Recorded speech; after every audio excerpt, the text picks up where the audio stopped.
Yo, what up, everybody?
As your diet wise, it's screwing up your sleep.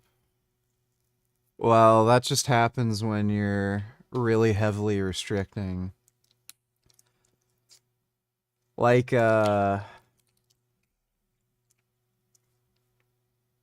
in about a 50% caloric deficit,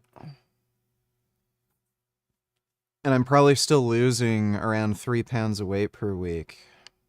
So when you're losing weight that quickly, your chances are it's going to affect your sleep.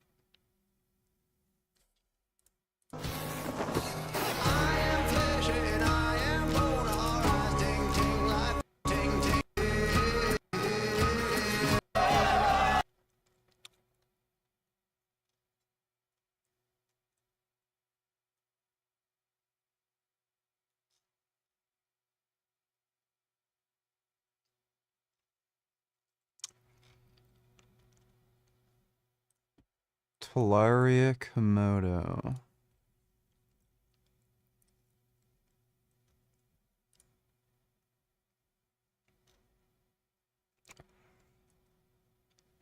$32 kilowatts peak power.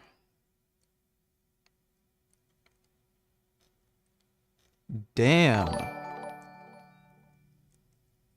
Spoke to a girl about the post and she said she does like the less shredded version because it makes her less insecure basically.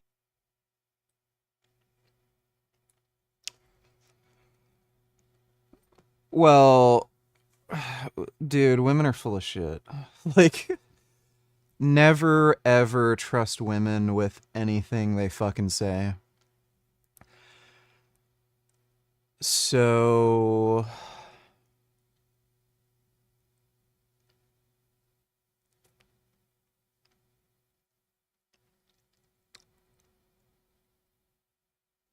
nice of her to speak for a woman. It's kind of funny how when men generalize women and say they'll say women aren't a monolith. I don't know how they miss the irony sometimes. I'm begging men to understand that we aren't lying. Why are women lying about this? Like, what's the actual cause? Yeah, and then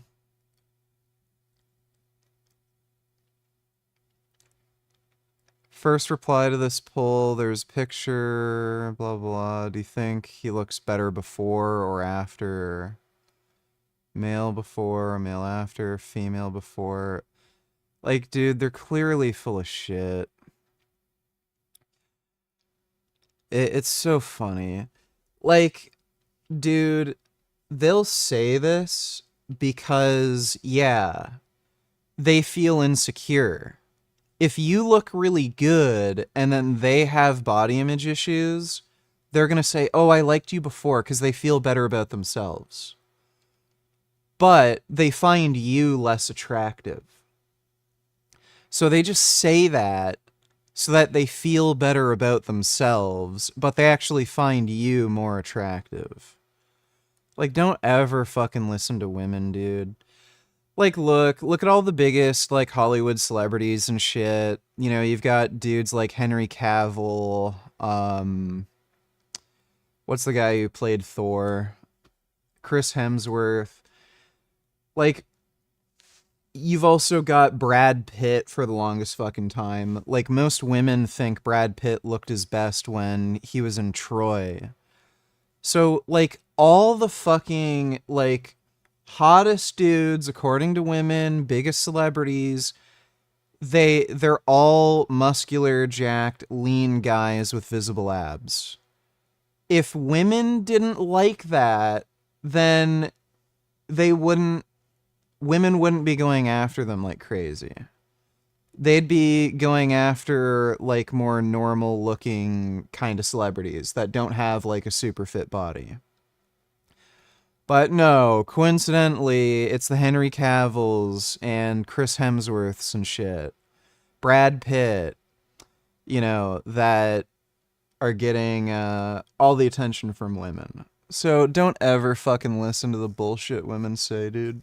They're absolutely lying. They'll never give a straight answer to anything, and like I don't think women think very deeply about anything they say either. It's just what they feel, right? So because they feel insecure, they'll blurt out this answer, and I don't even know if they're cognizant that they're lying. It may literally just be I feel this way, and then it just makes them blurt out nonsense, but yeah. It's hilarious, dude. Thanks for the donation, though, Sky. Yeah, dude, this new Talaria Komodo. 97.2 volts. Fuck me. And it looks like it might actually 8,000 CAD, bro. What feels better, peeing or pooping? Kind of depends. I would say like a nice, big, smooth shit that comes out, nice and clean, all in one go. That's probably more satisfying than like a good piss. But like compared to a mediocre shit or normal shit,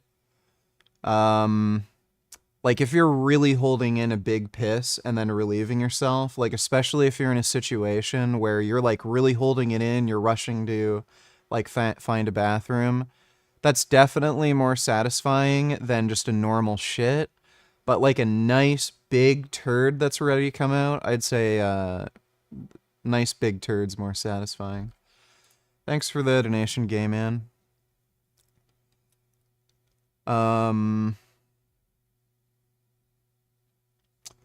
Yeah, it looks like this has it might actually have like motorcycle parts rather than shitty mountain bike parts.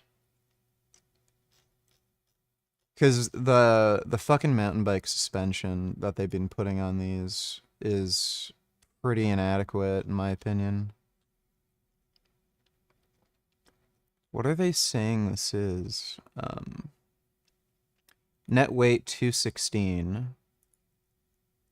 They have to be putting motorcycle suspension at that point.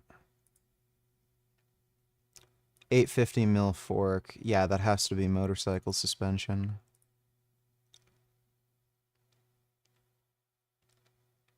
Yeah, these are definitely... Bro, I'm getting this. Assuming this isn't, like, tiny, it's 216 pounds.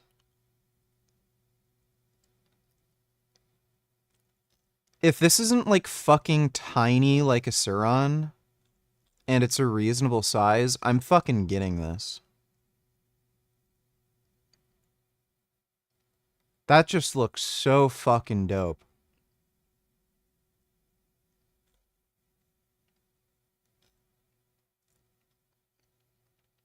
So it says motor rated power is 8.6 kilowatts.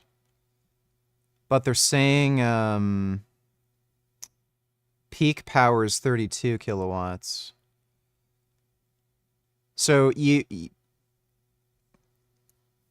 like they rate motors, electric motors, based on whether or not they can run indefinitely without overheating. So I'm assuming they just got a lower rated motor but then put a bigger battery in it to make the motor, just because, like, again, electric motors, if you put enough power through them, they'll just go. Yeah, dude, that looks fucking dope. 0 to 50 in 1.9 seconds. So that thing can fucking go.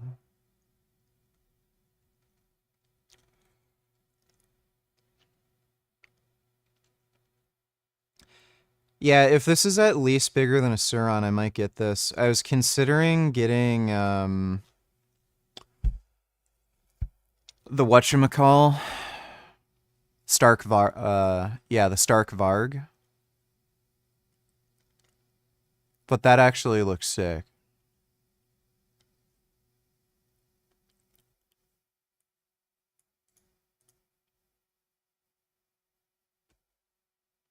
I'll have to look and see if there's a dealer nearby.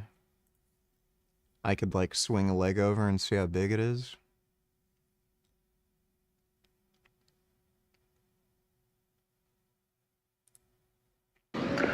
Welcome back to the channel, guys. Today we're going to be talking about a few new Fucking faggot.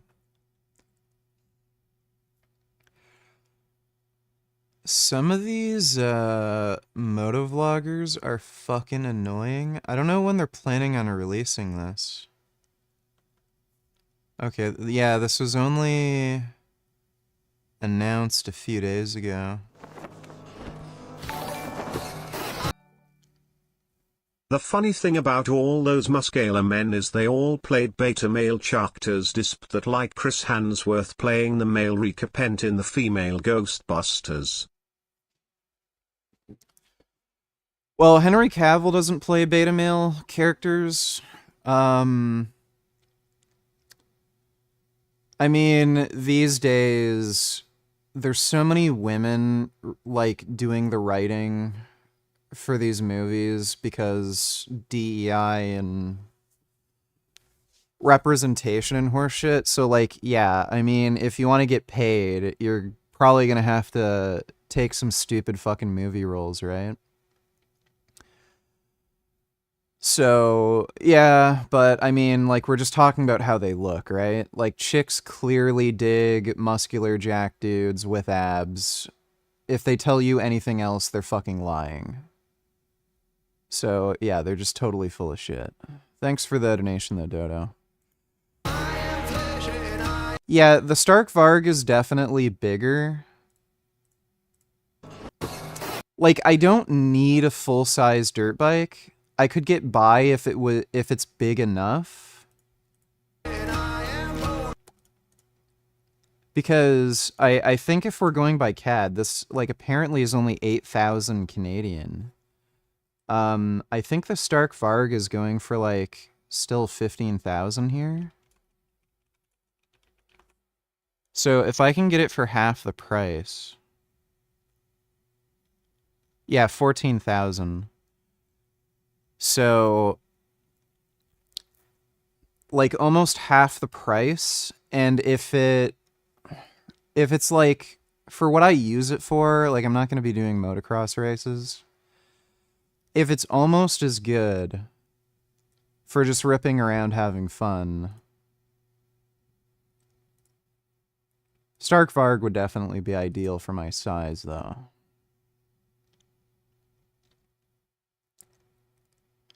Yeah, I can't ride the Ultra B. It's too small. Oh, wait, no. The Ultra B is bigger. What's the fucking power on the Ultra B? I haven't even seen what these are going for in Canada. 21 kilowatts. That's still... I don't know if this is in CAD. It says 8,000 MSRP. I don't know if that's USD. This is the Canadian website. So I know the Ultra B is bigger.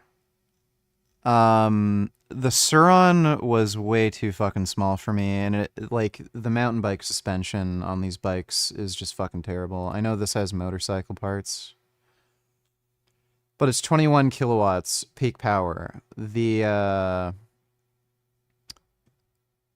The whatchamacall, Talaria Komodo.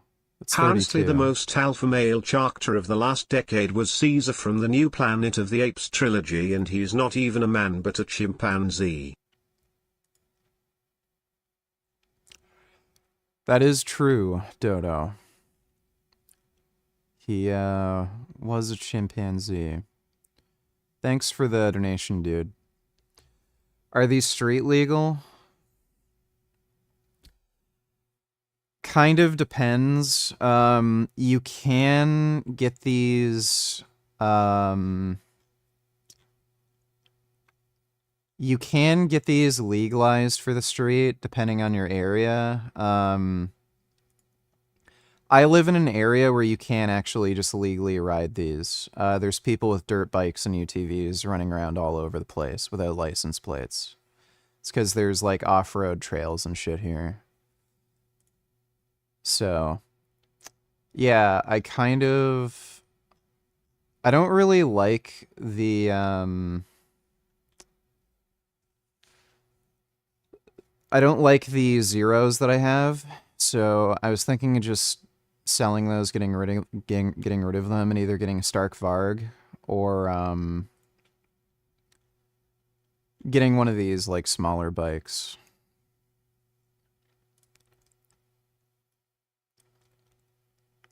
Yeah, I don't know if there's like dealers that are selling these in Canada. I haven't seen them anywhere listed. Then again, there are no soy boys or beta males in Ape Society.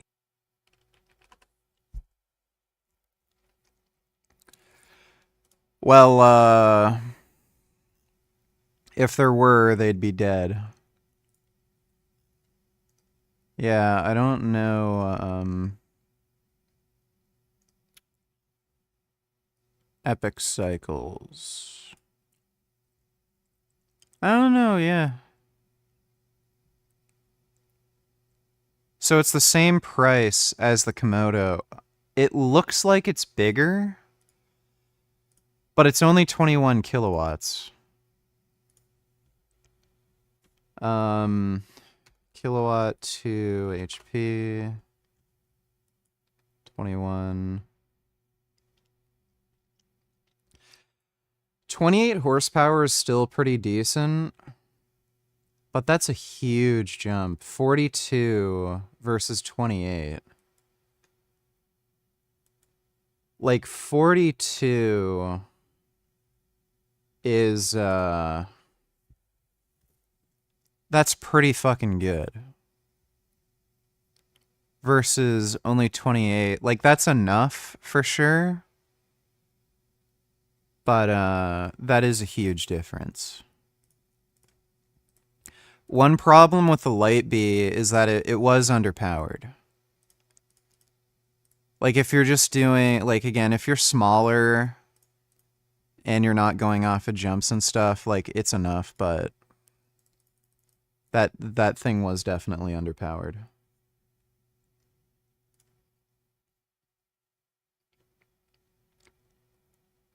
What do you mean that shit ain't worth it? There's off-road trails here. The new place I'm living in.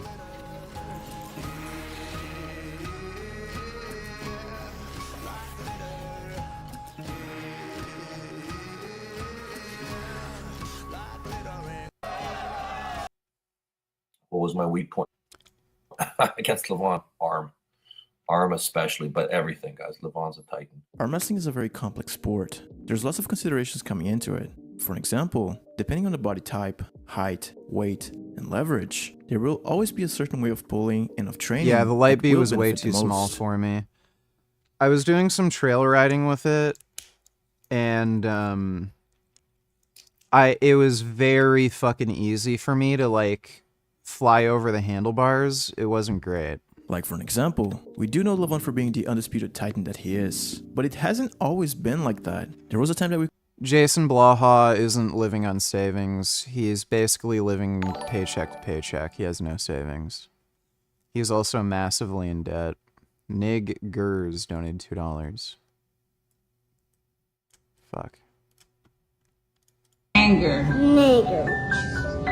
And And Gur. Gur. Anger. Nigger.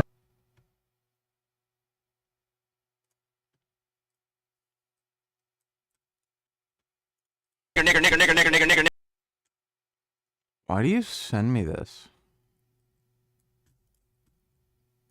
The fucking porn stars and them motherfuckers showing shit on the bar.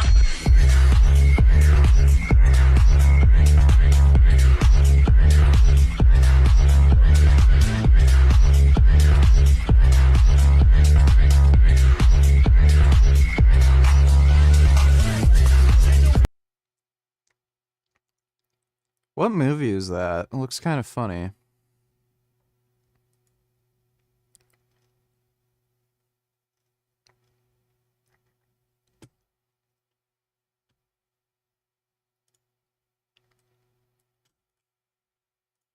Are great, but the 9/11 was terrible. Okay, that's weird. Thanks for the donation, niggers. When you kissed all the girls in kindergarten, was that assault? No, it was consensual. This was when I was a kindergartner, by the way. CDG donated $2. Hey VG, glad you're on. How was your day? I'm looking for a squat stand with pull-up bar, similar idea to what you have. Looked at Rogue, but they're expensive. Found this Fringe Sport one that can hold 600 pounds, only 300 USD.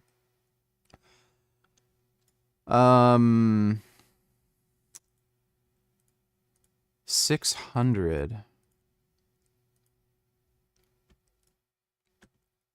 That sounds kind of low.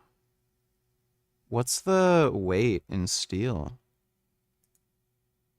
No, it says weighs 80 pounds with a 450 capacity. That honestly sounds like a ripoff, dude. What did I pay for mine?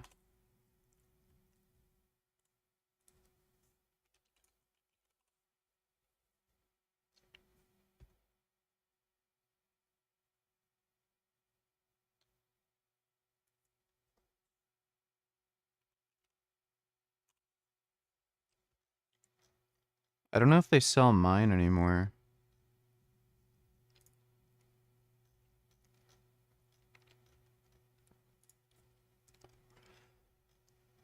I think mine has like an 800-pound capacity or something. Iron Factory, that's a different one.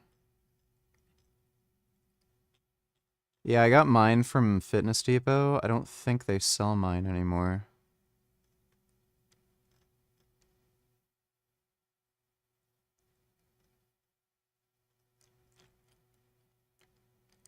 Yeah, this is a different one. Doesn't give a...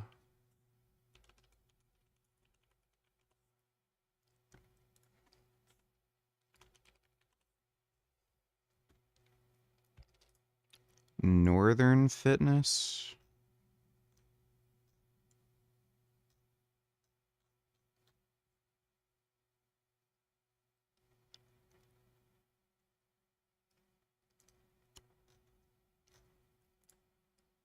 Northern Lights. So mine's in Northern Lights. Maybe they went out of business.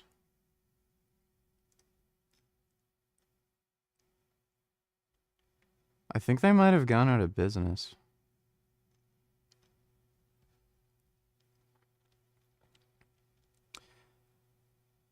Yeah, that sounds flimsy to me. You don't need Rogue. Let me see if Rep Fitness has anything. Rep Fitness tends to have good shit.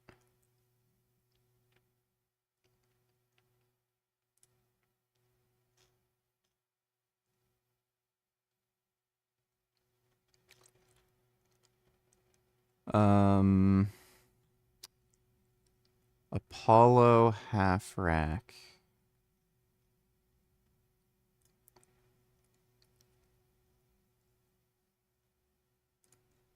Okay, that's 919.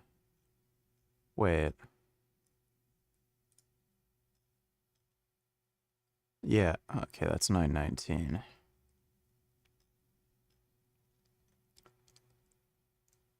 What's another good one?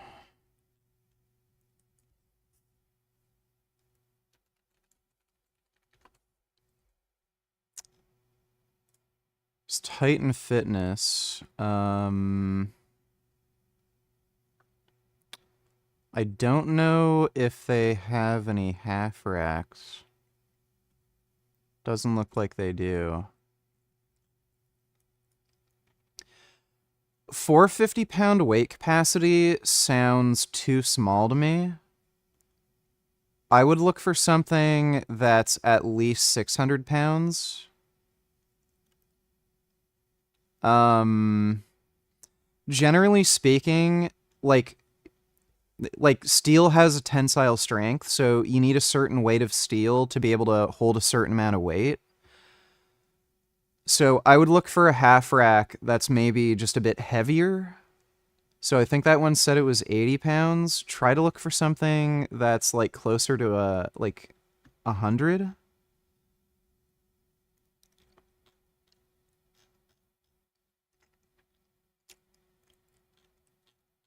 Because, yeah, this thing only has a 450 weight capacity. And it also seems to... Like, that's weird. I've put more weight on my rack, and it looks like they're counterbalancing it with, like, some plates. I don't know if that's any good. It looks thinner and smaller than the one I have, too. So I'd look around for just some bigger, heavier half racks, if that's what you're looking for, because, like, 450-pound weight capacity, that sounds too small. Thanks for the donation, though, CDG. And it's the alpha male apes woman like the most.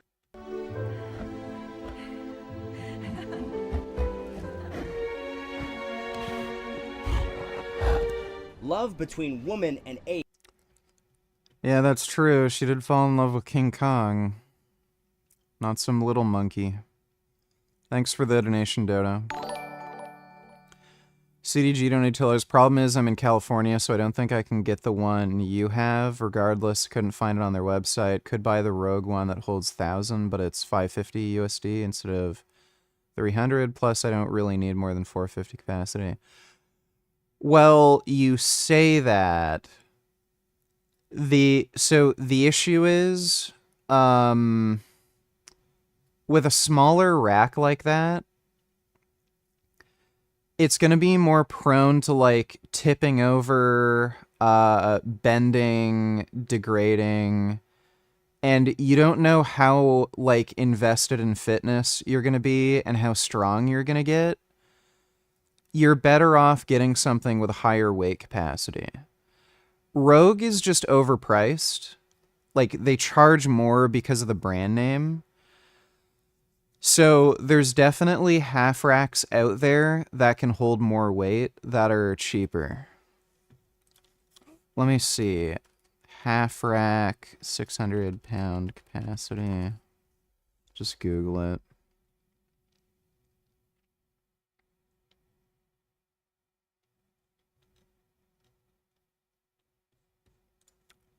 Let me see what the Canadian thing is.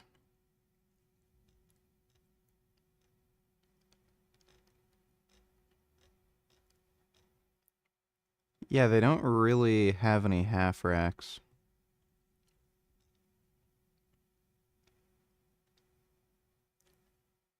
This seems... They have a body solid one for 600. Amazon.com. Dick's Sporting Goods, 400.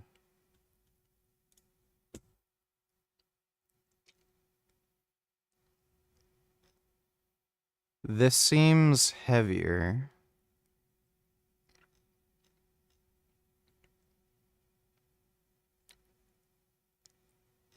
It comes with safety spotter arms, too.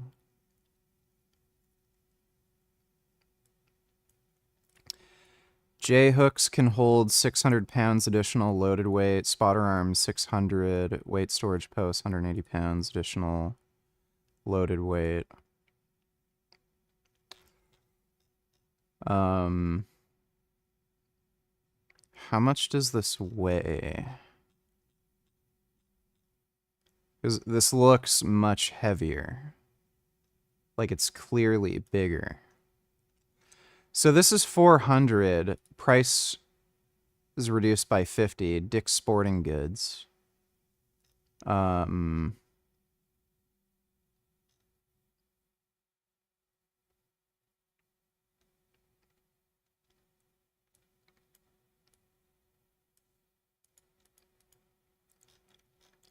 don't know why they don't say the actual weight of the item. But they say this has a 600-pound capacity. So you can find something that's nearly the same price that can hold more weight. Ethos half rack, Dick's Sporting Goods again. That's another 400.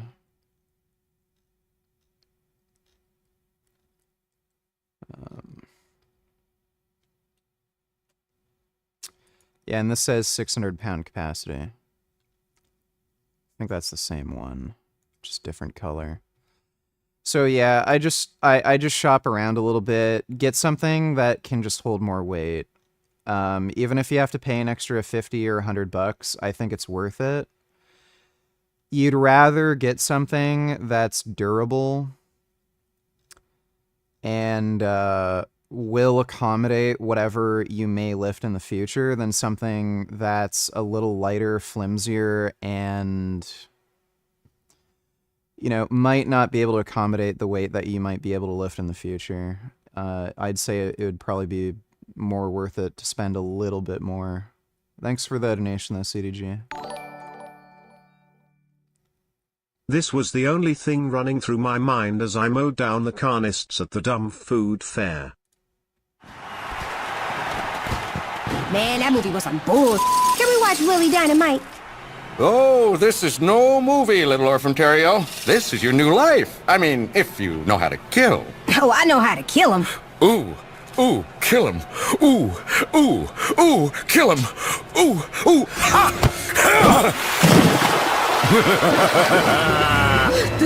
Ooh, killed him.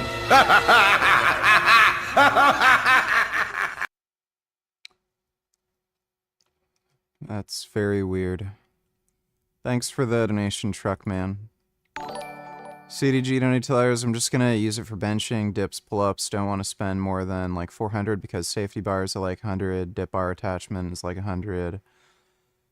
That I want as well, but yeah, if you can find a squat stand that's stronger, please link me. Yeah, just check out Dick's Sporting Goods. That one seems pretty decent. Thanks for the donation, CDG. Knee guards, donate $2. Let me see.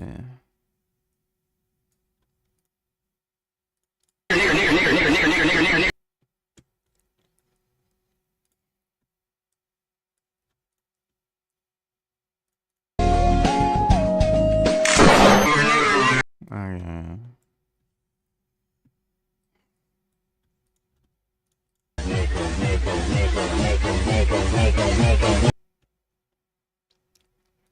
I don't know why you do this. A nigger to the nick, a niggy niggy nigger nigger nigger nigger to the nick nigger. I mean, this is less annoying than the burps. Thanks for the donation, knee guards. Wait, Terry Small, that King Kong is not the grolier they are taking about.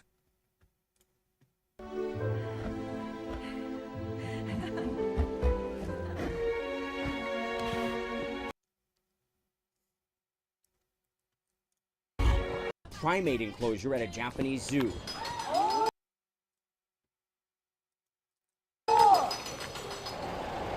In a country where surveys show many young people have no interest in dating or relationships, young women visiting the ape are going bananas for Shabani, an 18-year-old male gorilla. He's become known for his dramatic poses, pensive, broody, even coy, and for flexing his muscles for the camera. And as with the movie gorilla King Kong, Shabani also appears to have a keen protective instinct. The zoo says he often shows a watchful attitude over his offspring, Annie. Wonder if Japanese girls would be into me. I know a lot of them don't like dating outside of their culture. Like, there's a weird taboo with that. I think it's changed a bit. But yeah, I don't know if I could pick up some Japanese bitches. Thanks for the donation, Dodo. We could see a very clear opening at his game, which was by pulling on a hook with him. If you somehow would get him stuck in a hook, it would be only a matter of time until he would guess. And in order to counter that, Levon got his outside game so strong that I don't think anybody out there could force him into a hook anymore. Levon simply saw his weak point and worked through to not be an issue anymore. And as we know, Devin is the top 2 in the world, which is kind of wild because he has never given a hard match to Levon in the 2 matches that he had with him, unlike Hermes. But at the same time, Devin has managed to go past Hermes with such ease. So why is that? Well, it's plain simple. Devin works a lot on his hand and specifics, and we can see that he works against everybody, but not against Levon. Unlike Hermes, Devin does not work on his elbow flexion or his back pressure numbers. Therefore, it's just so easy for Levon to open his arm. Not to talk about the fact that even if Devin would have a strong arm, strong enough to stop Levon, there's also the hand factor, that Levon may have a significantly stronger hand. So then I ask you guys, is arm power and back pressure all that Devin needs to give a harder match to Levon? Hey, still, what do you think? Where should I go? Stay heavy, stay heavy, stay heavy, stay heavy, stay heavy, go for the one. Yeah, his forearms are pretty crazy. This is the darkest day in our city's history. The actions of a single person shattered our collective sense of safety. A growing memorial in East Vancouver at the site of an unprecedented tragedy where a vehicle plowed into a crowd of festival goers Saturday evening. The tragedy. That's interesting. Apparently there's 11 deaths so far from this. There's people in critical condition in the hospital. They might actually still die. But they charged him with 8 counts of second-degree murder. He killed more than 8 people. There's already 11 dead. So, kind of weird. A heartbreaking end to a day that was meant to celebrate the Filipino culture. We will come together out of this catastrophe with the support and the love from the broad community, from all of you. Good evening, and thank you very much for joining us. We begin with the tragedy that has shocked our province, and we want to warn you right off the top, the subject matter will be disturbing to many viewers. At least 11 people have been killed and many more injured by a driver who drove an SUV at high speed into the crowd at a Filipino street festival on Saturday. We have team coverage for you tonight, including what we know about the victims and the suspect, as well as the security concerns being raised. And we'll start with Grace Key, who is live near the scene right now with details about how this all unfolded. Grace? Yeah, we're just here on East 43rd and St. George, where behind me here you can see this is still a very active police scene, still behind yellow police tape, the food vendors, trucks, evidence markers still here. As we were canvassing the area earlier, I ran into a woman. She was coming out of a car in crutches. She said she was just too upset to speak to us, but said she was injured in the festival. A few hours later, I ran into a man who was coming out of his vehicle. He said this was nothing in comparison. He said his wife was killed yesterday. We spoke with many witnesses today who described the horrific scene. I heard a loud bang. Bang, bang, bang. Boom, boom, And I saw the car pass by. I said, what the hell? Taste of Malaysia was just wrapping up after the Lapu Lapu Festival when a black Audi SUV came barreling through a large crowd. Then we see from the window, we see all over the body. Yeah, we look at the window, there's a body. Yeah. Her body was lying on the ground. Yeah. We saw her leg and her arm, she wasn't moving. We know she's already dead. And then they tried to go back at the back door and there's another body. Another body lying down. Yeah, dude, it's just ridiculous. Liberals want to ban guns because, oh, assault weapons, oh, they can kill so many people. Well, there you go. Second van attack or large vehicle attack in Canada within the last few years. More than 10 people dead. It's just silly. That one guy who went through Nova Scotia who, you know, had the police car and everything, pretended to be a cop. I think he only killed, like, around 10 or 12 people with a firearm, and the other deaths that he caused, those were from arson attacks. So the guns that they've banned in Canada are on average not any more deadly than just using a car, but for some reason they thought it would do anything to like ban guns. It's just stupid. Outrageously stupid. Yeah, ban assault vans or something. Like, it's just so dumb.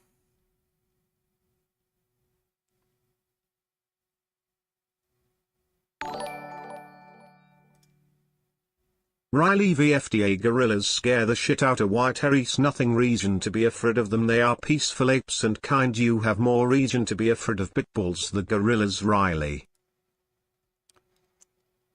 Gorillas can literally rip your arms off. So yeah, I'd be more worried around a gorilla. Thanks for the donation though, Dodo. Ben Overbitch donated $2. Like, I can guarantee you if people had pet gorillas, you'd see a lot more fucking gorilla attacks. Get over there. Woo, they're all like right below me. Woo! See, look at that. Oh, it's my feet. Let's see here. Whoop!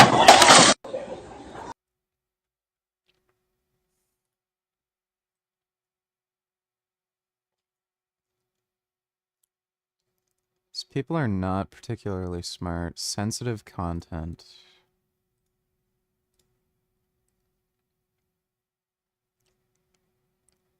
Just gonna make sure this...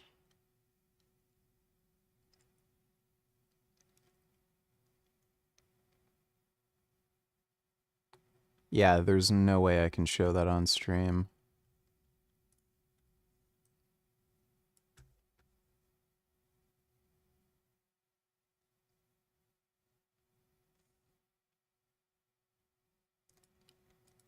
He deployed that parachute a little late.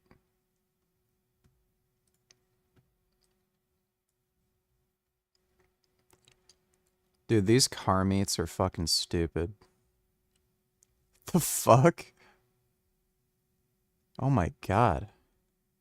Well, thanks for the donation, Ben. Of our truck, and then People injured. And then we saw people at the back of our truck who were like really injured, and one guy was like holding his leg. This is the darkest day in our city's history. Vancouver police say 11 people are dead, ranging in age from 5 to 65 years old. The death toll could rise, with dozens more injured. While I'm not prepared to speak about the potential motive, I can now say with confidence that the evidence in this case does not lead us to believe this was an act of terrorism. I can also tell you that the person we have in custody does have a significant history of interactions with police and healthcare professionals related to mental health. Yeah, dude, Vancouver is one of the most insane shitholes in Canada. There's areas in Vancouver that look like Skid Row. It's fucking nuts. And rather than just locking people up, they just let them out. There's like tons and tons of just insane drug addict, crazy people in fucking Vancouver. Yeah, like, look at Vancouver. This looks like, you know, Skid Row or some of those, like, fucked up places in Philadelphia.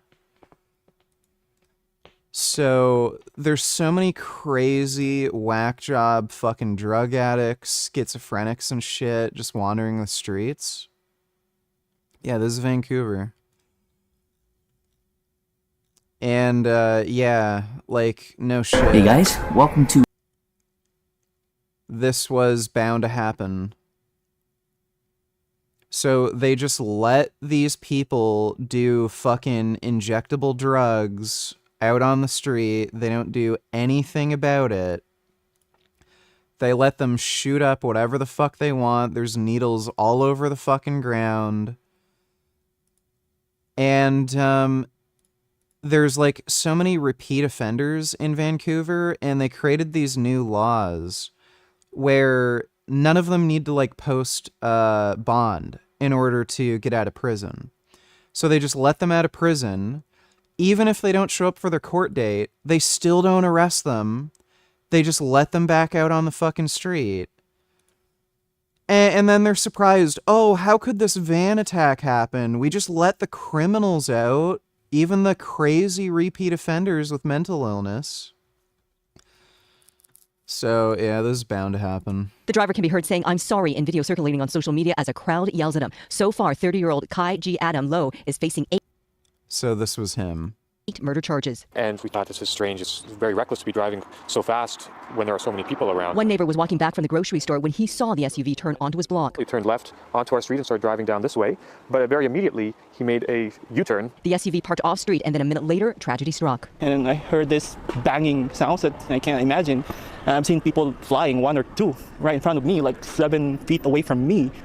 And then I thought it was just like a pure, car accident, but it was not. He accelerated again, 2 to 3, food trucks. I've seen my people. There's a difference between legalizing drugs and letting people shoot up intravenous drugs on the fucking street. Big fucking difference, dude. People flying. There was one lady being twisted, and then he accelerated again. Yeah, Grace, the interim chief mentioned a number of interactions this suspect had with police. What are we learning about the suspect's last interaction with police just before this happened? Yes, so Vancouver police are saying that their last interaction with him was just the day before the festival. They aren't providing a lot of details, but they say it was nothing really that warranted any hospitalization or voluntary care. Chris? Right, Grace, thanks very much for that. We'll check in with you later on in the program. As Grace mentioned, the suspect, now identified as 30-year-old Kai G. Adam Low of Vancouver, is now facing multiple charges. And while police say they're not aware of a specific motive, they indicate Low does have a history of mental health issues. Catherine Urquhart has more on that part of the story. Smile! Smile! A crowd of horrified and angry bystanders confronts a man believed to be murder suspect Kai G. Adam Low after pulling the man from his SUV. Smile! Witnesses demand answers from the 30-year-old as they hold him for police. He doesn't respond. Didn't run over car, black SUV. For now, Low faces 8 murder charges. Police say they've had numerous interactions with Low, and sources have told Global News that those interactions far exceed 50. At an afternoon press conference, Mayor Ken Sim says change is desperately needed. This has been going on for far too long and throughout many administrations. We need that mandatory care faster. We need more of it, and we need it faster. We cannot take a government approach to this. Lives are on the line. It's time to look at our legislation, both reviewing it and seeing if there's something more that we should be adding so that we can really deal with the crisis. Ben Overbitch donated $2.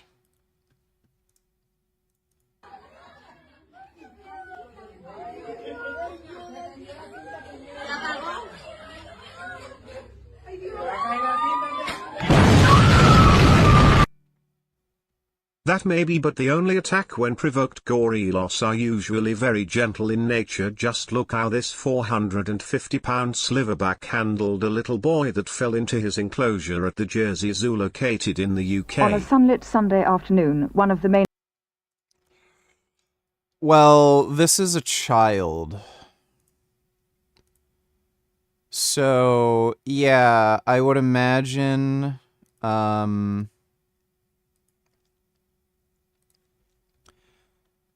I would imagine a gorilla wouldn't be aggressive with a young child, but versus adults, especially male adults, it wouldn't surprise me if they just fuck you up. Thanks for the donation, though, Dodo.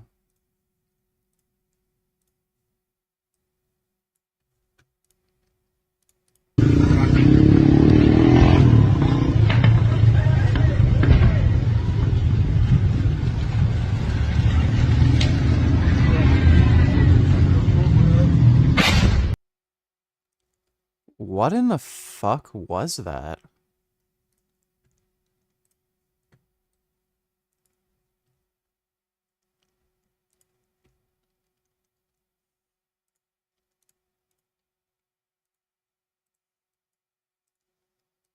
Well, that doesn't look very safe.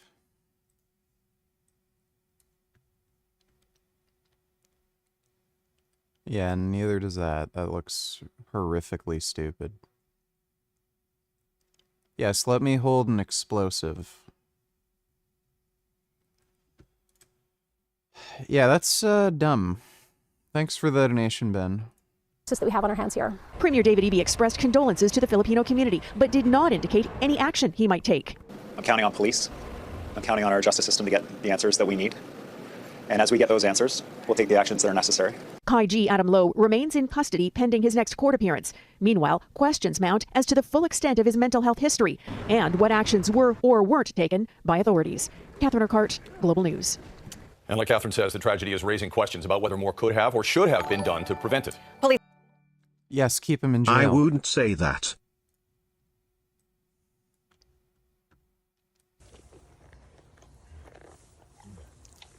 Isn't that an older female gorilla? I don't think that's a male silverback.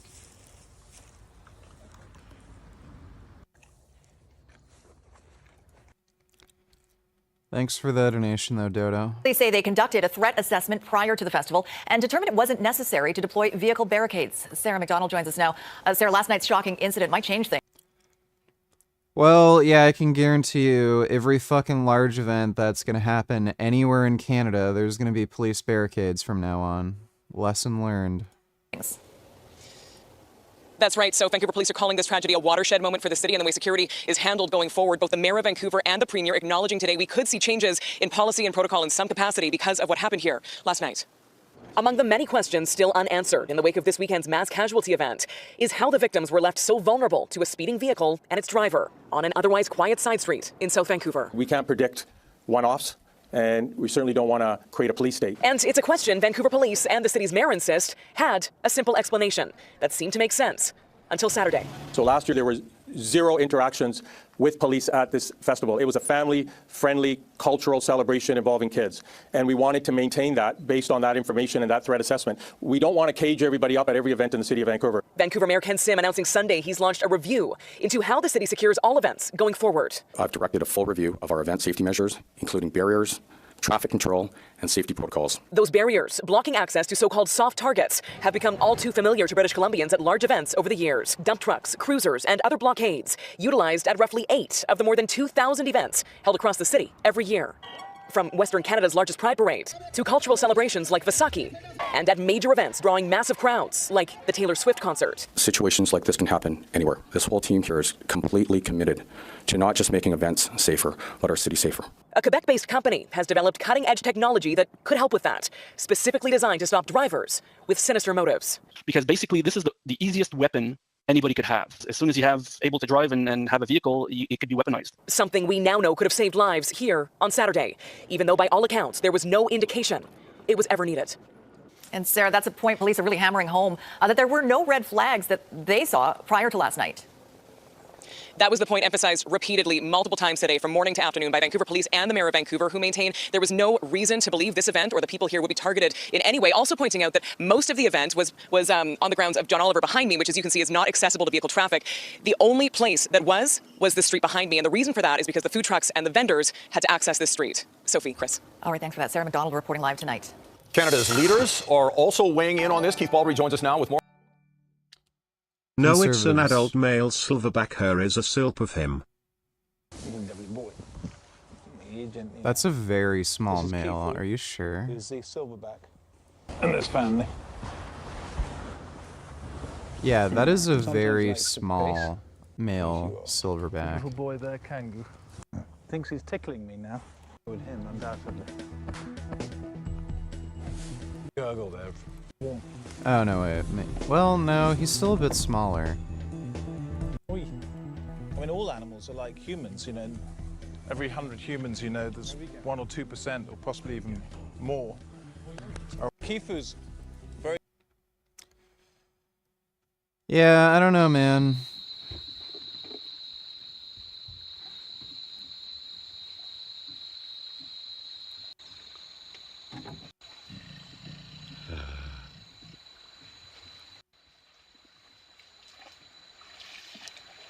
I would not want to run into one of these in a dark alley. I'll tell you that much. Wow.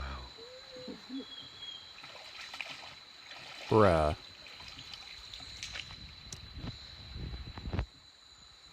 Yeah. They're not safe to be around. Thanks for the donation, Dodo. Ben Overbitch, $92. Let me see.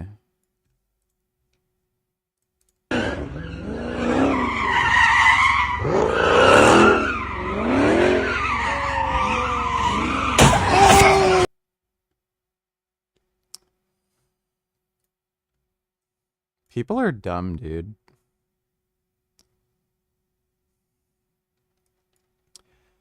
Yeah, people are very dumb.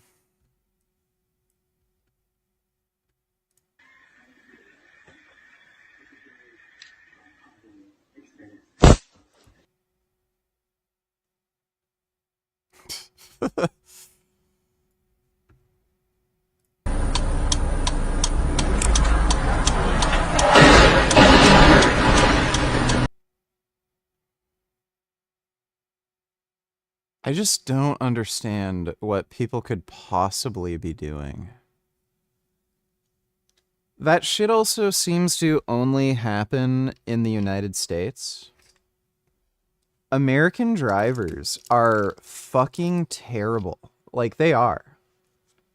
Just, they're crazy, unhinged fucking lunatics who do the stupidest shit. Thanks for the donation, Ben. More on how it's changing the tone on the final day of the campaign, Keith.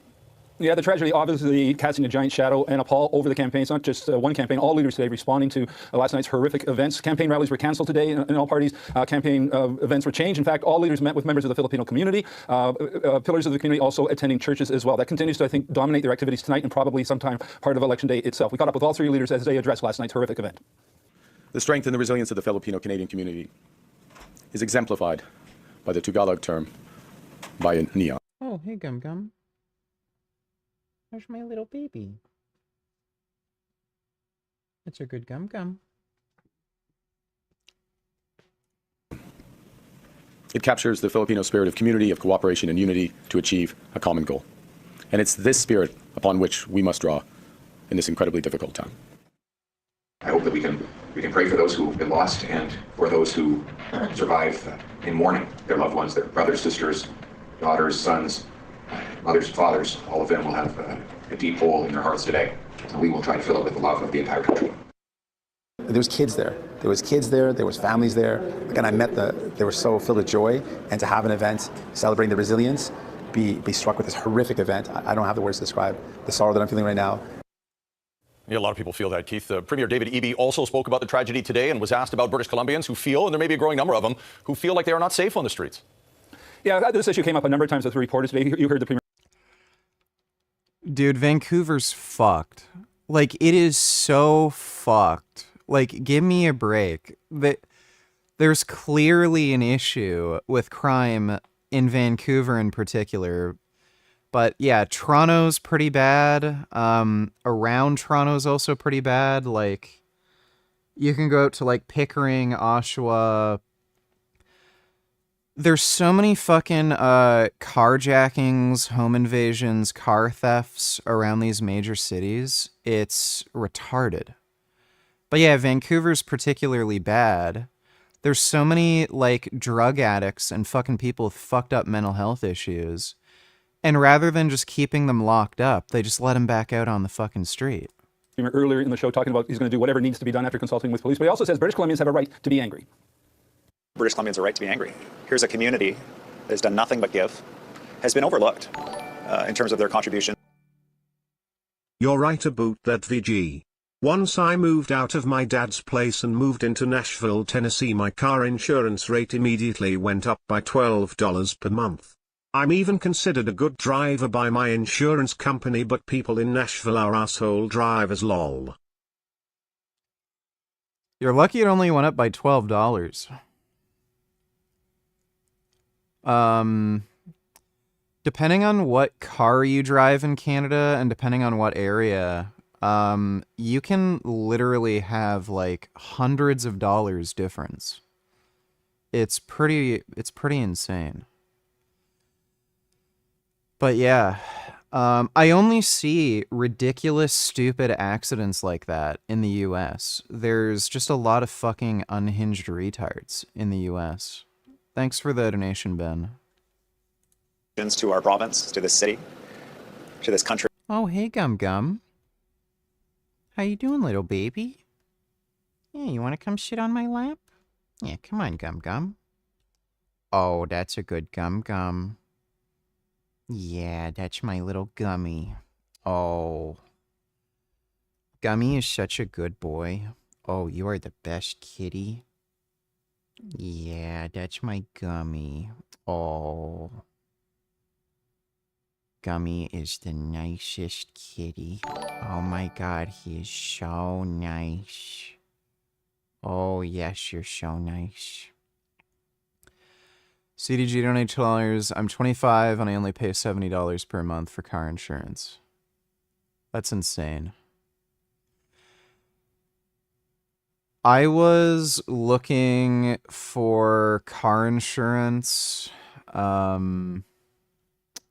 think a year or two ago, because I was considering getting my driver's license. The cheapest quote I got was, I think, like $2,500 for the year. So that would be like an average of about, what, $200 per month? It's fucking stupid. Thanks for the donation, CDG. Is finally having an event where their culture is upheld and celebrated, and it's destroyed by a single individual. So to further illustrate the awkwardness of performing politics in a traditional sense right now, I don't want to talk about the campaign, but here at the BC Legislature, the House resumes sitting tomorrow morning after a one-week Easter break, but it's going to sit at 10 o'clock tomorrow morning, have a moment of silence for the victims and the Filipino community, and then it will adjourn for the rest of the day. Also today, for those watching in the Capital Region, at 7 p.m. tonight, on the front steps of the Legislature, there will be a candlelight vigil for the victims, and everyone's welcome to come down. All right, good to know that. Keith, thank you. Well, reaction and condolences are pouring in from around the globe. Philippine President Ferdinand Marcos Jr. releasing this statement today. I am completely shattered to hear about the terrible incident during... CDG donate $2. I only have liability, though, and my car is 16 years old, 180,000 miles. I have Geico. I see. What is the liability? Like, what amount of liability are you covered for? Because in Canada, you need at least 1 million in liability for insurance. I know in the US it's different and it varies from state to state. Thanks for the donation, CDG. Sengoku donate $2. Attack on Titan or Vinland Saga also. Attack on Titan is way better than Vinland Saga. I don't care what some of you fuckers say. Vinland Saga sucks. That is a terrible, terrible anime. It is so fucking boring, and the animation quality is fucking dog shit. Those are some of the most mediocre ass, at best, fight scenes I've ever fucking seen in my life. The people who drew those animations, one, were not very good, and two, are terrible with choreography.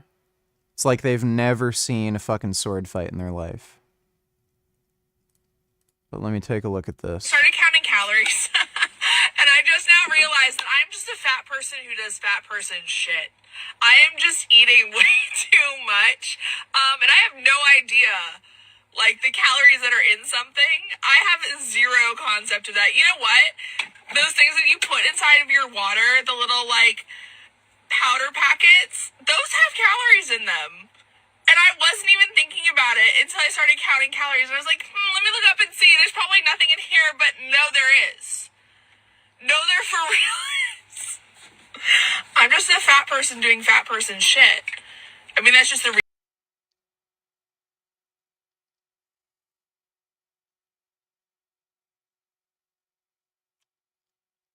I mean, I don't know what to say about that. Yeah. It's always weirded me out when people are sort of like that, where they don't have any concept of what they're eating. Because when I was a kid, like, even when I was, like, only maybe 6 years old, I had, like, I knew what a calorie was. I had some idea of how many calories were in, you know, what food and how many calories I should be eating. Like, so when somebody's an adult and they have weight issues and they've never thought to, like, learn what, you know, energy balance is, what the amount of calories they're eating in their food, like, they're just stupid. There is a big correlation between stupidity and obesity. People who are obese have a way higher likelihood of having lower IQ. a smart person would not learn how many calories are in their food, especially if they have issues with their weight. It just doesn't make any rational sense to be overweight and never consider how many calories you're actually eating. So, yeah, they're just stupid. Thanks for the donation, Son Goku. CDG donate tillers in California, liability is like 50 grand. What? That is fucking crazy. In California, only liability is legally required, so I'm doing the cheapest possible insurance option. If I get in an accident, I'm fucked, though. I'd have to pay for repairs out of pocket, but car's old plus. I'm a good driver. Yeah, in Canada, you need at least $1 million in liability if you have a car. I think for motorcycles, you can get 500,000 in liability. But for cars, there's no insurance companies that will cover you for anything under $1 million. That's crazy. Thanks for the donation, CDG. I disagree. VGI would prefer being stuck in a dark alleyway with a gorilla than most people. Oh, gum. Yeah, I'd rather be in a dark alley with a person than a gorilla. Gorillas seem a little too unpredictable. Thanks for the donation, Dodo. During a Lapu-Lapu Day block party in Vancouver, we are one with the families of the victims and the Filipino community in Vancouver during this difficult time. And King Charles III released a statement as well, saying both my wife and I were profoundly saddened to learn of the dreadful attack and utterly tragic loss of life in Vancouver, which took place as the Filipino community came together to mark the celebration of one of their most special festivals. Our hearts and prayers go out. Travel east and westbound on 41st, and there is a growing vigil where people have been dropping off flowers and notes of support. Select Sussex Insurance and make a difference when you renew your auto plan online. Select your neighborhood Sussex Insurance location when prompted and help support Diabetes Canada exclusively at Sussex Insurance and Global One on board. A code orange was declared last night with patients taken to 9 different hospitals across the region. Some victims have yet to be identified and their families notified. But mourning has begun. St. Mary the Virgin South Hills saw more than 350 people in attendance this morning. Church officials say the overwhelming response is more than warranted. This shouldn't come as a surprise because it's what happened is not a Filipino community issue. It is an issue for all of us here in Vancouver, here in BC, and Canada. When I look at it, it's a massacre. You say it bluntly, it's a massacre. We don't even know what is the current figure of those who died. Some are in the hospital. We don't know who made it there. And because no names have been released yet, we don't know. It could be our friend, our godchildren, our aunties. We don't. Mourners have been bringing flowers and lighting candles in support of the victims. They will be moved to a growing memorial set up at 41st and Fraser later tonight.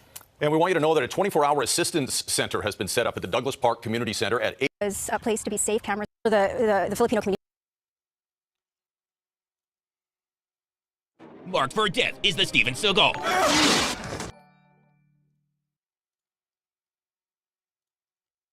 Dodo donators, how many years would it take to get Blaha's physique, and how many years would it take to get Alex Eubanks' physique? Also, VG, Trump will go along with it. Putin will completely cease fire if no more weapons are delivered to Ukraine, and if the Ukrainian armed forces do not use the truce to rearm.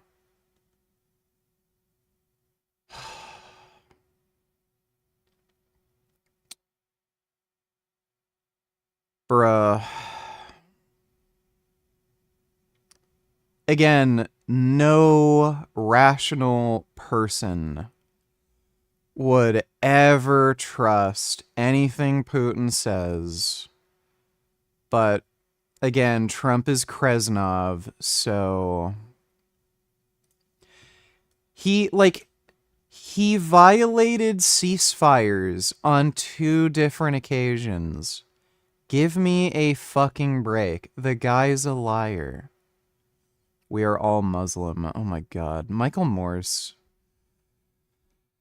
Dude, Michael Moore just turned himself into a fucking retarded clown. What an idiot. We're all Muslim? Oh, really? So you like raping 9-year-old girls too? What a fucking loser. Thanks for the donation, Dodo. As far as how long it would take to get Blaha's physique versus Alex Eubank,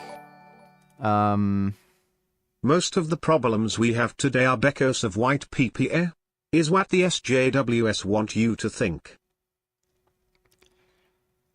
Most of our problems are caused by white people because they do the most stupid, insane shit. Like, let in all the Muslims. Muslims don't let in all the Muslims. Like, Muslims do not let other Muslims immigrate into their fucking country, but white people let them. So, I mean, they're not wrong, on some level, but, like, yeah, that's, I know what they mean, and they're wrong, but, like, on some level, yeah, they are right. Like, white people voted for Trump. So, yeah, I mean, again, they're not wrong. But thanks for the donation, Dodo.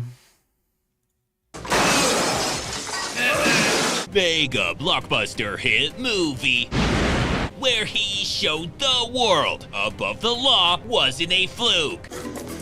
He really does run like that. It starts off with that flappy-armed goodness. And hats off to the stunt double who... How does a grown man run like that? It's so strange. tries to run as stupidly as possible and f***ing nails it. Like, it's just... It's so inefficient to run, like... All you have to do, but then he, like, flaps his arms. It's so weird.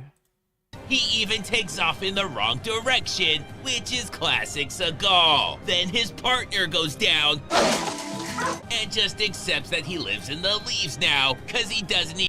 Oh, my bad, the Jason Blahawk question. I'd say you could, in theory, get Jason Blahaw's physique faster. So, you'd have to gain a fuck ton of weight. So, I would say your average person would probably have to end up being over 150 pounds overweight. Maybe 200, depending on your height. But if you're roughly Blahaw's height, I think he's about 5'6". You could probably get away with between 100 to 150 pounds overweight. Then you'd have to lose that weight so that you have a lot of excess skin. And then you'd do like steroids for maybe a year or two with weight training, and then you'd roughly have Blahaw's physique. Alex Eubank, it would probably take your average person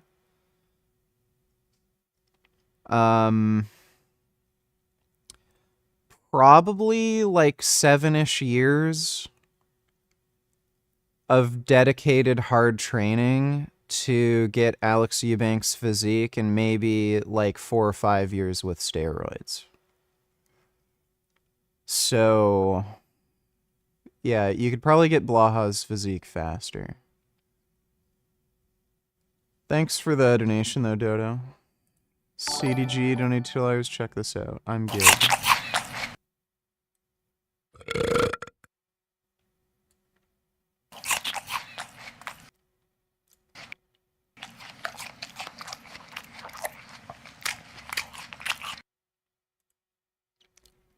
Okay, thanks, CDG. Oh wait, check this out. I'm CDG. I don't know why I thought it said gig. Thanks, CDG.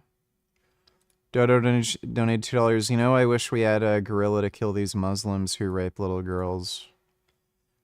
Yeah, we need attack gorillas for that. Thanks for the donation, Dodo. Even try to get up. Then Seagal nails a guy rounding a corner, and he definitely knew it was him.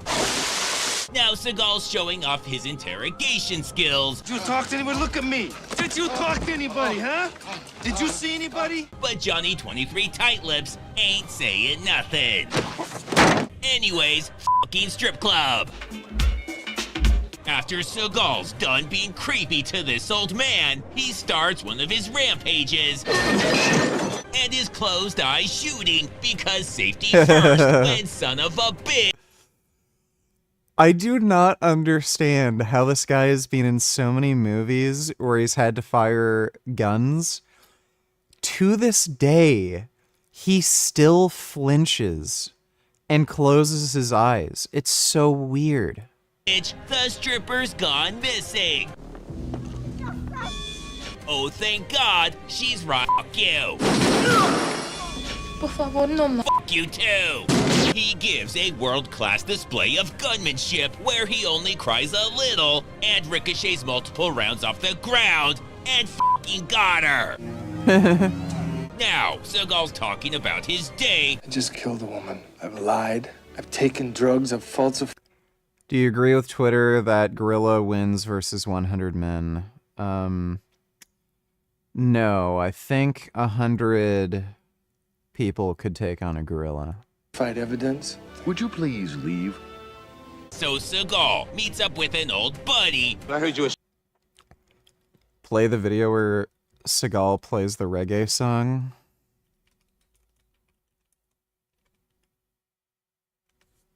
Oh, hey, Sargon made a video about that stupid women lying thing.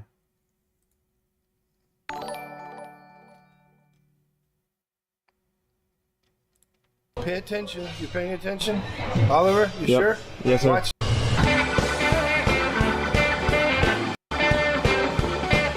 I collect guitars because I'm... Where's the reggae? If you make me feel nice, why? Tell me what you really want all night. God dress is just a pity, not just there to cover her kitty. Where's the video of the reggae?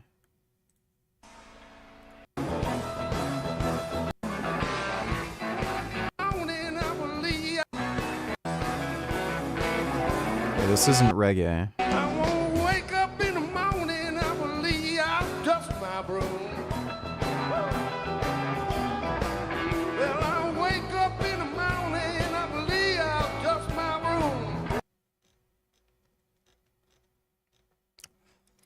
Yeah, he's terrible. Dodo donate $2.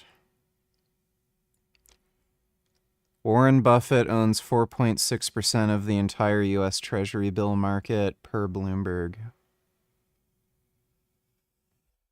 If only I had that kind of money. Man, if I had billions of dollars, you know what I'd fucking do? I'd buy a motorcycle, and then I'd ride the motorcycle. The world's villain convention, how many can you name? They forget to invite Trump and Kim Jong-un. How many can you name?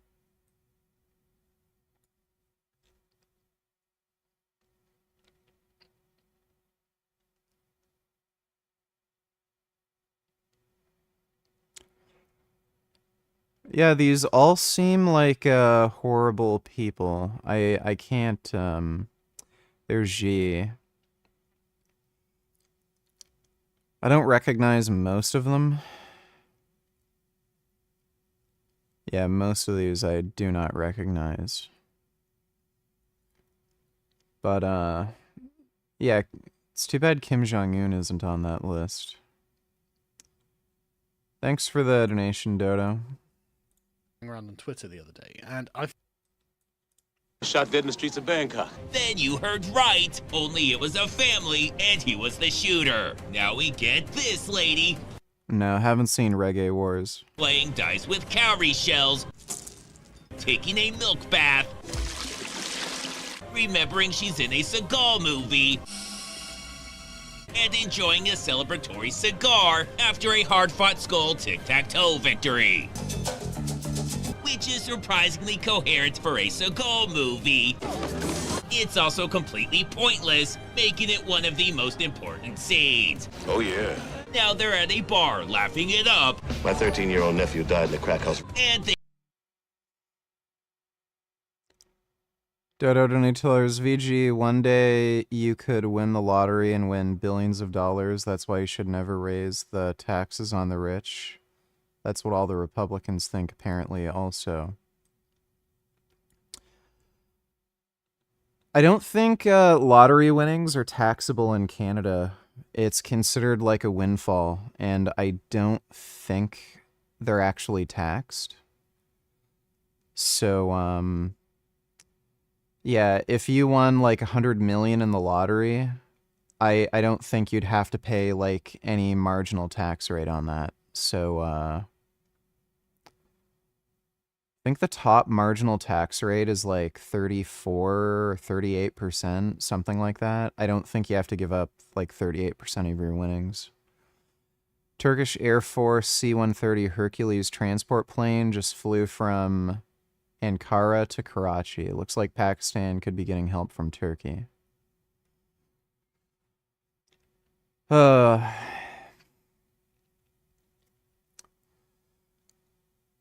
Well, I'm sure Trump will do absolutely nothing about this.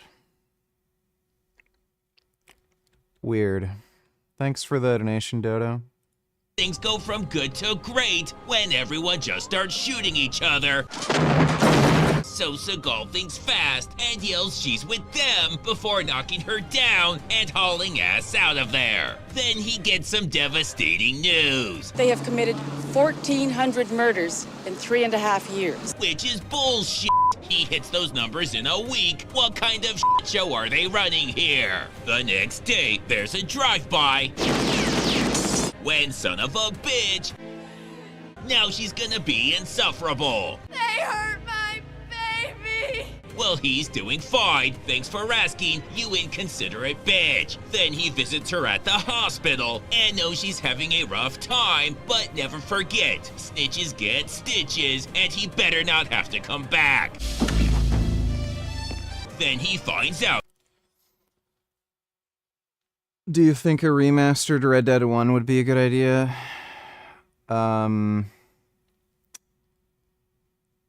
They just recently released Red Dead 1 on PC, and I think they re-released a, like, HD version on console. It's not really a remaster. But, still, like, it's way too fucking expensive. I don't know why they're selling this for fucking $70. It's so dumb. But Red Dead 1 was great. I think that's a worthwhile game to remaster. Let's see. CDG Donate Tellers decided on this. It's going to fit in my bedroom, lol. Now my room is going to be a bed, desk with PC, gun safe, and this rack and a weight tree. All a man needs. Well,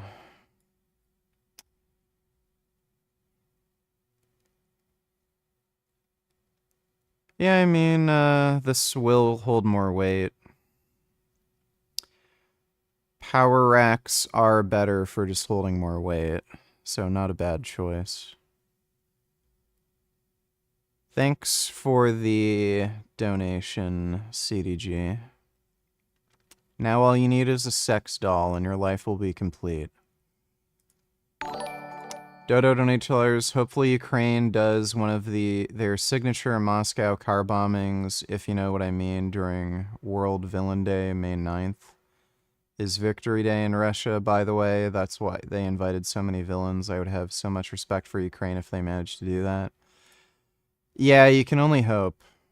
That would be great. Thanks for the donation, Dodo. W donate $2. Can you react to the shift in masculinity? Male characters are all soft now and don't approach women. Something bad is going on with young men. It's bad for them, and it's bad for the women around them. Well, I'll tell you what it is primarily. It's female writers. Female writers do not know how to write male characters, and they make them act like women.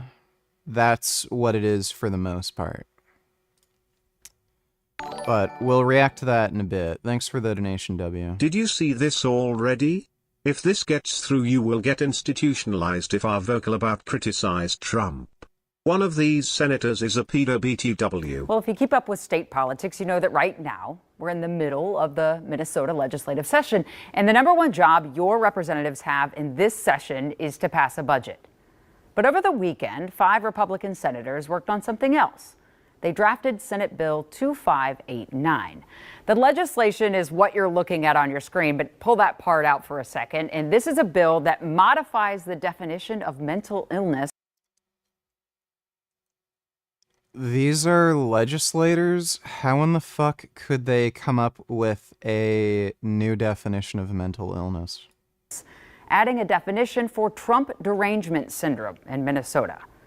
Basically, it's making up a new mental illness. And making up a new mental illness is really not what senators need to be playing with. Mental illness is serious. It hits every community in our state, every kind of person, no matter who they voted for, and it can lead to devastating consequences. So I asked the Republican Senate Communications Office to speak to any or all of the 5 authors of that bill that you see here. And I was told they weren't doing interviews. I was given a statement. The statement said these men recognize mental illness as a real problem, but that Democrats need to get real and understand they can't blame Trump for everything. So they created a bill saying blaming Trump for something is a mental illness. Now, fighting over politics, that's something both. Buddy, US politics is absolutely fucked. Like, this would never happen in any other country. Oh no. I don't know how, like, the craziest, most unhinged, stupid, incompetent people end up as senators in the US. Thanks for the donation, though, David. Dodo $20. All of them are pretty much dictators or fascist right-wingers like Slovenian president here looking English.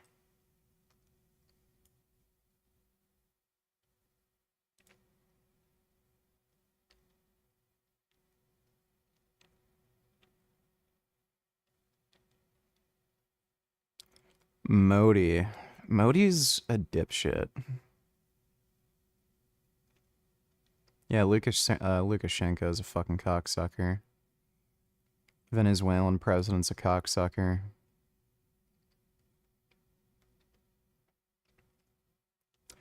I don't know who this is, but, you know, he's African, so African dictator, so he's obviously bad. Communist Party of Vietnam. Jesus.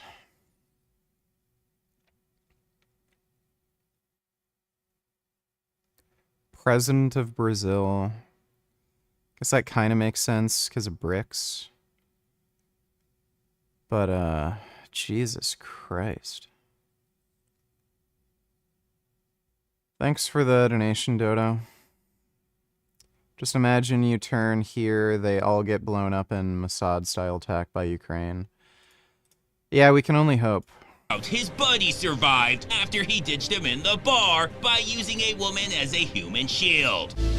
Seagal has never been prouder. Now they're gonna take their surprise, motherfucker. Now you're in a Seagal movie. That was a no-brainer, which is Seagal's specialty. Now they're playing Jamaican dominoes, which is a lot like American dominoes, with a few subtle differences. Let's see if you can spot any. Meanwhile, Seagal says F that judge, he's going to the park anyway. But son of a bitch, someone tipped off the kids. Just got myself a cheeseburger and Coke Zero, and now I can sit and watch you react to Frank to end the week. Also, Let me take a look. I'm sorry. No, you straight though. You straight. It's all good. Man, I'm sorry. Yo, you good? Yo. Bruh. Alright, that's weird. Did Frank upload a new video?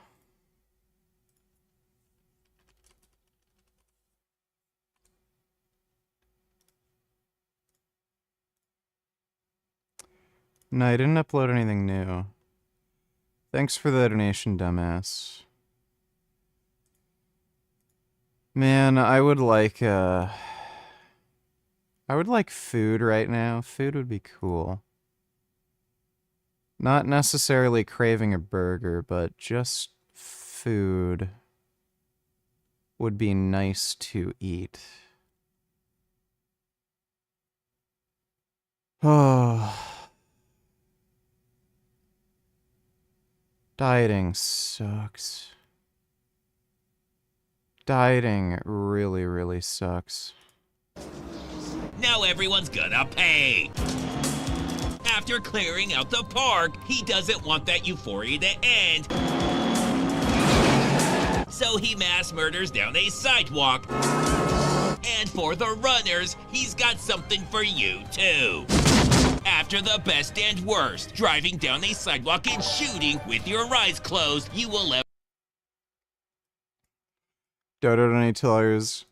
That list didn't show it, but also they invited Palestinian Authority chairmen and probably people from Hamas, if I had to guess. A cat can fall from insane heights and still survive, but what's even crazier is the higher they fall from, the better their chances of surviving. You see, cats have a natural ability to rotate their bodies midair to land on their feet, and by spreading themselves out like a parachute, they slow their fall and soften the impact. But here's the fascinating part. A study looked at 132 cats that fell from buildings and found that injuries actually became less severe after falls from above the 7th floor, something known as high-rise syndrome. This happens because that extra time lets them fully relax their bodies and spread the impact out much more gently. A cat can fall from... I was very worried about some of these cats. I'm glad they're okay. This is everything I did in a day in Bali as a vegan. Someone I know recommended us to check out Jatiluwe Rice Terrace, which was the best decision of my life because on our way there we saw these beautiful cacao pods just hanging from a tree and a bunch of bananas with a banana flower. The rice terrace itself was beautiful too. Then we went to Batukaru Coffee Estate to have a home-cooked brunch. Everything was made with fresh ingredients and they're harvested early in the morning. They first served us freshly blended watermelon juice with a fruit salad and homemade coconut yogurt. The spread was incredible. We had this amazing tofu scramble, pita bread, and cassava coconut rolls. We ended the meal with a coconut latte and herbal tea. We then visited a plant-based chocolate factory where they showed us how they roasted the cocoa beans and make the chocolate. It was super interesting to learn about that. They also have a variety of chocolates that you can take home after. They're all made in Bali, which is great. We also got to make our own chocolate, but my chocolate was kind of ugly and I guess I was fine with it. I also got a hot chocolate with vegan whipped cream and it was the comfort drink that I've been wishing for. I'd like chocolate. Thanks for the donation, Dodo. Ever see, because nobody else would ever fucking do that. Which race do you find the ugliest? Probably Australian Aboriginals. Because they can experience shame, they head to a jewelry store and start unloading. And everyone's terrified. Except for Fred, who knows they're gonna expect him to clean this up. That night, Seagal's driving along when he starts to get the feeling that something's just not right. But then, oh shit, door slaps aren't working. This is... I wouldn't say Indians are ugly. Like, there's a lot of, you know, like, it's kind of like if you go to America, like, most people are ugly. It's just the case. There's a lot of, like, normal, broke-ass, poor people in India that, like, but, like, that's the case everywhere. If you go anywhere, like, yeah, most poor people who are just normal, everyday working jack-offs, they're ugly. It's just what it is. You know, there's a lot of very good-looking Indian people. Like, if you look at Indian Bollywood actors, a lot of them are pretty damn good-looking, like men and women.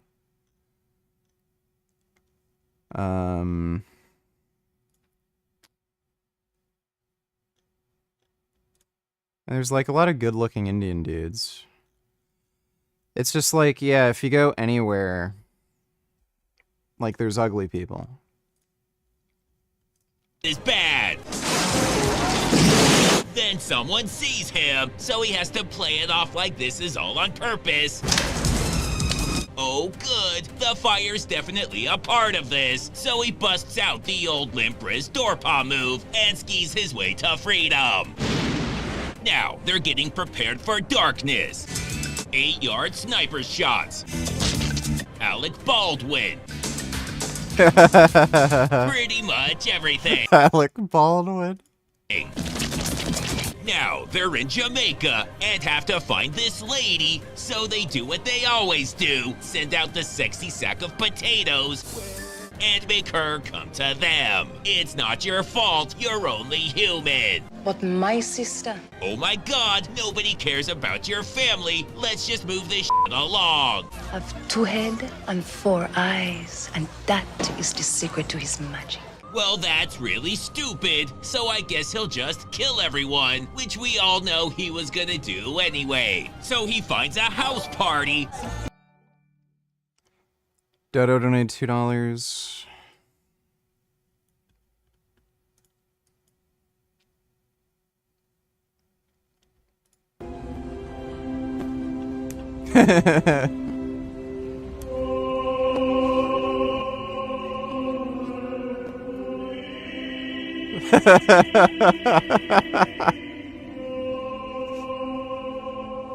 Oh, that's good. Biden was at the same funeral a few seats away from Trump.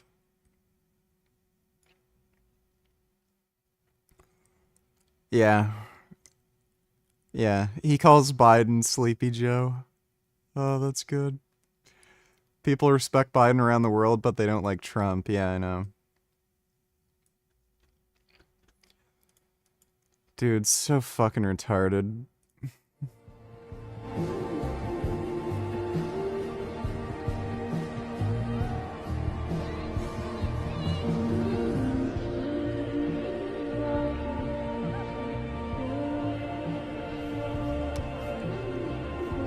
Yeah, Biden was actually a good president. It's great how Americans are fucking stupid and they don't even know what's good for them. Thanks for the donation, Dodo. And starts lighting bitches up left and right. Maybe plant an explosive or two. There's nothing Seagal likes more than women screaming at terrorism. So now it's night vision time. And things are going great when he realizes it's not even dark in there and everyone can see him just fine. Then this guy takes things too far. You a woman? And you have no teeth. Look, motherfucker, if someone's gonna say some random incoherent bullshit, it's gonna be him. Then after that embarrassing shit. I know you. You love the killing. Yeah, everybody knows that. But you's an empty shell inside. Bullshit. He's full of sugar and spice and everything nice, motherfucker. Then, oh shit, we got survivors. Send help immediately. F you. Don't worry, he's on it. Eventually, they run out of ammo, women, and children and head back to America. Now, he's having a meeting with these gentlemen. Thanks for taking this meeting. And, oh my god, it's like they've never seen a severed human head before. So, this, he thought you guys were cool, he's out. Then, while he's pointing his gun at his friend, he watches his other friend get murdered. And doesn't intervene out of professional courtesy. Now he'll chase down the guy with a sword while you fight 10 guys with guns. So while he's doing his job, Seagal's doing great himself. And has him right where he wants him. When he shows this impressive feat of strength that they can't cut away from fast enough. Then finally shows mercy by throwing him out this elevator shaft window so he can finally stop being in this travesty where pretending is a movie. Now he's walking around with a dead body, which, outside of it being an adult man, everyone's already used to.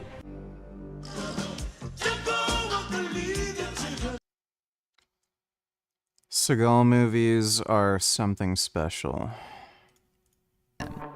I have been feeling and seeing how poorly young men are doing. Why are men and boys struggling? Why are men in such crisis? And what made me really see it is a bit silly, but stick with me here.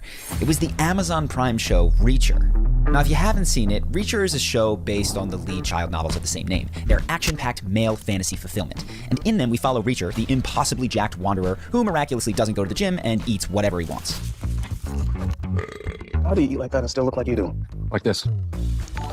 He kills bad guys. Morning affirmations VG. Let me see. You need medication. What? You need medication. I need a woman, not a fucking little girl with a fucking dysfunctional cunt. I need a fucking woman. I don't need medication. You need a fucking bat massage. So, Mel Gibson's crazy. We already know that. But to be fair, he had no idea he was being recorded. And I've seen this so many fucking times. Women will wind a guy up like fucking crazy, do insane unhinged shit. And then when they're wound up, they'll start recording the fucking call. And then they're like, oh, see? This guy's crazy. Like, so I don't know. I don't know how crazy he really is. Like, this obviously looks bad.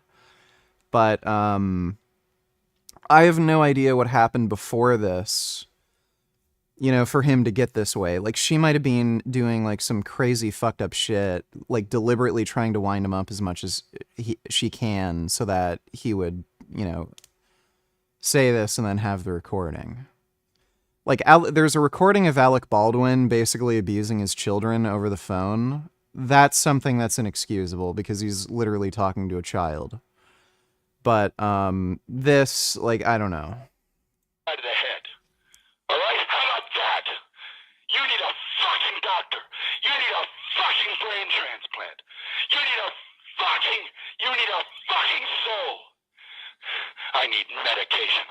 I need someone who fucking treats me like a man, like a human being, with kindness, who understands what gratitude is because I fucking bend over backwards with my balls in a knot to do it all for her, and she gives me shit like a fucking sour look, or says I'm mean.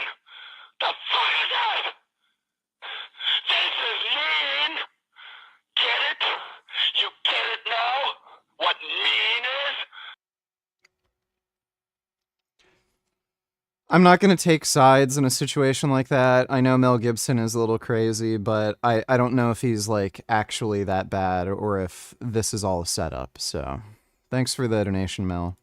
Saves the day and beds a new woman most every book. This is nothing new in the male fantasy fulfillment genre, except there is something that's weirdly new. In the show, Reacher, who is the most assertive, dominant action hero you could ever imagine in your wildest dreams, never initiates anything sexual. Anna, wash your mouth, wash your catch of flies.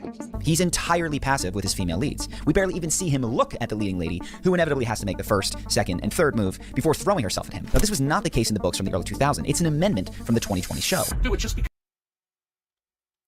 We all know why. Oh, he touched her without her permission.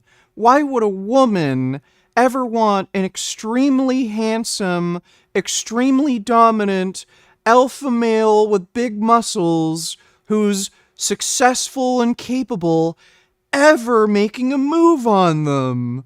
That's sexist. That's rape. Like, yeah. No shit. Becomes like a fantasy of this guy who every guy wants to be. You want to get the girl in every town you visit, and Jack Reacher fulfills that fantasy.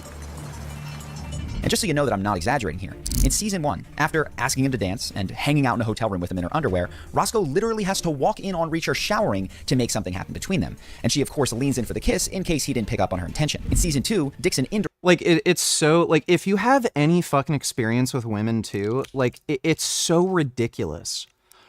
I've had similar situations happen, like, when I was, like a lot younger. I would have still been in my teens at this point. I was like training for a bodybuilding show, and I was getting like really lean, looking really good, and I was getting more attention from women at the gym. And I remember there was some chick who worked at the gym. She was a fair bit older than me. She would have been like 25, 26, and I would have been like probably 17 or something at this point. Yeah, I don't even think I was 18 yet. And she knew that I found her attractive. Like, so, you know, I'd talk with her occasionally. And when I started dieting for the bodybuilding show, looking really lean, got abs, she kind of made a move on me. Like, she was saying, "Oh wow, you're looking really good," and she like touched my chest and my stomach. She like rubbed her hand across me to like make it obvious that she was into me. And I thought about it for a minute, and I'm like, I'm still living with my parents. I don't make any money. She's older. She probably has like different expectations for like a partner and stuff. So I decided like not to make a move because I thought, like, I don't want casual sex. I being there, done that. Like, I actually want to date somebody, and I just didn't see it really going anywhere. Like, the best that would ever happen is casual sex, and I didn't want it. So I just chose not to make a move. After that, after I didn't make a move, she was totally cold after that. Like, showing no interest. And it's, like, it always happens. When women, like, show interest and then you don't make a move, they lose interest because they just see you as like, oh, he didn't make a move. Some of those circumstances may just be them thinking, oh, he's not into me. But the majority of the time, they're going to think like, oh, he's like a beta male. He's not really assertive, stuff like that. And then they just don't find you attractive anymore, even if you're good looking. So when they write a show like this, where women are showing clear interest in a guy, and then he doesn't make a move, that is a huge fucking turnoff for women. So it's just a joke. Like, society has just become a fucking ridiculous joke.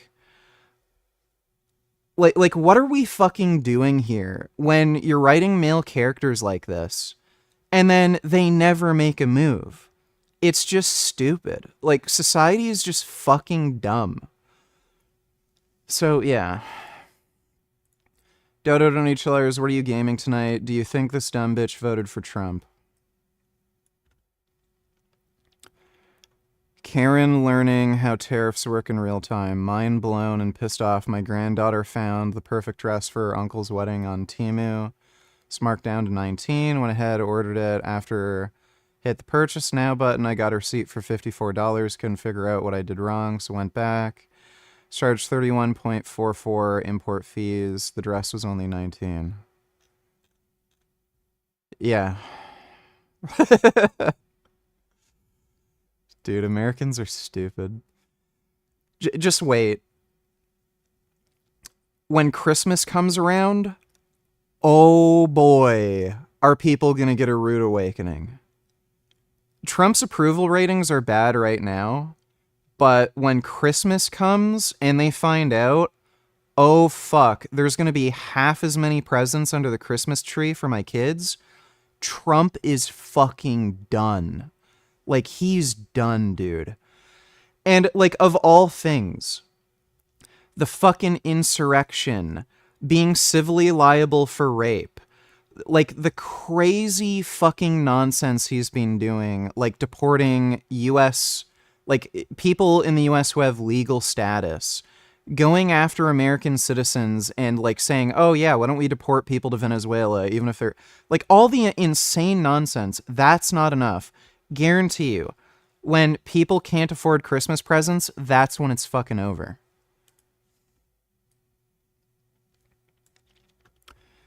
Third bombshell, Germany. 2 Russian spies arrested by intelligence services had U.S. Defense Secretary Hegseth's private phone number on their cell phones.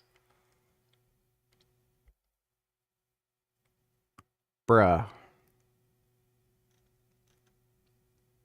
Spies identified as German and Russian nationals are accused of scouting targets for potential attacks, including U.S. military facilities in Grafenwöhr, Bavaria, site where U.S. forces have been helping to train Ukrainian soldiers.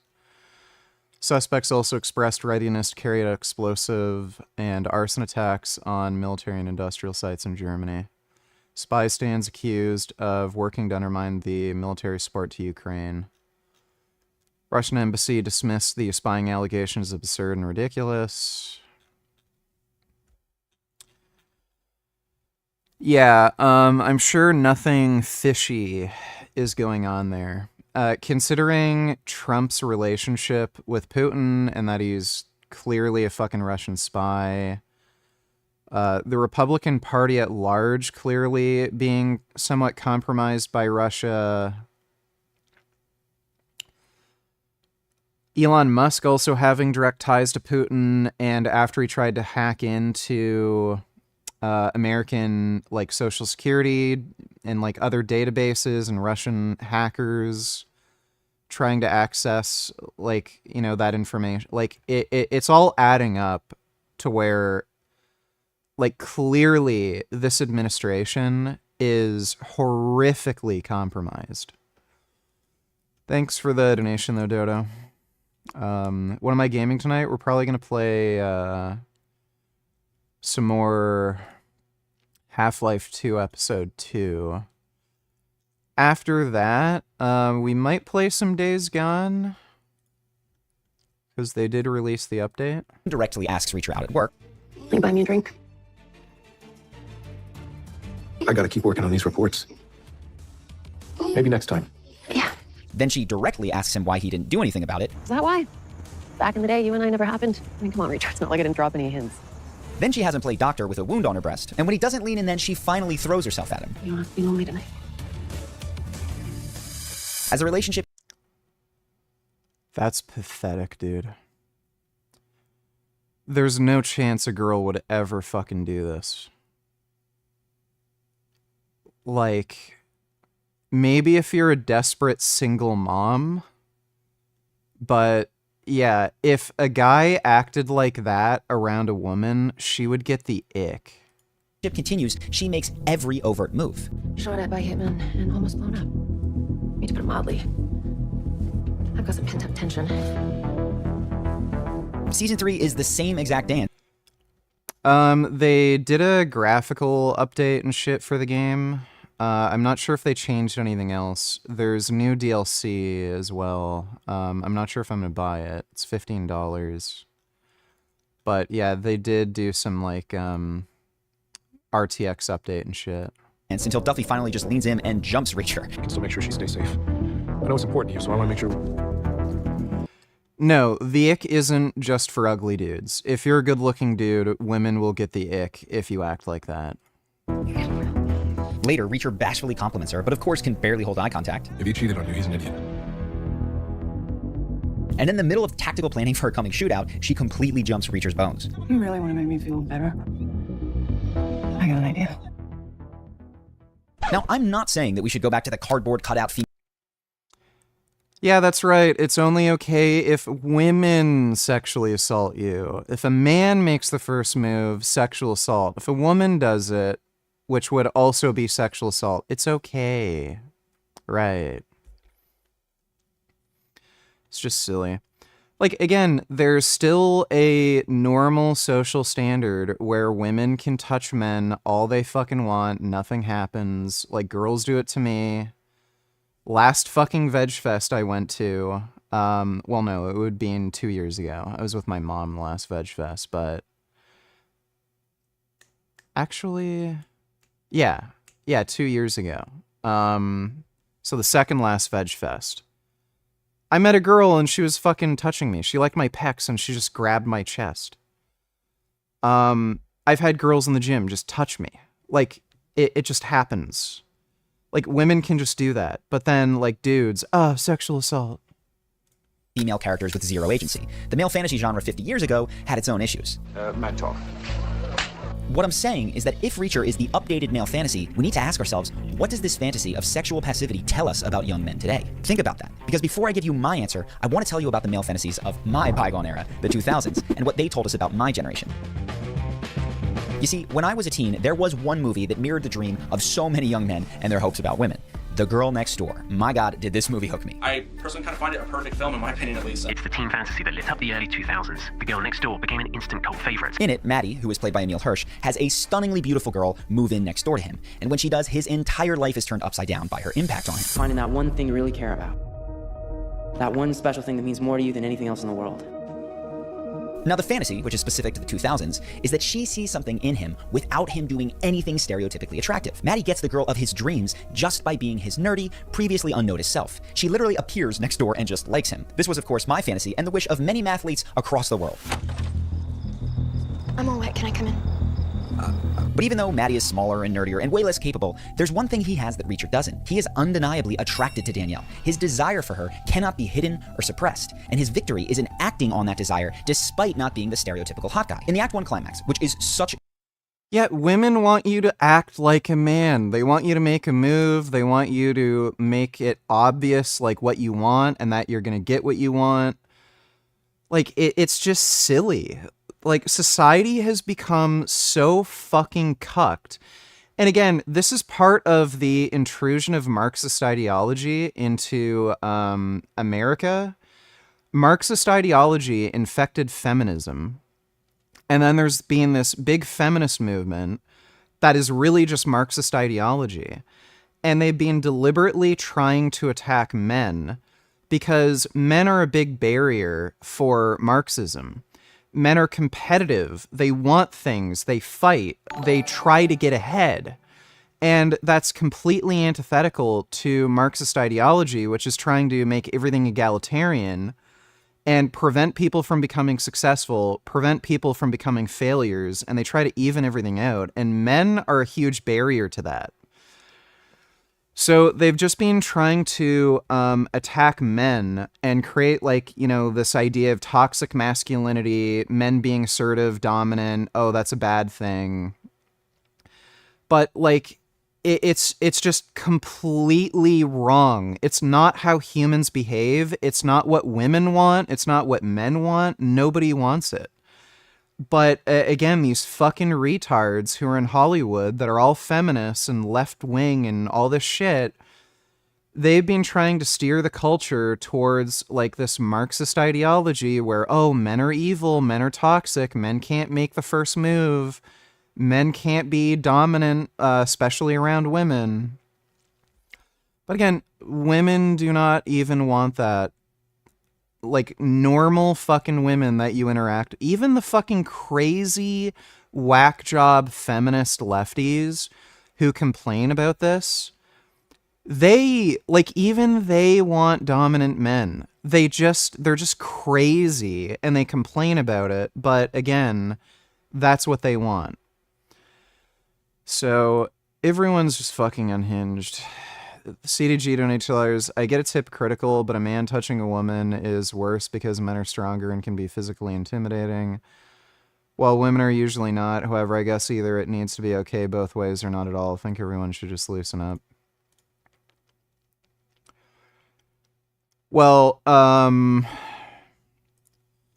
there are small differences depending on the situation. So if a man, like, spanks a woman on the butt, women aren't really in a position where if, like, it's gone too far and they're not comfortable with it, where they can effectively stand up for themselves, at least physically, whereas men can. So when you're talking about things going too far, where women are, like, actually getting groped, yeah, a man can physically defend himself and stop it if it's going too far, whereas in general, women can't. But that's only in situations where it's, like, going too far. When you're talking about just, like, simple, harmless touching, So like, you know, the example of like, you know, I've had girls grab my chest or like touch my chest or like touch my stomach or something to like feel how toned my abs are, shit like that. That's kind of like harmless touching. If I were to go up to a girl in the gym and I were to say like, "Oh wow, your arms are really toned and you're really muscular," and I were to like grab her arms like that, uh, society now like, "Oh, that's crossing the line." I don't really see that as a line cross. Like maybe for that person, and then you know, like they could just tell you, "I don't want to be touched," you know. So I get it. I get that there is kind of a social imbalance there, but things have gotten fucking ridiculous to a point where a depiction of normal fucking behavior, normal interactions between people cannot be displayed because, oh, that's rape when it's not. Clearly the woman wants it. That's how women want you to act. Like, it's just crossed the line to ridiculousness. Thanks for the donation, though, CDG. CDG donated $2. I ended up getting this one instead since it's a little smaller and I don't need more than 1,000-pound weight capacity plus cheaper.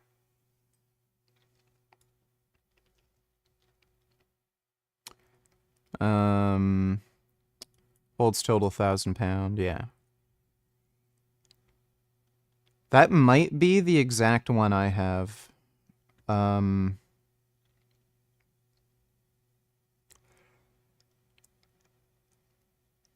The J hooks are a little different, but that looks pretty much exactly the same.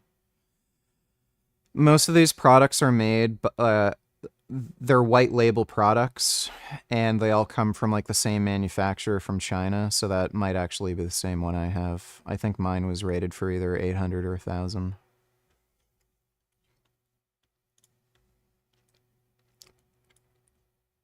And yeah, those are actually, I think, exactly the same. So yeah, those safety spotter arms look exactly the same. And I'm gonna get this for weighted dips. Yeah. I don't know if that would work well with a half rack. You might have an issue with stability with this because it's a half rack, but if it's cheap, I mean, you might as well try, but yeah, I don't know if that would actually work well on a half rack. Thanks for the donation, CDG. An iconic scene that I wish I could just play it outright. Maddie's at a party, and the jock has just slid up on his girl. Maddie is out. What's up? You come here for a second? Yeah. Oh, no, it's cool. They're pals. Danielle is now with the jock because, come on, look at that guy. And just as Maddie's about to leave in defeat, something shifts. Maddie acts on his desire, and we get one of the defining shots of my teenage life. Maddie wins because he goes for it. He doesn't do a million push-ups or beat anyone up. He just goes for it. This is the inverse of Reacher, who is super high agency in every action scene. You boys know what's about to happen to you. You leave now. So I'll give you to the count of 3. 1. But totally passive around women. Good thing I'm doing the asking. Come on. It's ridiculous. Now, of course, this is a teen movie and Reacher's action-based, so maybe it's an unfair comparison. So let's look at an action film from the same 2000s era, Casino Royale. The name's Bond. James Bond. We have the same impossibly capable lead who kills bad guys and gets the girl. Doesn't bother you killing those people. Yeah, James Bond's always been badass. CDG donate tellers agree with you. Touching isn't a big deal if it's just harmless compliments. Wouldn't mind if a girl touched my arms. Probably be flattered, or if they're hot, I'd ask them out. Also, worst case, with Dip Bar, I can just return it. Gonna try it first. Yeah, Amazon's good with returns. That's one good thing with Amazon. But yeah, it's just not a big fucking deal, dude. Like, when I was working as a photographer, shooting in clubs, I'd have girls hitting on me. They'd literally rub their tits against my arm. Like, again, I've had girls grab my chest, touch my stomach. It's just, like, it's just normal. And again, it's normal for guys when a girl shows interest to like do some level of touching, like not grope them, grab their tits or anything, but it's like, it's just what people do, and it's what women want you to do. So, yeah, don't listen to fucking society. Just do what you're supposed to do. Like, do what works, okay? If you're doing this, like, gay, retarded, passive shit that you're seeing in modern movies, and it's not working, and women are, like, turning you down, it's not working. So, do what works. That's all you really gotta do. Do what you need to do to get ahead. Thanks for the donation, CDG. Women kind of create the male hierarchy, so if you are not there yet, she'll be insulted if you hit on her. No.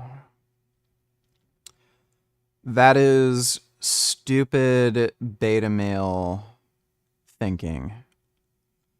So again, women aren't really focused on looks as much as you think.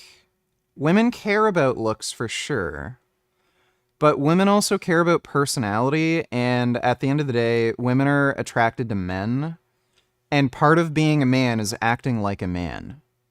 Okay? So you have to show assertiveness and dominance in situations.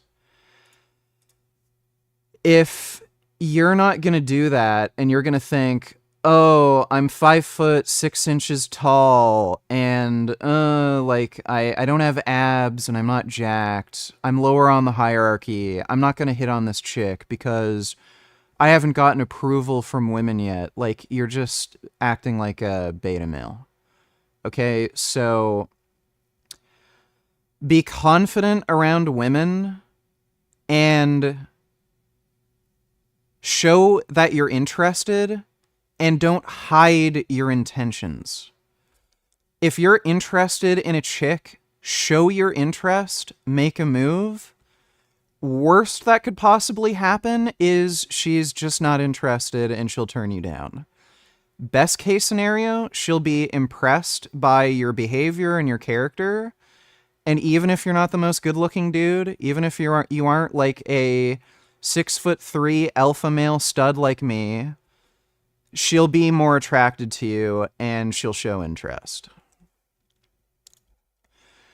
CDG $22 Race Walker. If you're being serious, then you must be a virgin. Good luck. Being a man isn't being a bigot. That's how you get pussy a girlfriend. I don't know who you're responding to, but thanks for the donation, CDG. I wouldn't be very good at my job if it did. But in 2006, he of course still wants her. Bond's desire for Vesper is immediate, and he's anything but passive in communicating it. I thought this chick was mid as fuck. I don't know why they cast her for the role in particular. Like, she's not ugly, but she's not great either. I'm the money. Like, there have been way, way hotter Bond girls. Every penny of it. So, as far as I can remember, in the 2000s, male desire for women still existed in that stereotypical male fantasy genre. Victory came from risking rejection to act on that desire. That one special... Okay, Peter Parker was a fucking beta male in that Spider-Man movie. That's not a good example. ...thing that means more to you than anything else in the world. And when you find her, you fight for her. You risk it all. And a capable man could handle rejection without forcing the issue or getting overly flustered. And this is what worries me about Reacher. Desire for women. And if it were gay, it doesn't matter. It's desire for sex, for intimacy, for a relationship. It's all gone. The only thing I have is my height, but they could see that as scary, creepy, because they can't see anything else good about me. That is the worst mindset you could possibly have, dude. Look, stop caring what women think. Like, that's... It doesn't matter what women think, all right? Like, that's one thing. Like, it's funny. Women complain about this, like, oh, he's not listening to me. He doesn't care about my feelings. Women complain about fucking everything. on some level, that's what women want. They want men who don't care about their fucking feelings, because that's just a masculine characteristic. Men care about getting what they want, okay? That's what dominant masculine men do. They want things, they will get them regardless of how anybody else feels about that. That's just how, like, dominant masculine men behave. Stop caring about what women think, how they feel. Act in a way where, like, you just care what you want. And women will appreciate that and find that attractive. Sure, Reacher is a participant, but he's not an active initiator. And by the way, I see the same thing in a lighter form in 2019's Witcher. They say witches can't feel human emotion. What do you believe in? Geralt acknowledges his attraction to Yennefer, but it's her initiating at every stage. You can't contend with me. Sorry I couldn't beat Rick. I knew you'd fight it. Now, perhaps I'm extrapolating based on just one show and I'm reading too much into it. But consider how broader media habits have shifted since the 2000s. It had its serious issues, but TV required you to feel what you wanted. You had to tune in at a particular time to watch your show. You had to select the YouTube video based on a title that said, this is what I want to watch. Sure, we had the channel surf, but every millennial knows how miserable of an experience that aimless searching was. Now the TikTok mentality is basically, I don't know what I want. Feed me anyway. What happens when you're just scrolling and scrolling and you just can't, like, stop? Well, social media has essentially taken human connection and turned it into a drug. The moment you turn it on, it's like playing you a new thing, playing you you're like, "Aah!" You just sucked into it. And it's not miserable. You can be entertained for hours without once feeling your own desire. So that's the meta landscape that this is occurring in. But there's also what I hear from young men. You know what? I was kind of oblivious to this for a while because, like, I'm not stupid.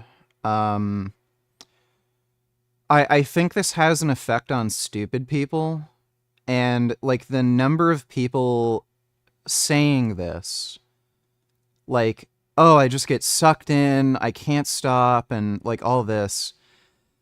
It's like, if you're dumb, like, yeah, I guess they found out a way to manipulate dumb people and keep them watching and scrolling, but,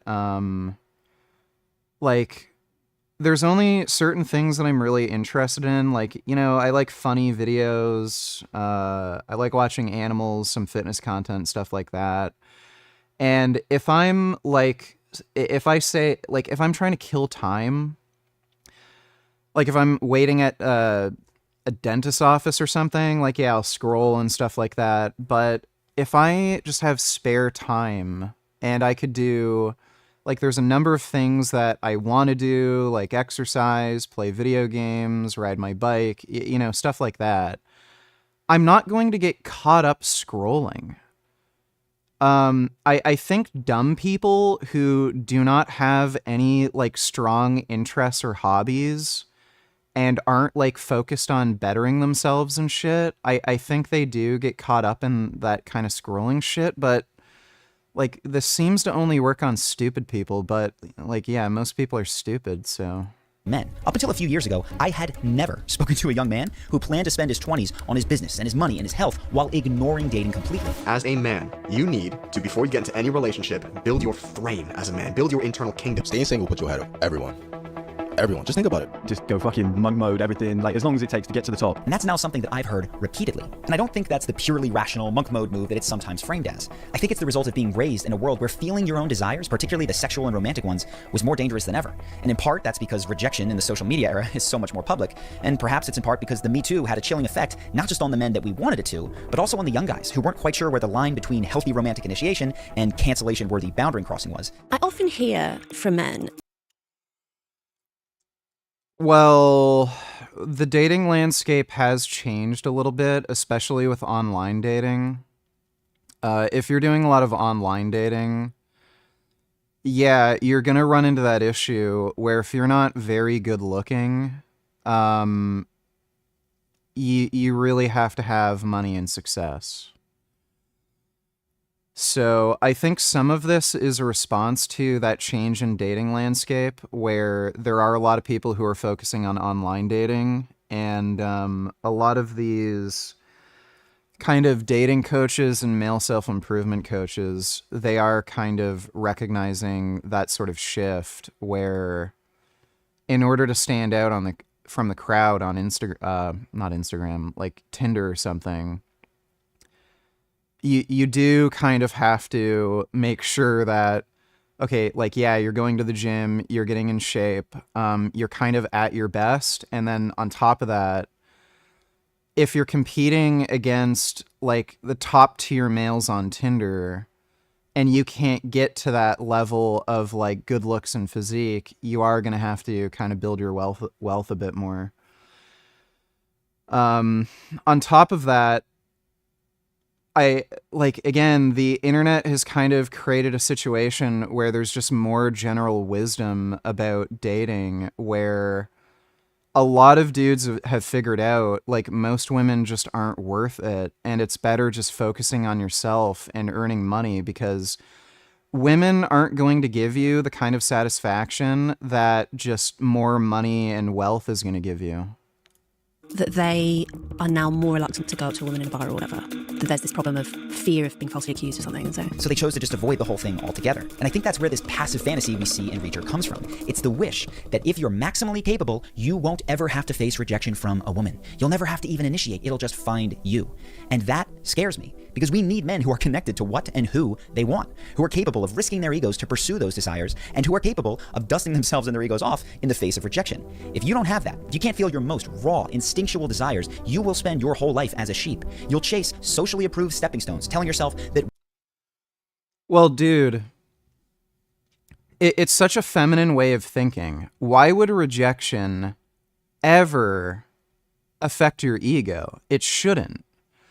Like, I think stoicism is a very, like, masculine ideology, because, like, we all know women are terrible with emotional control and perspective and shit like that. If you have a kind of stoic mindset, it doesn't matter what other people, like, how other people react to you. What matters is your own view of yourself, your own control of your emotions, and, like, just a kind of focused consideration on what you want, what will make you better, what will make you happier.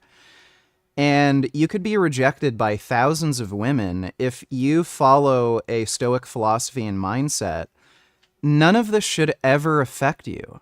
What other, like, how you can't control how other people react, how other people think. And if that's the case, then who the fuck cares if you get rejected? You want a certain thing, you want a girlfriend, and you want, like, your girlfriend to, like, have a certain, look a certain way, act a certain way, maybe share some of your values and have similar hobbies and shit like that. And if it's required for you to go up and talk to women and get rejected a certain amount of times until you find, you know, a suitable partner, then that's just the way it is. And you shouldn't feel negatively about that. It's just the way it is. And you just have to keep moving forward, and none of this should affect you. But again, it's this kind of female mindset where I need validation, I need approval, I need certain people to think this way about me, or else I don't feel good about myself. You should just feel good about yourself. And however anybody, you know, acts around you, all of that is irrelevant. You're in control of your own emotions, your own feelings. And you just keep moving forward, and you just keep doing what you want to do. But again, it's this, like, female mindset that's infected so many men's minds, where I need approval and validation from other people. That's how women think. Women think about approval and validation. Men just think about fucking winning and getting what they want. So... One day, you'll go after the real thing. So you can make money, sculpt your body, build a social Rolodex, but you do it all in avoidance of the things that you really want. So my advice to you is that if you find any of this compelling, ask yourself, where in my life am I avoiding what I deeply want by telling myself that I need to focus on stepping stones? Is there someone that I'm attracted to, but I won't ask out until I have that six-pack in 6 months or 6 years? Is there a business that I want to start, but I won't begin until I have the right made-up credential? Is there a creative project that I haven't shared because I'm not yet perfect enough at that thing? And if something comes up, my advice is to go for it. Risk rejection, especially in a world world where everyone else is distracted with imaginary stepping stones, the person who can risk rejection and pursue their deepest desires is the one who winds up leading. Now for me, skipping stepping stones meant that I had to take a good hard look at my social life. And when I did, I realized that I wasn't approaching the women that I liked the most, or asking for the promotions that I wanted and felt I deserved, or connecting with the people that I admired, all because of social fears and awkwardness. And if this issue sounds familiar to you and you want to stop putting off solving it, you might want to check out my course, Charisma University. It's our 30-day program that will help you unlock the confident and charismatic person. Say overall that was a based video. Oh, beloved MMA referee Mike Beltran tore his pec while grappling. Ah, that sucks. Wait a minute. What's that? Enhance. Enhance. One more time.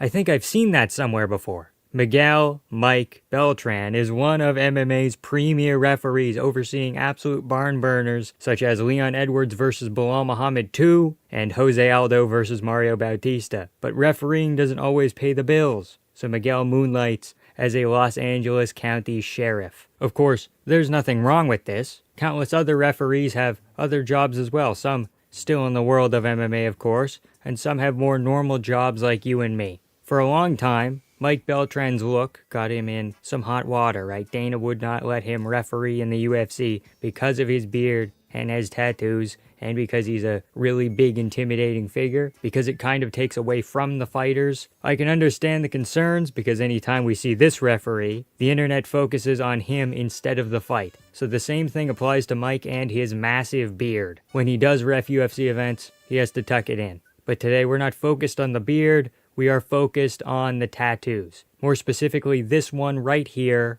But first, sheriff gangs, a brief history. Within the Los Angeles County Sheriff's Department, there are over 20 different gangs. The division of these gangs is often based on race, or how brutal they are, or how intense the gang activities are, that kind of thing. When the Sheriff's Department was created in the mid-1800s, it was still the Wild West. There was a gold rush, and cowboys, and the U.S. government and the Mexicans were fighting all the time. This went on for a while until the 1950s, when the head of the Sheriff's Department said, "Let's kick things up a notch." Things became a little bit more organized. They had a uniform now. So then we get into the era of heavy police violence and high-speed chases, chips after dark. After that, people became more cognizant of this, and it was covered by media a little bit more. So a bunch of these gangs went underground, or kept it a little bit more low-key. The grungy policing of the 90s into the 2000s, right? So we go from cowboy bounty hunters to 50s, 60s, 70s type idyllic police officers with a rough edge to the 90s, where everything gets really gritty. This is where we enter Mike Beltran territory. Now you may be thinking, gangs within a police department? It seems like these two things being separate. Is Stoicism mostly where mindset came from about life and nihilism? I would say it's probably the other way around, where nihilism logically led to Stoicism. If there's no meaning in the universe, and the only place where, like, meaning and values exist is in your mind, then your mind has all the power, right? So that's where... And, like, Stoicism is basically all about power of the mind. So I think, like, my nihilistic ideology logically led to Stoicism rather than the other way around. Should be pretty standard, no? And to that I say that all these gangs are so deeply rooted in the Sheriff's Department that if you were serious about flushing them all out, 1, they'd be unsuccessful. 2, they'd be getting rid of such a significant portion of their force that they would be short-staffed for a very long time. So they basically have to let them do their thing and try and work around it. The gang that Mike Beltran is a part of is the Los Bandidos gang, which sounds like the most stereotypically Hispanic gang name I could think of. Okay, I have two more. That is weird. La Mafia del Sombrero, Los Reyes. CDG Donny Tillers, this guy films his bike rides to work and back, and he yells at people who block the bike lane or cross without looking, or when it's not their light. He's from New York City. Skip to 4 minutes, watch crash, then skip ahead. I've seen cyclists run. Yeah, somebody sent me this dude before. I think half the time he's kind of a bit of a pansy, and then the other half of the time he's He's got a point.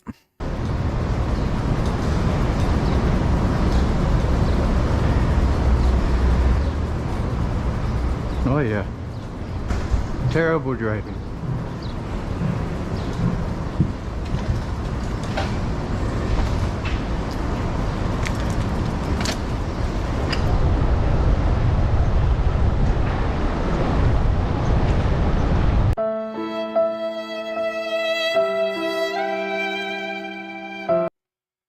I've had people do that to me all the fucking time. I remember I was in a bike lane in Toronto. There was a guy blocking the fucking bike lane, and he was carrying some thing of coffees. And I kept ringing the fucking bell on my bike, telling him, buddy, move, you're in the fucking way.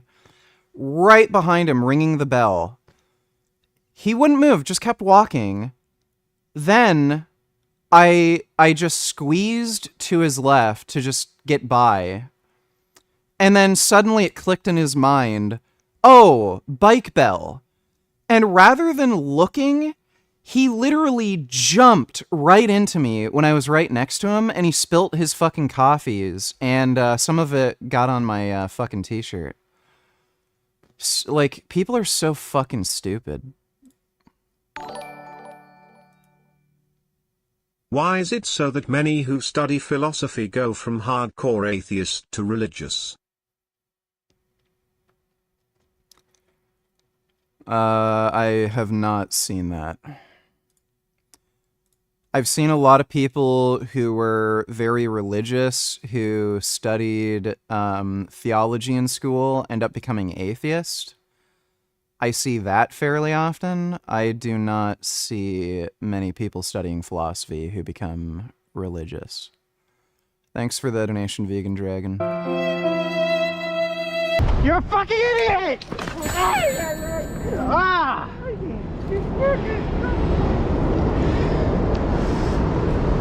Ah!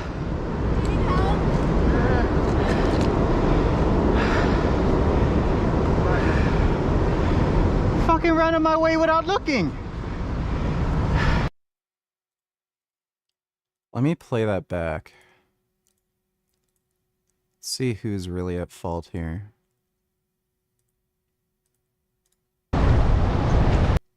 Okay, I mean... like, he saw the guy blocking the bike lane. The sensible thing to do would be to slow down and ring your bike bell. So, this is one thing I hate about this guy. He's entitled. Like, I know people shouldn't be doing this. They should just be crossing the bike lane, making sure they look both ways. But if you know they're being stupid, and they're not looking, and there's a risk that they could hit you, again, the sensible thing to do is to just slow down, ring your bike bell, make sure they don't run into you. But this guy is so fucking entitled, he'll deliberately cause situations that result in accidents because he thinks, I'm doing everything right. I'm just going to keep going, even if it results in an accident, because they're doing something wrong. Like, it's just, like, this guy's an entitled cunt.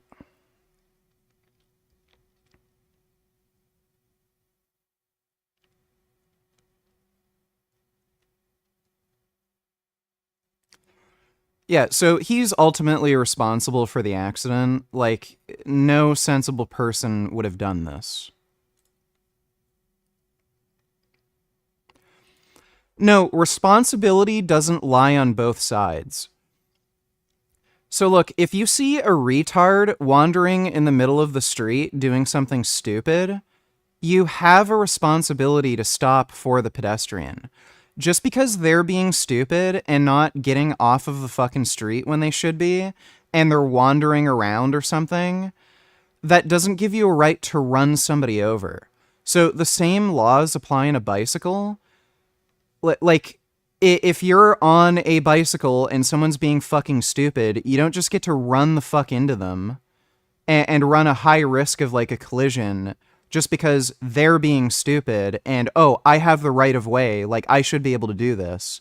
Again, if it doesn't work like that in a car, it also doesn't work that way on a fucking bicycle. I don't just get to run people over because, oh, they didn't look both ways when crossing the street, and I should be able to, like, drive down the street unimpeded without somebody jaywalking. So, yeah, this cyclist dude is a fucking idiot. He deliberately causes situations that lead to these accidents when they could have very easily been avoided.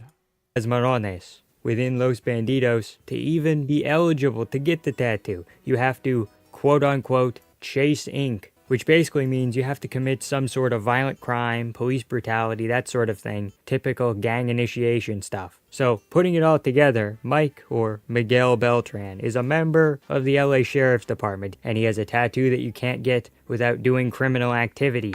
Therefore, Mike has probably... Dumbass donated $2.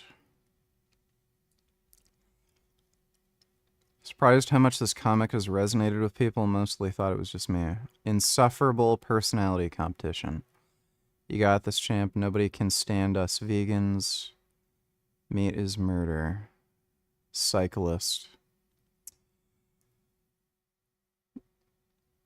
Yeah. There is a insane entitlement complex with cyclists. They're retarded. I kind of get now why so many car drivers hate cyclists. I never understood it before because I never did group rides, and I would just ride my bike by myself, and I'm not a retarded, entitled jackass. But I get it now. Now that I've been driving, like, I don't run into as many issues as car drivers because I ride motorcycles, smaller vehicle, but...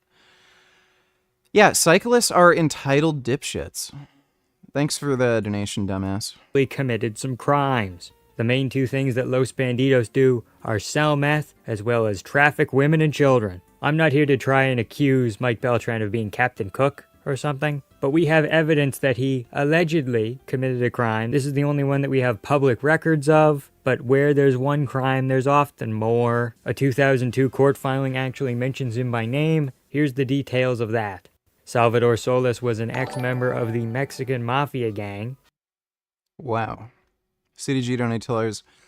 This one, he gets hit by a car going full speed, but the car ran a red light. Please skip to 1730 and just watch for like 2 minutes. Don't skip around. FCs? 1730.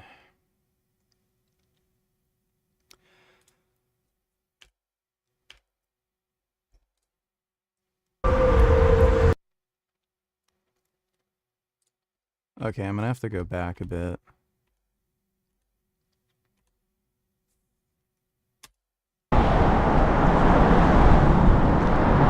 I knew it.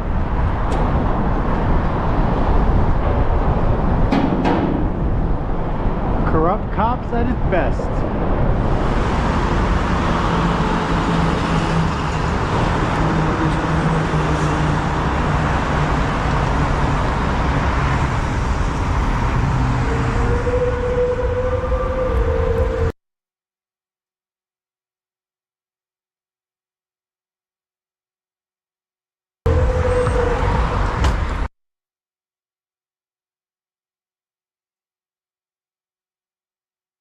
Yep.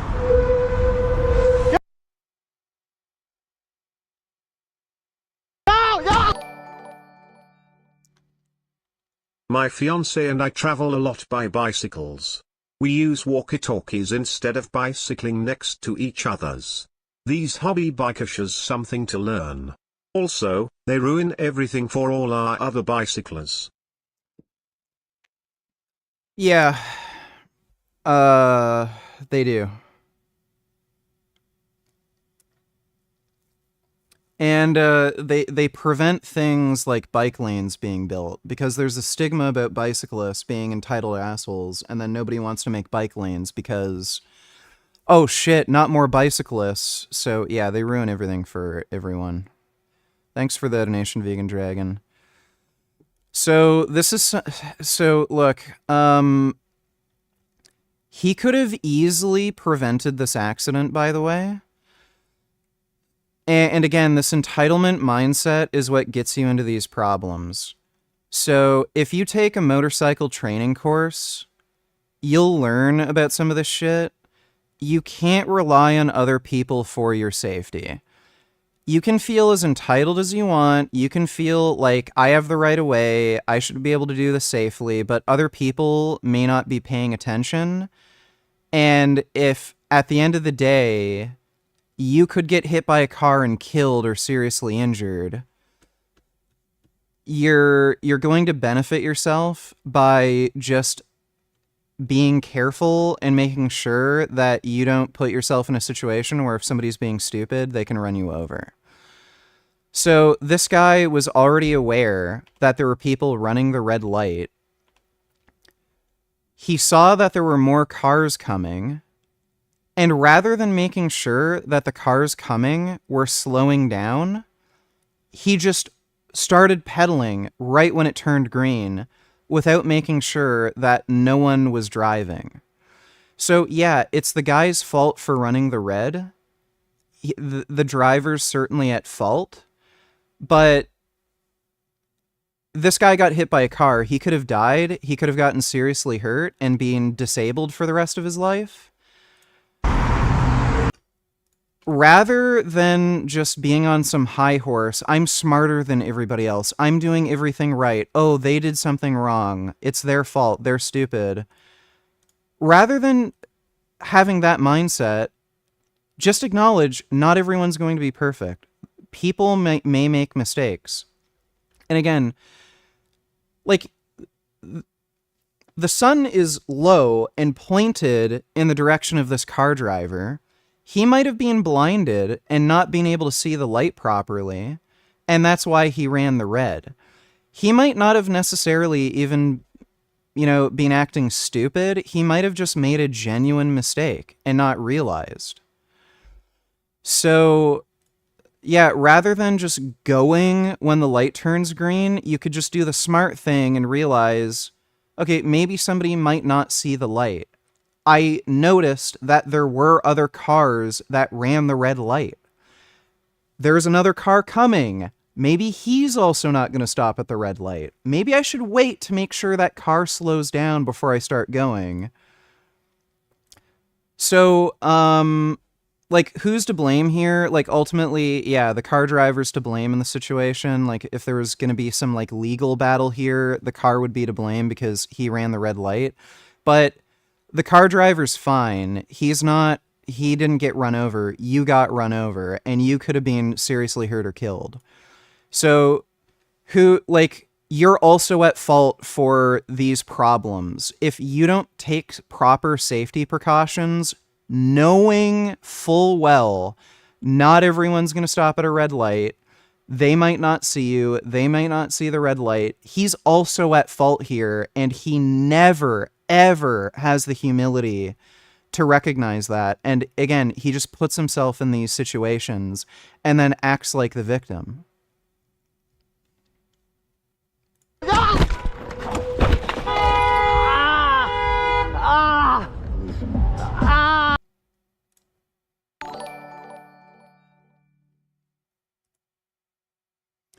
CDG, donate $2, turn the sound on, it's important to hear, and please just watch the 2 minutes afterwards, it's entertaining. Yeah, no problem. Thanks for the donation, CDG. Fuck!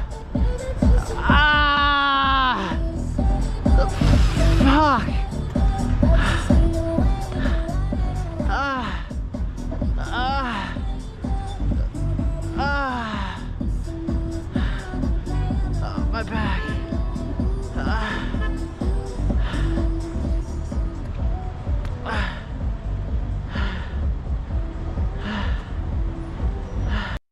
Why in the hell isn't that guy getting out to help him?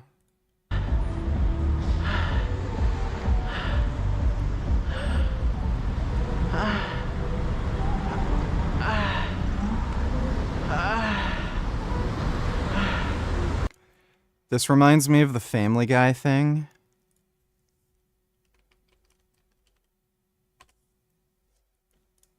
He found it! Oh my God! Run home, Peter! Run as fast as you can!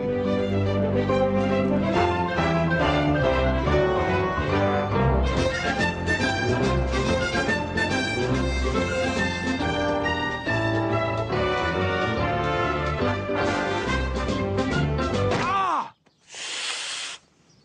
Ah! Ah! Ah! Ah! Ah! Yeah.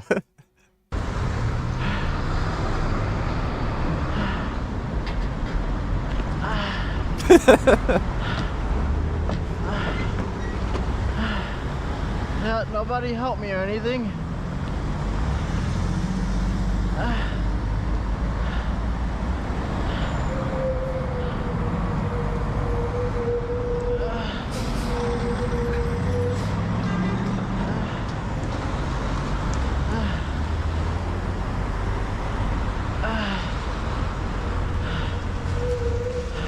Do you do joint exercises? What the fuck is a joint exercise?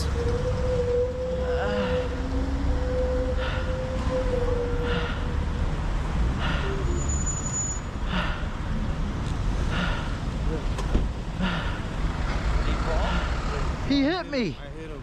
Cause you ran the light. I'm sorry, I didn't see. Yeah, of course you didn't see. You weren't looking. No, the sun was in my eye. Yeah. What ambulance or I call police. Yes. Say it again. I can't move. Okay. No, I'm the driver. Yeah, that's weird that it took him a full minute to get out of the car. Like, I don't know, maybe his first instinct was to call the police, but I would have gotten out first, checked to see the guy, and then called the police. Yeah, the person is breathing. Say it again. Yeah, he's conscious.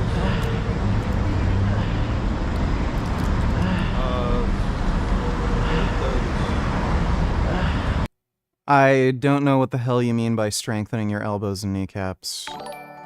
Those... Honest critique, Donny Tiller's thoughts on this electric motorcycle I bought last year. Paid $5,000 for it, but it only has one battery, so half the range and about 50 mile per hour max.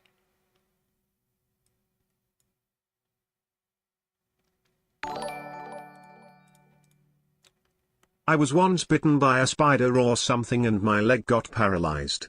I was crawling for 3 kilometers and nobody stopped to help me.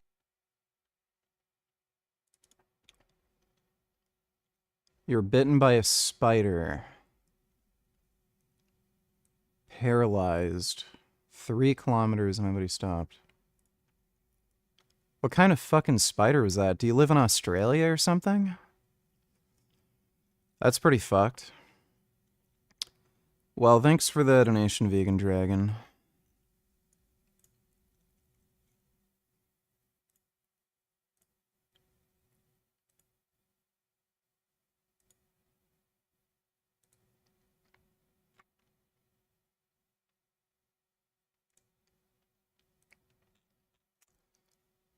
This is definitely Chinese made.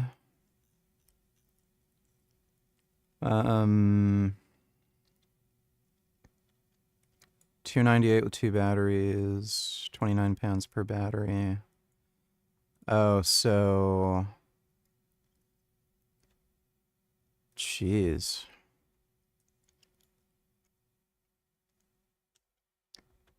$72 volts by 32 amps. Only 2.3 kilowatts. In a 72 volt system. I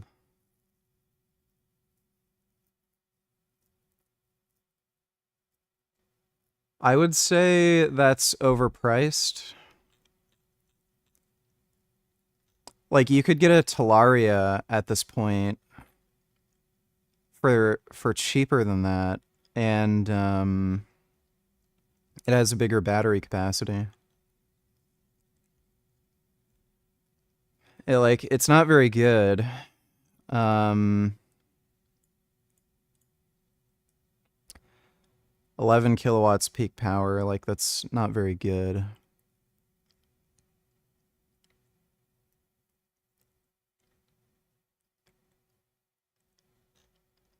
Why wouldn't you have just gotten a fucking gas bike? Like, I mean, even a 125cc would probably beat this thing.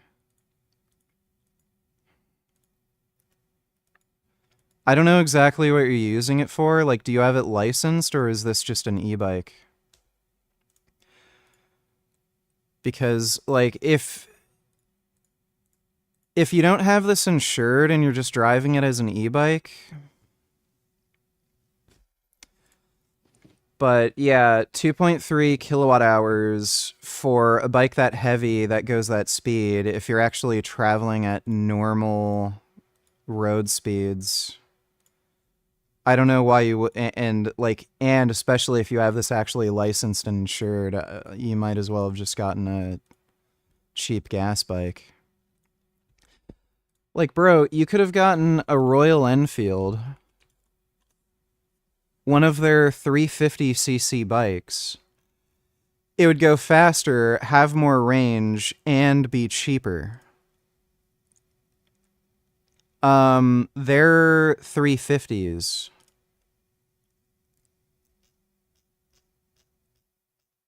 You can find these 350s for under $5,000. Like, you would have to pay for gas and insurance. Like, I don't know what how exactly you're using that bike, but you could have gotten a Meteor 350.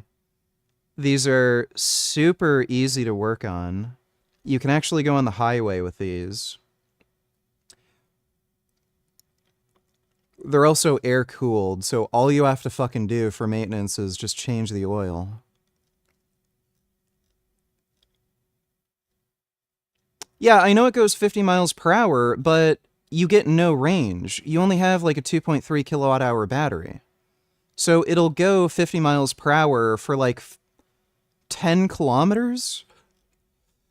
Like, with this, I mean, you could go highway speeds and get, like, what, at least 150 kilometers on a fucking tank? You might as well have just gotten a Royal Enfield.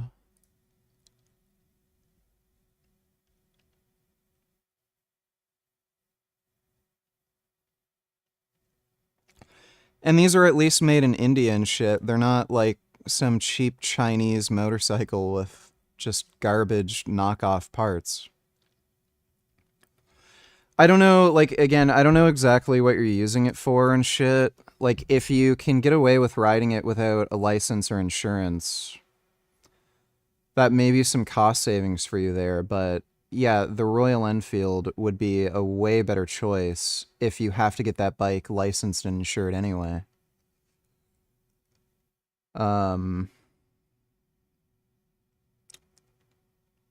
They do have one hybrid motorcycle. It's garbage, and you don't want to buy it. It's they have a Kawasaki Ninja Hybrid. Don't get that bike. It's overpriced and trash. There's literally no point to having a hybrid bike. It's just a dumb idea. I've got a Zero FX.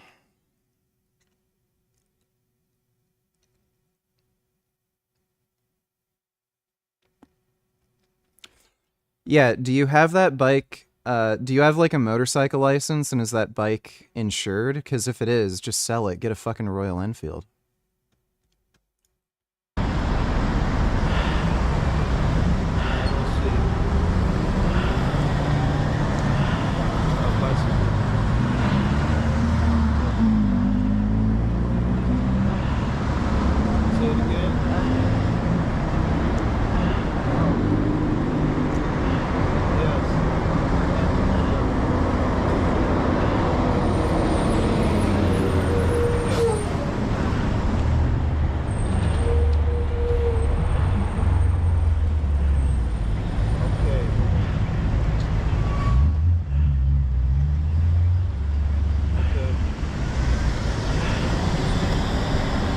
Okay, thank you. Okay.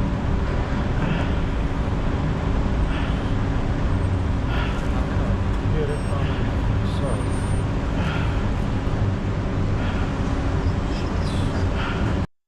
I don't know if I'm going to do any motorcycle live streams. There's a few reasons. One, the mobile internet service here isn't great, so stability of the live stream would be an issue. And on top of that, doing a stream while I'm riding is a little distracting, so I think I'm just better off not live streaming and just filming videos.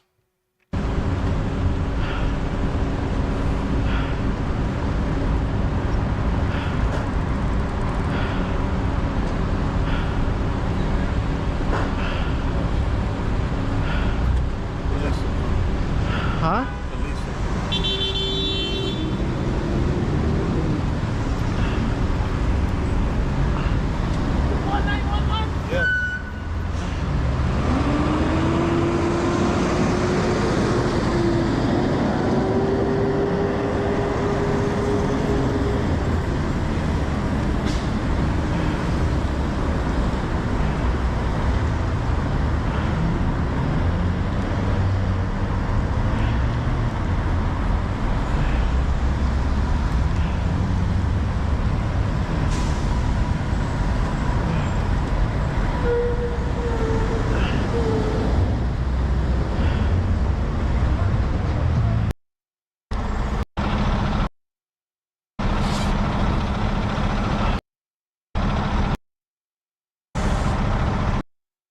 Honestly, I don't think he even got hurt. He's probably just playing it up.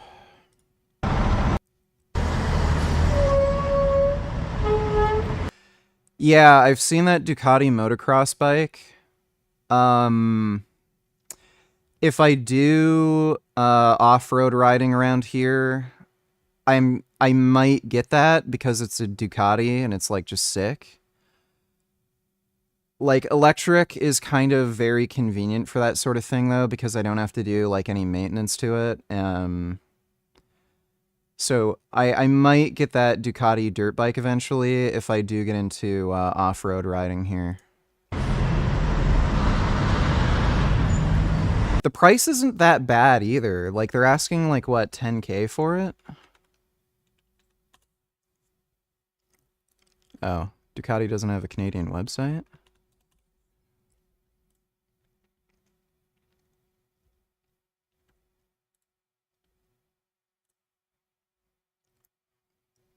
No, 11,500.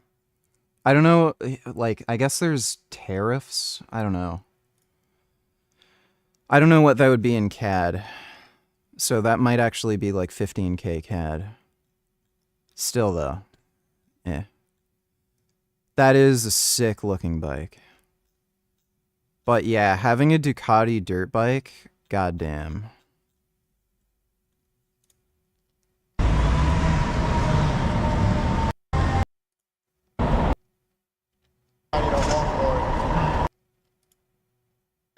I don't know.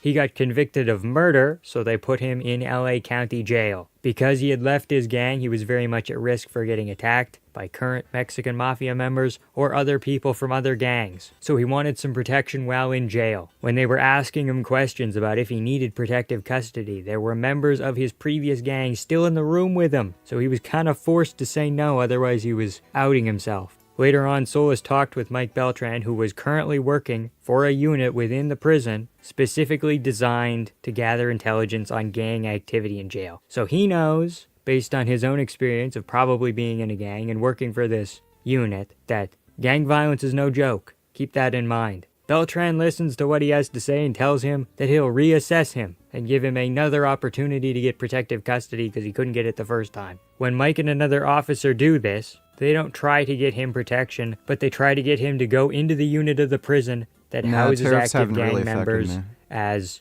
an inside man. Salvador Solis says that he left that life behind and he doesn't feel safe and that he would really like to just be put in protection. Actually, if I'm getting a Ducati, the import tariffs shouldn't affect me because they're Italian, so yeah, I don't think that would affect me. addiction and he needs help, but they cancel the application and walk out of the room on him. 2 weeks later, he gets attacked by gang members and they're shouting about how Beltran, quote, gave him up. They ended up not having enough evidence to prosecute Mike Beltran, and Salvador Solis was still in prison, so it made things pretty difficult. The court did criticize Beltran for not being cooperative during the investigation and court proceedings, as well as not having access to documents that he should have had regarding the case. Sounds like he got off with a slap on the wrist, but in my opinion, reading through the court documents, he probably did it. It's all he said, she said, but when you find out that Beltran is in a gang himself, right, he's lived that life, it sways me. But what do I know? I'm just a honky from Canada. And I'm not trying to just bring up old news here. It's very possible that Mike's outlook has changed, but all the signs are still pointing to him being gang affiliated. Why not just cover up the tattoo? And he is very vocal about his proud Mexican-American heritage. Every shirt is skulls with Hispanic iconography. This shirt looks like his tattoo, which is the gang symbol. Oh, well, maybe the guy just likes skeletons, okay? Give him a break. No, because his tattoo specifically has ELA written on it, meaning East Los Angeles, which is part of the registered gang symbol. Like, what if we found out that Herb Dean was a Crip? Would he still be so beloved? Would he be reffing the best fighters in the world? Mike has had so many opportunities. He's been...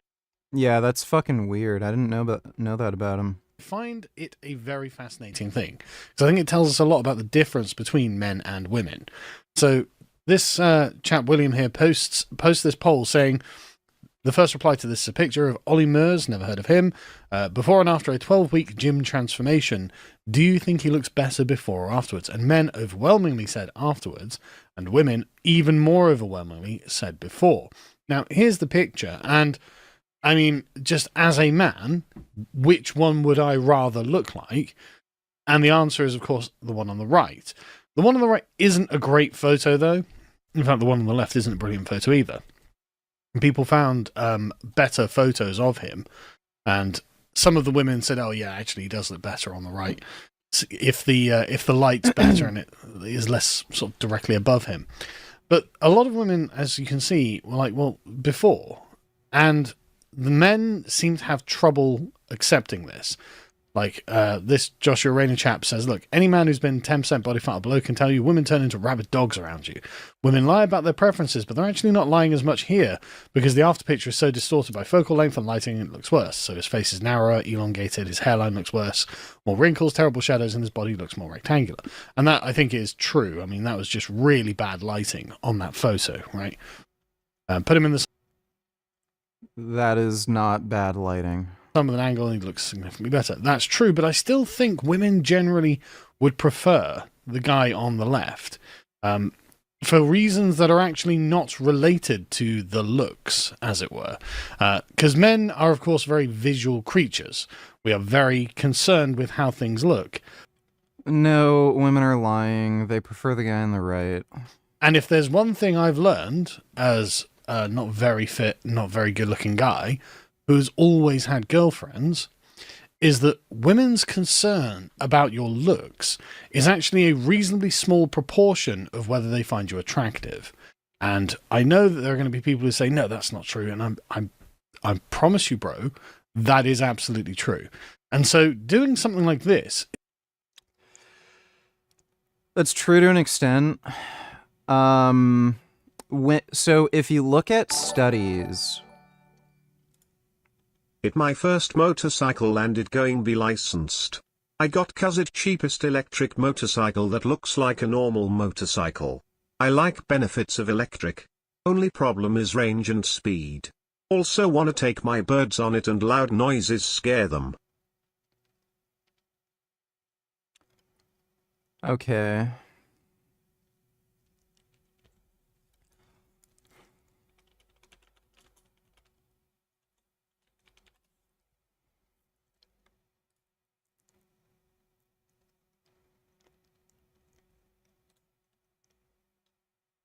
You can get a Redshift for $8,000.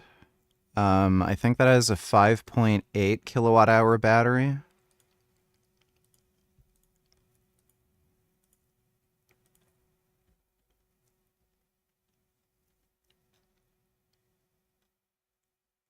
2023 Rebel S9, 12,900. That's a good fucking deal if that bike is actually in good shape. Fuck me.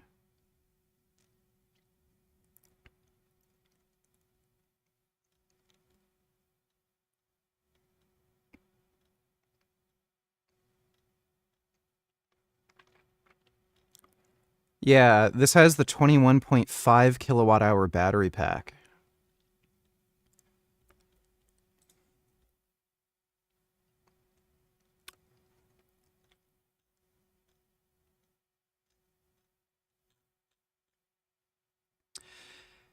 If you want like a legit motorcycle, you might want to look at some used Energicas. The company recently went bankrupt. So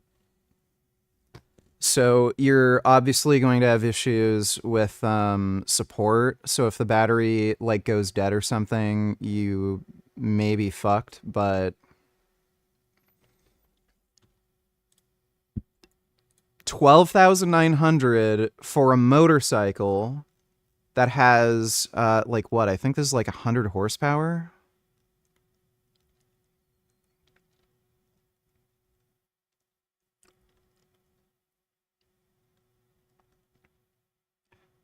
I'm pretty sure this is over 100 horsepower. 21.5 kilowatt hour battery. And you have DC fast charging for 12,900. So you kind of run a risk because there's no dealer support right now. But you might want to consider looking into something like that. You could probably also find some used Zeros. Zero still has a dealer network and everything. You could probably find some used Zeros for good prices too. They don't have DC fast charging.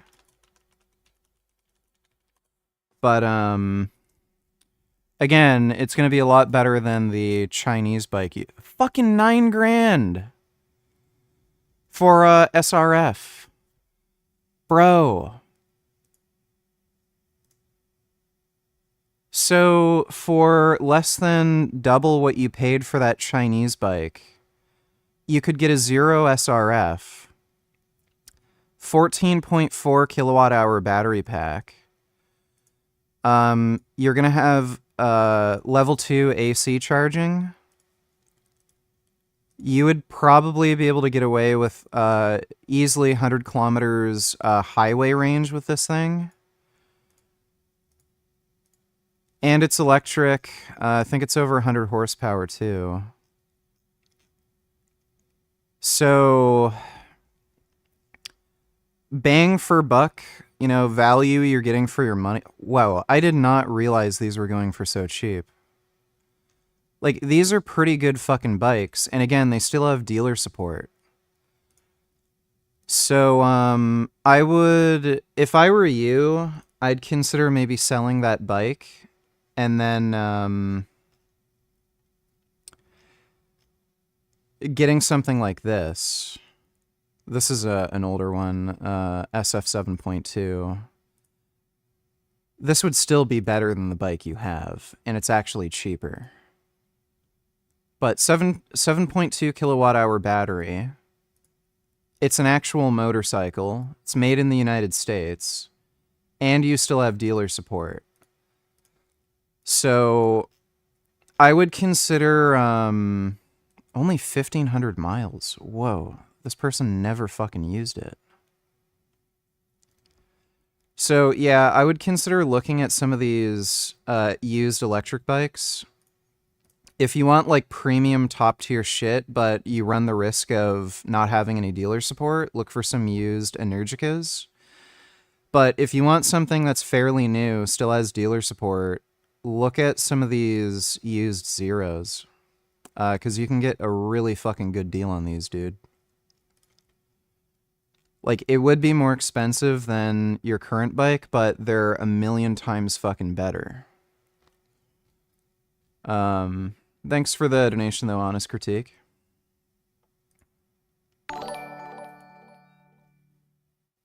Hey, I messaged you about a training question on Instagram through DM. Would you be able to take a look whenever you have a chance, please? Thank you. My username is CDG3976.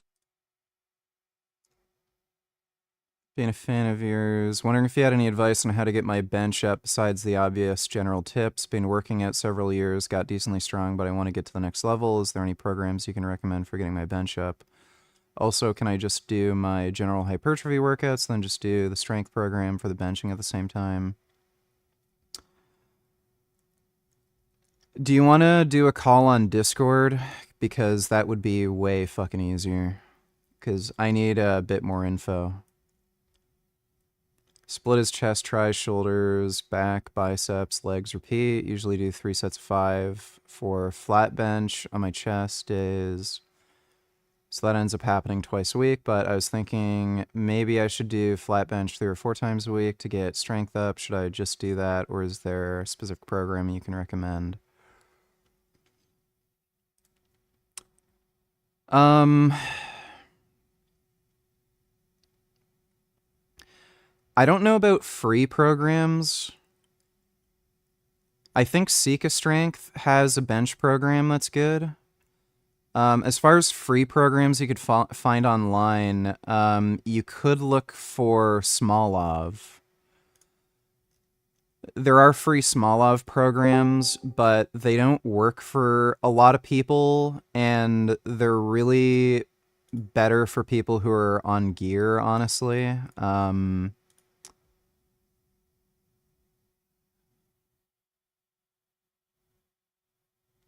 Am I fucking retired? How do I send the link? There we go. Copy link.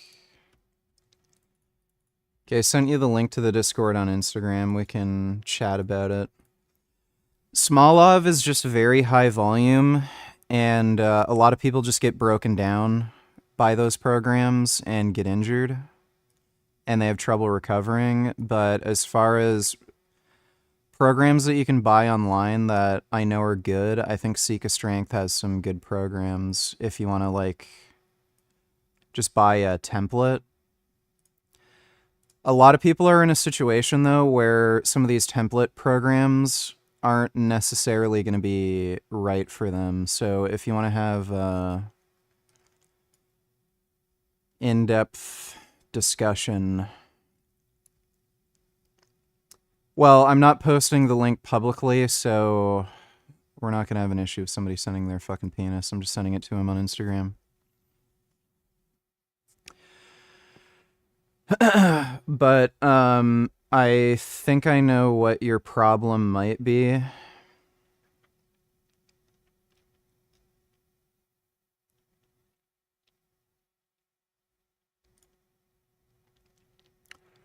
I don't know if I could just call him on Instagram. I know there's issues with the app actually picking up my fucking microphone when I'm on desktop, but if you can just join Discord.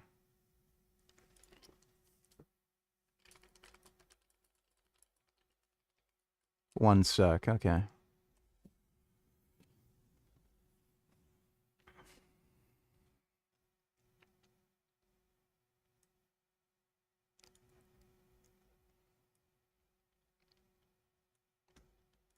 Is actually kind of pointless. And I don't want this to... So like I was saying, if you look at studies on how men and women rank attractiveness, when men rank attractiveness of women, you see an even bell curve. So like 50% of women are at like 5 out of 10 attractiveness, and then it tapers off, and then you'll only get a few percent of women that are very attractive, and then you'll get a few percent of women that are very unattractive. When women rank attractiveness, they're all at like 3 or 4 or maybe 5, and then by the time you get to 8 or 10, there's like a sharp increase. So most women don't really consider attractiveness for most men, but men who are very good looking, they notice. Yeah, what up? You hear me? Hello? Hey. You hear me? Speaker.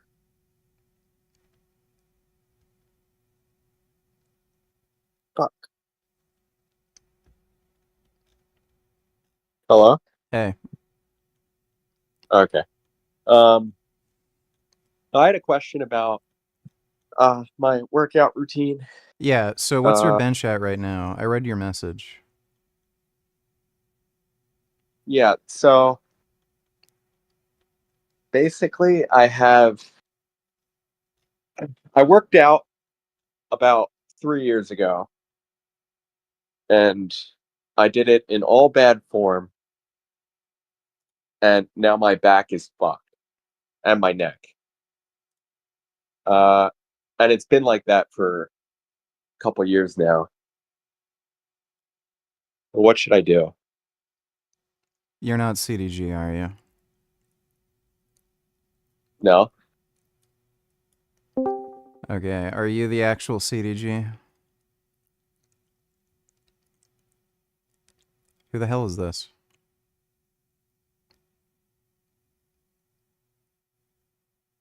Hello? Hey, Can you hear me? you messaged me on Instagram, right?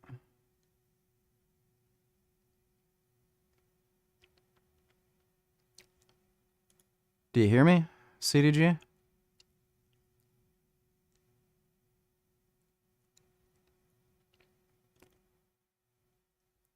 Okay, SF Sora, are you a troll or are you asking a genuine question? No, I'm asking a genuine question. So you're saying your back and neck is messed up? Yeah, I like it's an annoying pain. It's not like a sharp pain. So have you not Yeah. trained at all since then? No, but just recently I I started trying to do bent over rows to fix my lower back. But I don't know what to do about my neck. It feels like when I press on it, like a muscle moves and clicks. I don't know what that is. Yeah, that's fairly normal. You'll feel something like that in every muscle in your body. I wouldn't recommend doing bent rows until you can get your deadlift up to like at least 225. And if you are going to do bent rows, I'd recommend pendlay rows. I think they're safer.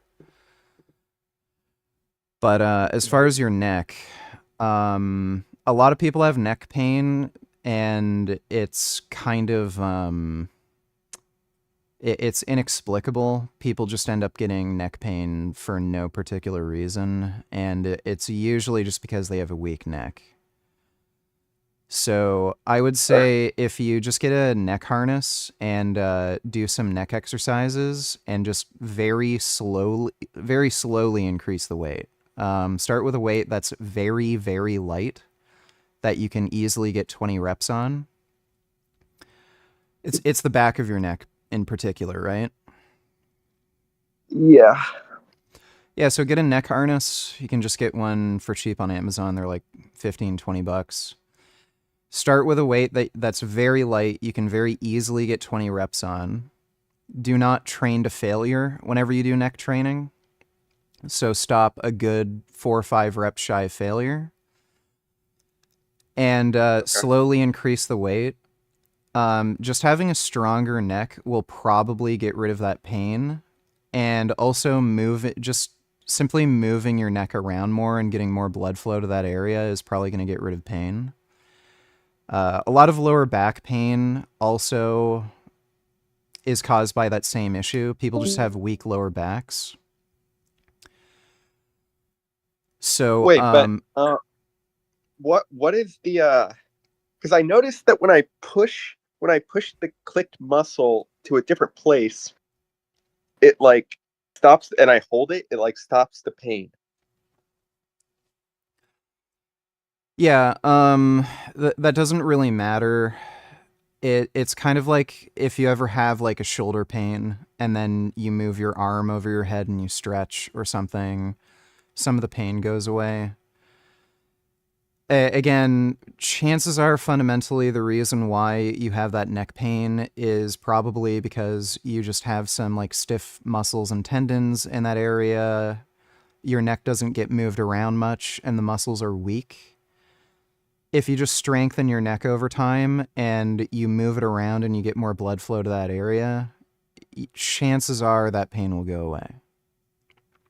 Okay, so neck harness and about 4 reps shy to failure. Yeah. Just start off with 2 or 3 sets. You can work up to like maybe 4 or 5.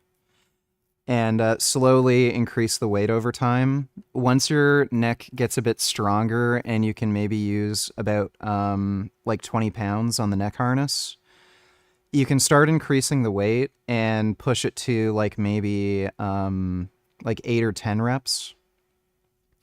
But again, make sure you don't go to failure. You really want to avoid failure with neck training.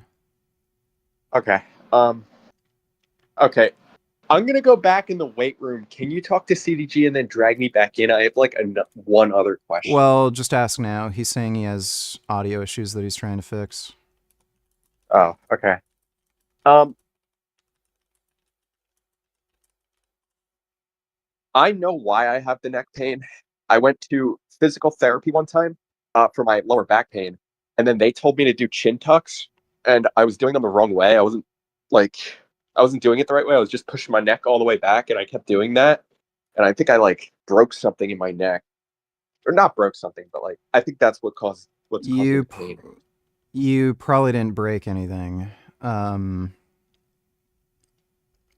You might have gotten some sort of injury that might have caused tendonitis or something, or tendinopathy. But again, if you just get your neck stronger, just get it used to moving, it'll probably just go away. Okay. All right. Thank you.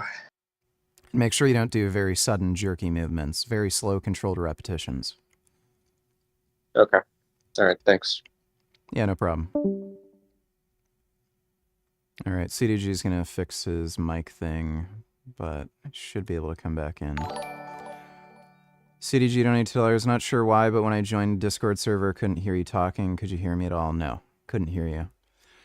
Make sure you manually set your audio device to whatever the audio device is. Sometimes the default isn't the right audio device, and then you won't be able to hear anybody or be heard by anybody.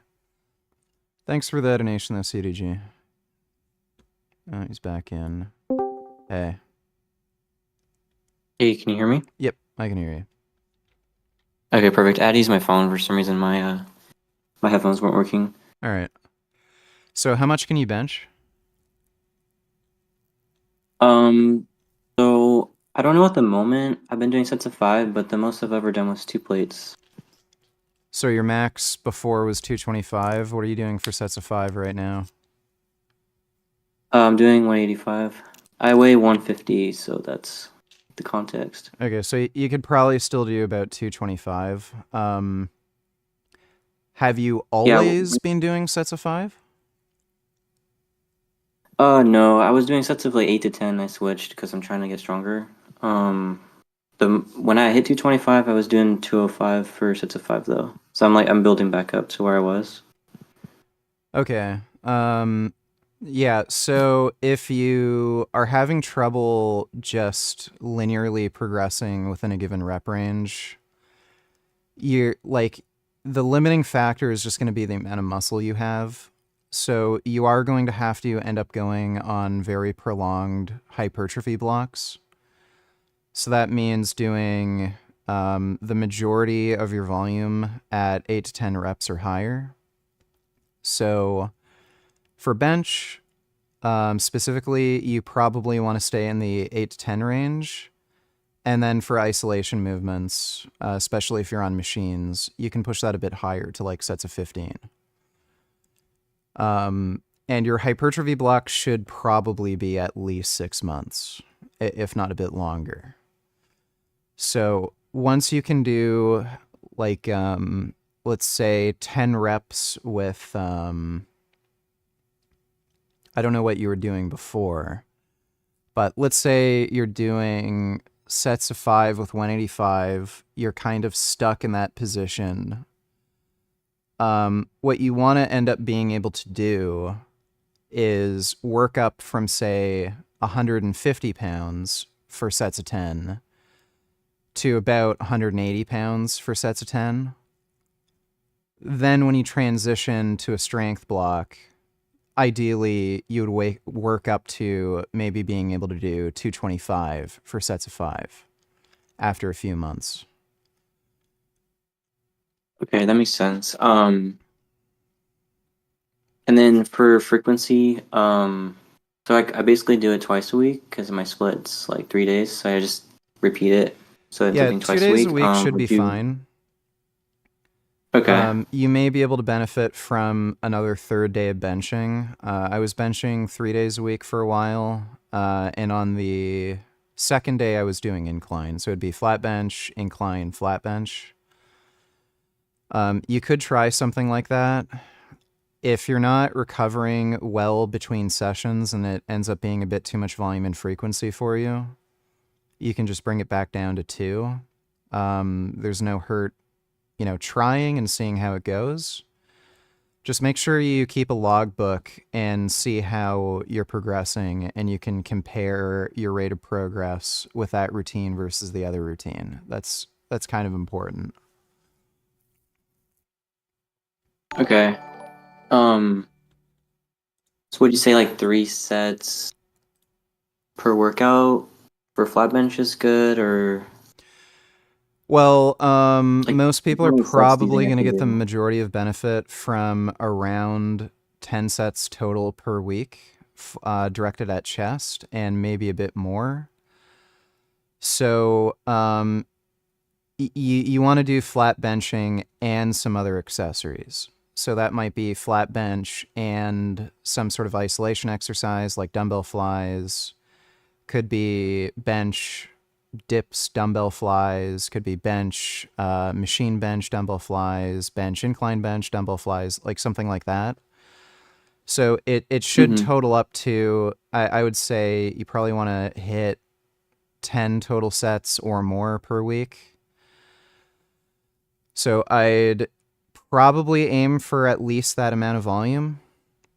But again, this, like, you do want to do some experimenting and see what works well for you. And this is why it's important to keep a logbook and track and see how it compares to some other routine you're following.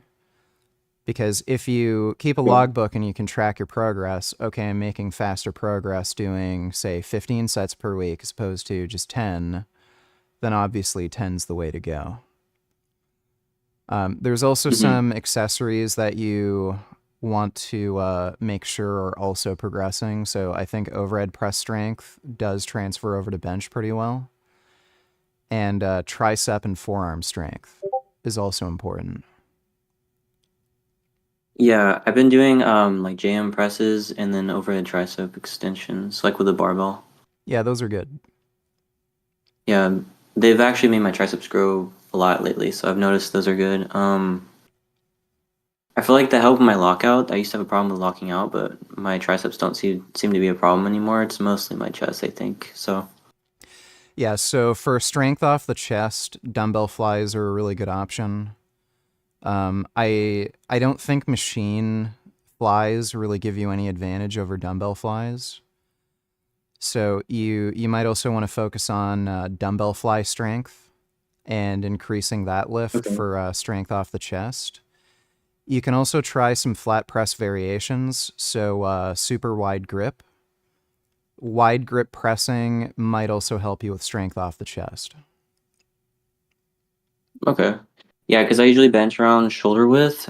It just feels the most comfortable to me. I feel the strongest, but yeah, I could definitely experiment with the width. Yeah. I So pretty much work out at home, so I have like a barbell and dumbbells and stuff. yeah, so use whatever technique you feel strongest with for, like, the actual competition lift, but also incorporating some of those variations like a wide grip press. That might help with like strength out of the bottom. Okay. But you're on a strength block right now, right? I mean, Yeah, but honestly, I was asking you about the programs because I don't really have like a program. I'm just kind of like working out, but I mean, I'm keeping track and everything.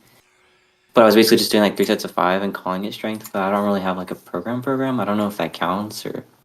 Well, you can design your own program, and you can modify things as you go, but it's important to keep a logbook, and it's also important to at least give it a good opportunity to see if it's actually working. So if you're flip-flopping from week to week and swapping out exercises and variations and shit, you're not really gonna learn anything. But if you can follow something for, I would say, at least like 12, 16 weeks and see how you progress, and then maybe try something a little different and compare your rate of progress, then you can actually learn something, see what works for you. But basically, if you're just doing 2 pressing sessions per week, then you want to have 2 to 3 exercises specifically for chest each day. And then I would also include at least 1 overhead press variation. So it could be dumbbell overhead press, standing overhead press, behind the neck press, something like that. And I'd also do one of those variations on each of those days to improve your overhead press strength. And that should also give you some carryover to your flat bench. Okay, and then for the incline, is it like a low incline is the best, or what? What do Yeah, you I think of would like a say lower 45? incline's better. Is a 45 too high? I would say for most people, yeah, 45 is too high. I would just choose the lowest incline you can.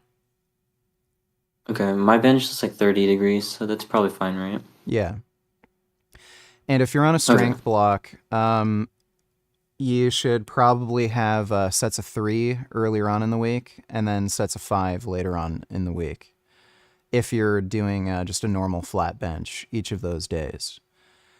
So if you're just flat benching, Yeah, I was gonna ask you about that. yeah, if you're flat benching both of those days, do sets of 3 on day 1, and then if you're doing that same exercise day 2, then aim for sets of 5.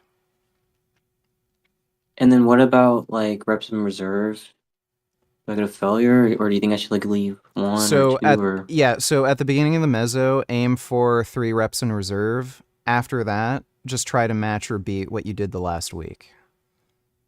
So some people can add 5 pounds each session, and say you have like an 8-week meso, add 5 pounds each week. If not each week, maybe every other week or every third week. By the end of the meso, you might be able to add, say, 10 to 15 pounds onto your bench. Do a deload. Then you lower the weight again, but you lower the weight to a higher point than it was at the beginning of the last meso. So let's say you start your flat benching day 1, week 1, 3 sets of 3 with, let's say, 190 pounds.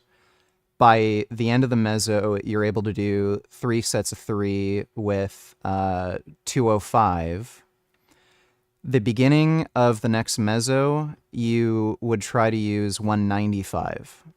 And then hopefully by the end of that meso, you can get up to at least 210. If you can get to 210, even better. If you can get to 215, even better. But your performance is going to be asymptotic. So each meso, the bottom of the asymptote should be higher and the top of the asymptote should be higher. You are going to have fluctuations in absolute strength, but there should be a general trend upwards. Do you get what I'm saying? Okay. Yeah, that makes total sense. It kind of reminds me of Dr. Mike's stuff before he like started making stupid videos when he used to actually talk about programming. Yeah, that's the general idea. Okay. What about for like my other chest exercises? Should I also do them heavy, or should they just be like sets of 10, like for dips or like incline bench or flies? Yeah, so the main lift should be heavy. If you're doing isolation exercises like dumbbell flies, you probably don't want to be doing sets of 3 to 5. So for those sorts of things, you should probably be starting from at least 7 reps.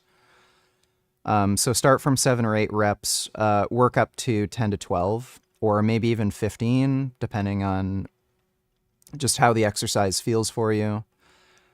If you feel like 7 to 8 is a little too heavy, you can start at, say, 9 or 10 and then work up to 15. If you're fine with slightly heavier work for that sort of exercise, you can start with 7 or 8, work up to 10 to 12. And then by the time you get up to 10 or 12, add 5 pounds and then, reset, aim for 7 to 8 reps, then work up to 10 to 12, add 5 pounds, and then, the process repeats.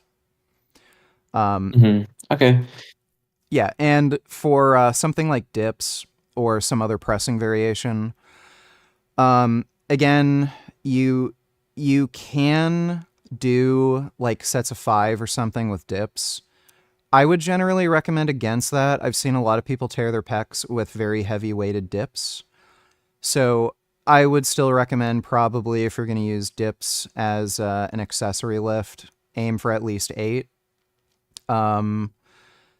Similar with wide grip, you are at higher risk of pec tears if you use heavy weight for a wide grip bench. So again, I'd start with around 7, 8 reps. But Okay, cool. For something like incline press, you can aim for sets of 5. Okay. Sounds pretty good. Yeah, I just ordered that Titan squat rack.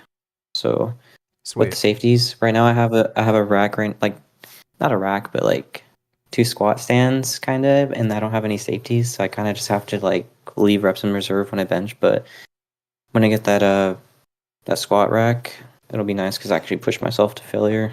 Not have to worry about it. So at the beginning of the mezzo, aim for 3 reps in reserve.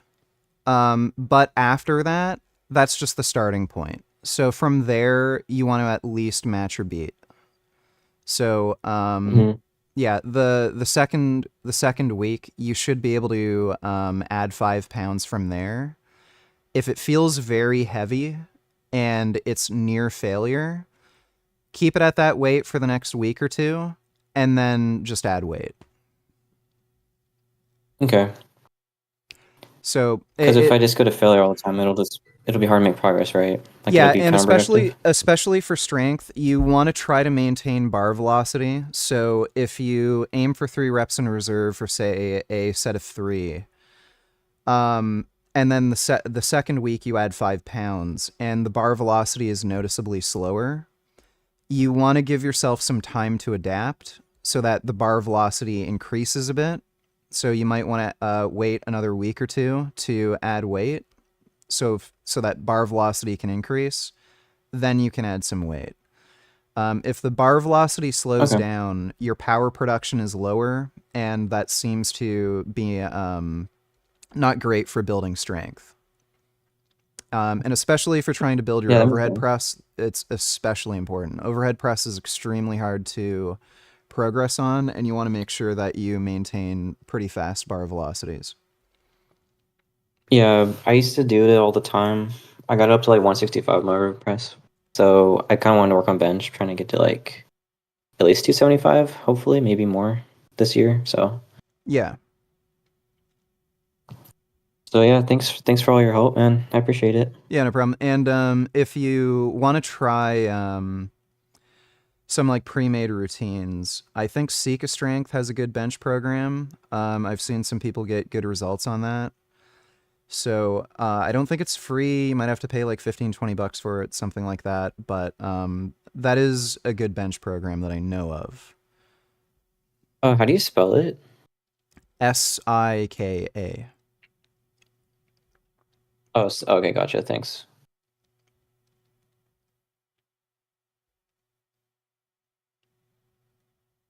Okay, found it. Yeah, thanks. Okay. Cool. Any more questions? No, that's it, man. Thanks. All right, no problem. Appreciate Dude. it. Take care. You too. Can I talk to you about free will? You said you were agnostic and I want to understand why.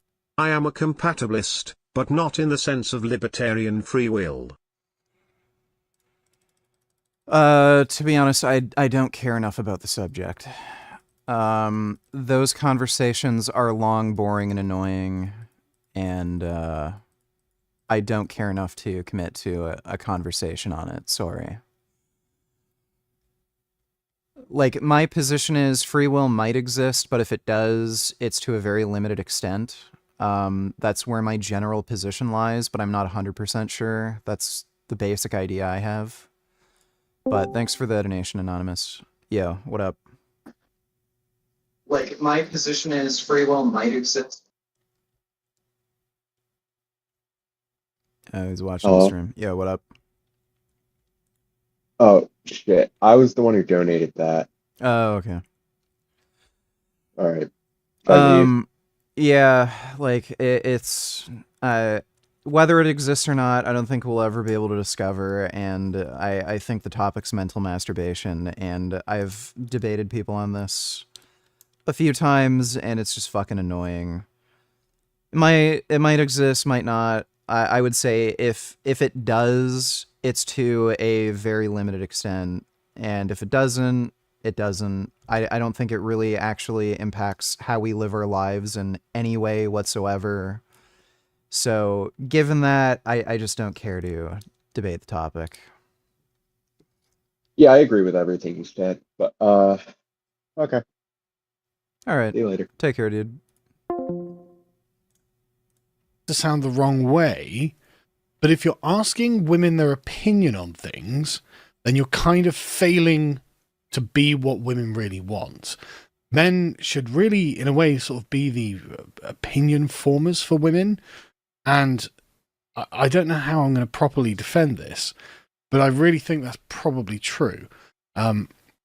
So, like I said, a lot of things don't come down to looks for women. So, when a man sees this, he sees a guy who on the right who has worked hard and got himself absolutely ripped. He's gonna be a Spartan warrior now, and that's great in our minds. Obviously, that's a competitive thing that we can look at and say, right, there is something objective here that we can grade, by which we can compare ourselves. I don't think that's what women are thinking. I think what women are thinking is, this guy looks more self-obsessed. This guy looks like he thinks about himself way more than he's going to think about me. That's what women want. Yeah, women like guys who make self-interested decisions that are beneficial for themselves. So, look, if women were to think that about men who are physically fit, exercise a lot, and they think, oh, he's putting time into lifting weights and exercise, and that's time that's going to be taken away from me, well, they'd be thinking that same thing if you make a lot of money. Because if you make a lot of money, chances are you also work long hours, and that's time away, like that's attention and time away from them. But women don't really complain about that sort of thing. So, no. Women aren't thinking that when they see a guy who lifts weights and exercises. That's not something that crosses their mind. They're just thinking, oh damn, that guy has a hot body, I want some of that. That's what they're thinking. And they might also think some other things that are associated with that, like, oh, he has discipline, he works hard. And again, women do appreciate men who make self-interested decisions that benefit them. That's why a lot of women are interested in antisocial disorder personality types. That's why they're into like psychopaths, serial killers, stuff like that. They like men who are aggressive, bad boys, dangerous, that sort of thing, because those sorts of personality types are the types of personalities that will generally make self-interested decisions that benefit them. Again, masculine men are men who are going to, like, say, be dominant in social circles. They're going to accrue more wealth, and they're going to have more safety, security, that sort of thing. Women will complain, oh, you're not spending enough time with me. Oh, you're working out. Oh, you're working again. Women will complain about fucking anything. If you start taking time away from work, taking time away from the gym, and then spending more time with them, guess what? They're going to start complaining about that too. Oh, you're taking time off work again? Don't you need to make more money?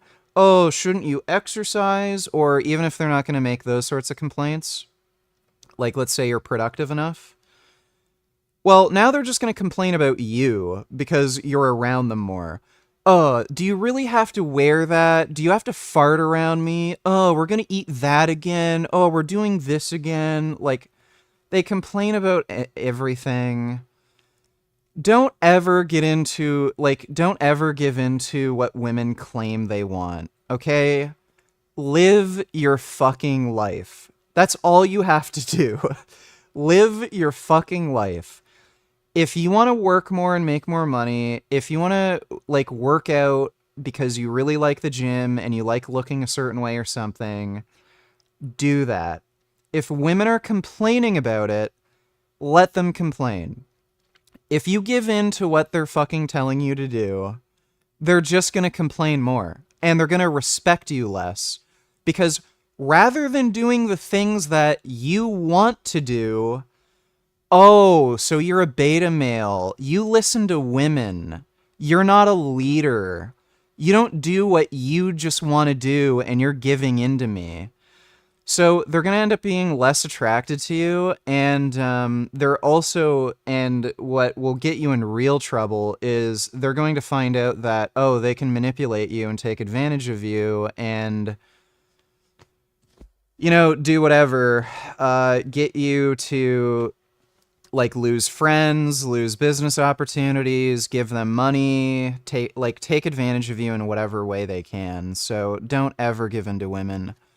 Do what you want to fucking do, and if they want to complain about it, let them fucking complain. Women complaining is nothing new. They'll complain about everything.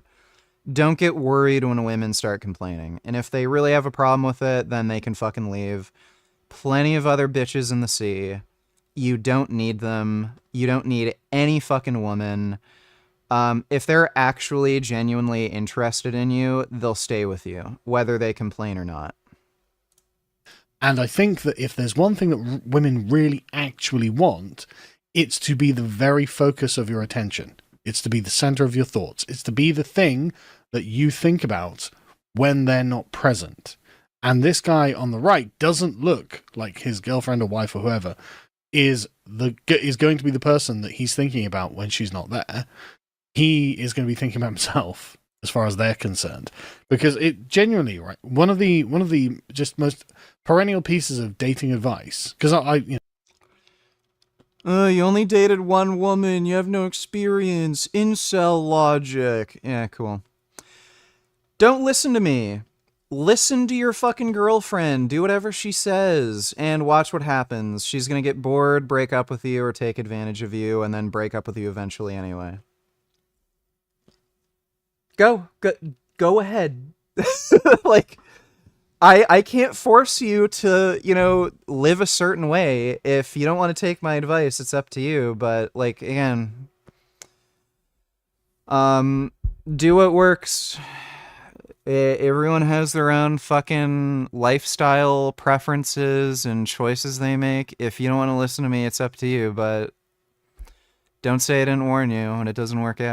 You know, I'm married, so I get asked for dating advice all the time.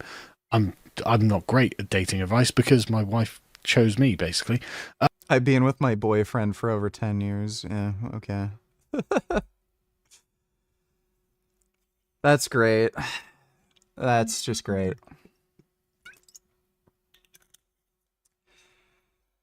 Pro tip, do not take dating advice from women.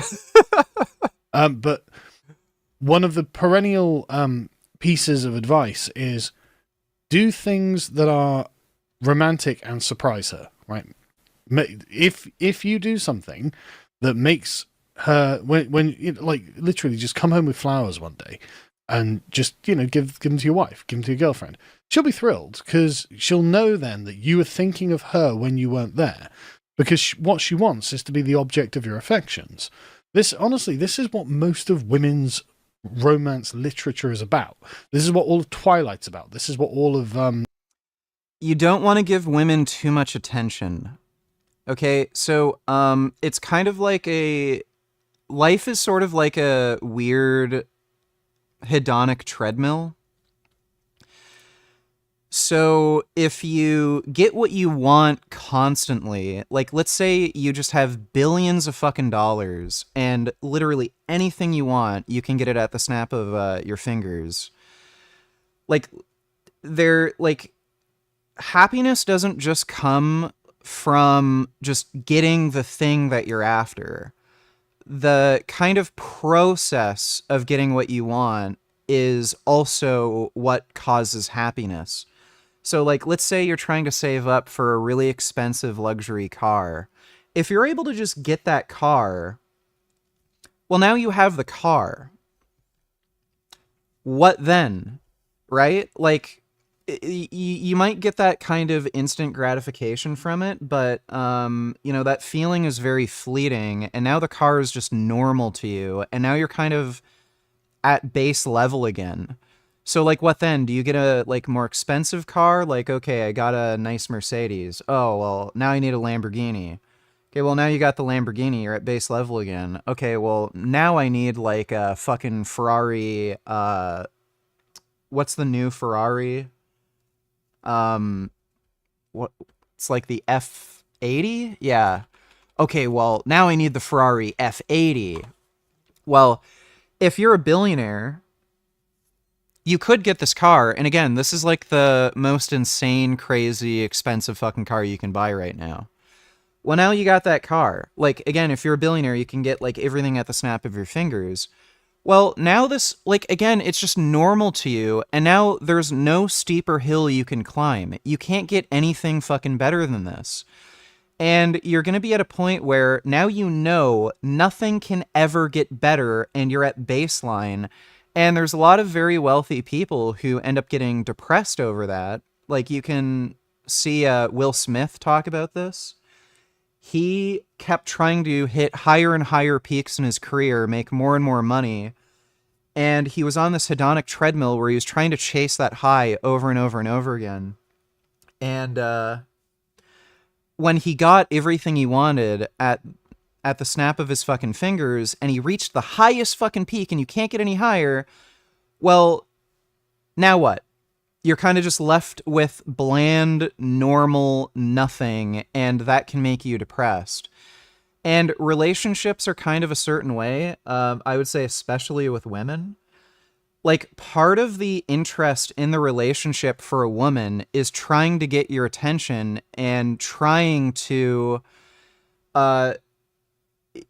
pursue that need of attention. It's not just the attention itself, it's also pursuing that need of attention.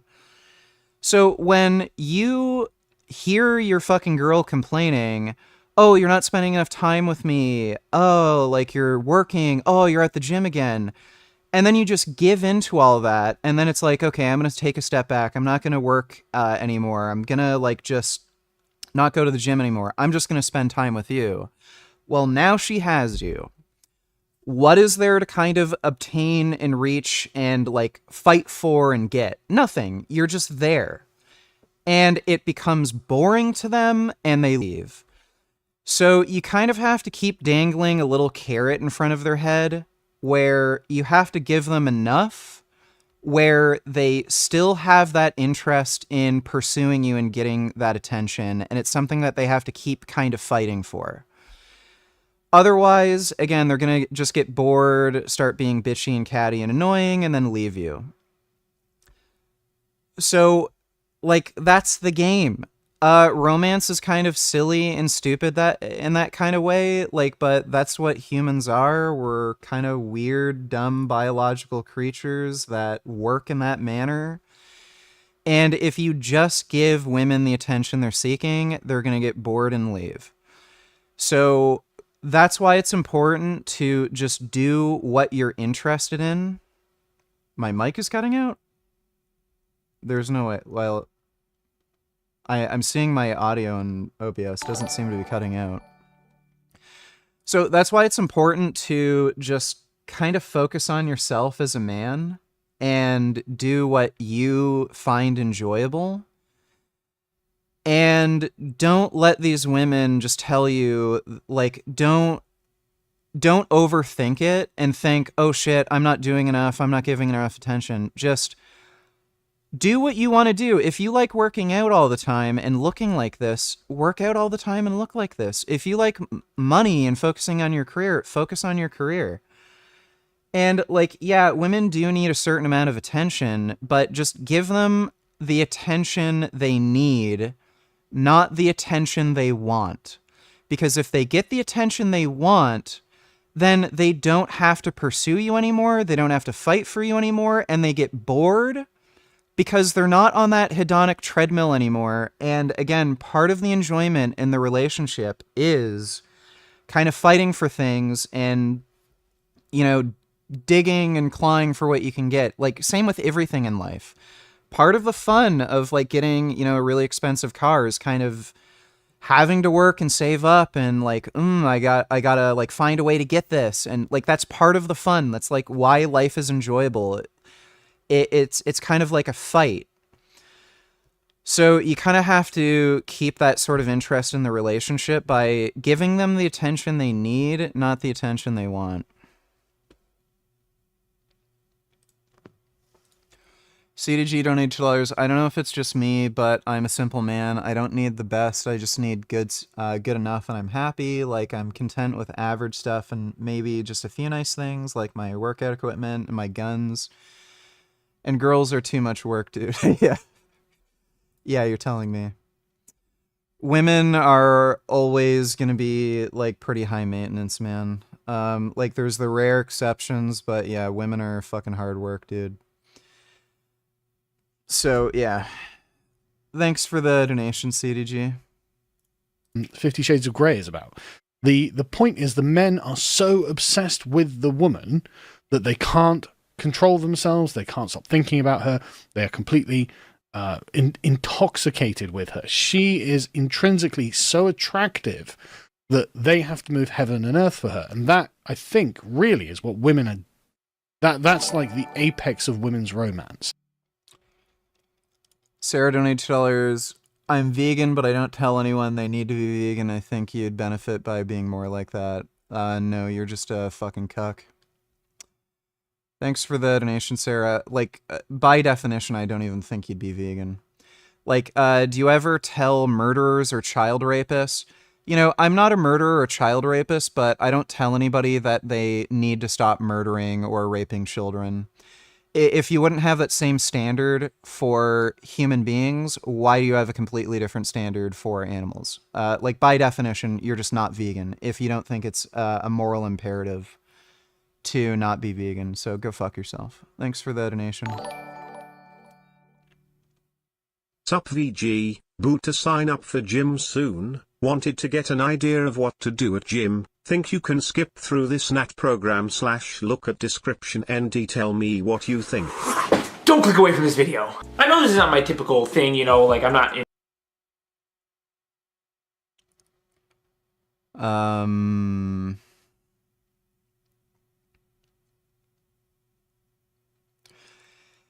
If you've never worked out before, or you're new to the gym, I wouldn't do sets of 3. You should just start with sets of 5 for your compound lifts. And then sets of 8 for, like, machine accessory lifts or isolation exercises. So doing sets of 3 if you're a beginner is stupid, in my opinion. There's no point. Sets of 5 is the sweet spot for heavy compound lifts. So for a beginner routine, this is stupid. Also, sets of 3 to 5 doesn't make sense to me. You should either be doing sets of 3 or you should either be doing sets of 5.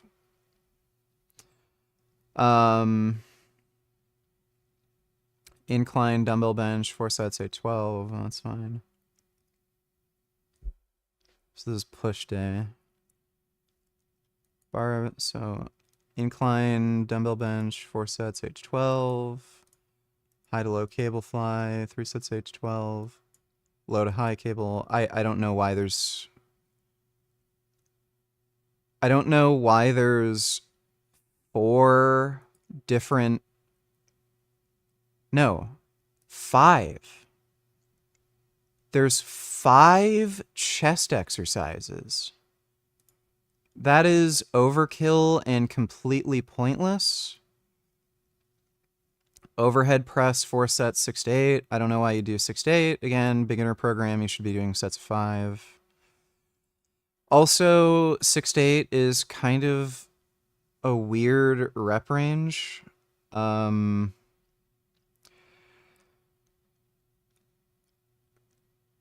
Adding reps from a base of 6 reps is pretty difficult.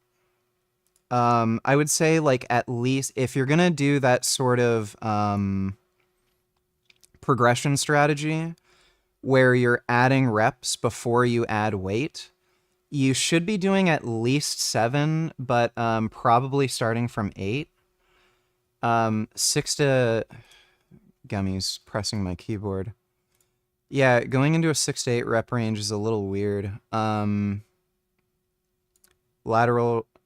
Weighted? No, so it's 6. Why does he have... This is a stupid program. So there's 6 fucking chest exercises in one single day. And then only 2 shoulder exercises. Why? And then only 1 tricep. Or no, 2 tricep exercises. Why? So this is a stupid person with a dumb program. Does this lighting make me look jacked? So this sounds like he's either doing a 1 day a week split, or he's doing way too much fucking volume per day. Okay, so this looks like a push-pull leg split. That is way too much fucking volume for chest. Like, ridiculous, stupid amounts. So, back day, deadlift, 4 sets, 3 to 5. I don't know why it'd be 3 to 5. You should either be doing sets 3 or sets 5. If you're a beginner, you should be doing sets 5. Pull-ups, 3 sets, 8 to 12. If you're a beginner, you probably can't do 8 to 12 pull-ups. But that's fine. V-grip pull-downs, 8 to 12, seated row, 3 sets, 8 to 12. Cable pull-downs. So why are there 3 vertical pulling movements? You really only need 2 at most. Barbell shrugs, upright row... That's shoulders. I don't know why you'd be doing upright rows on back day when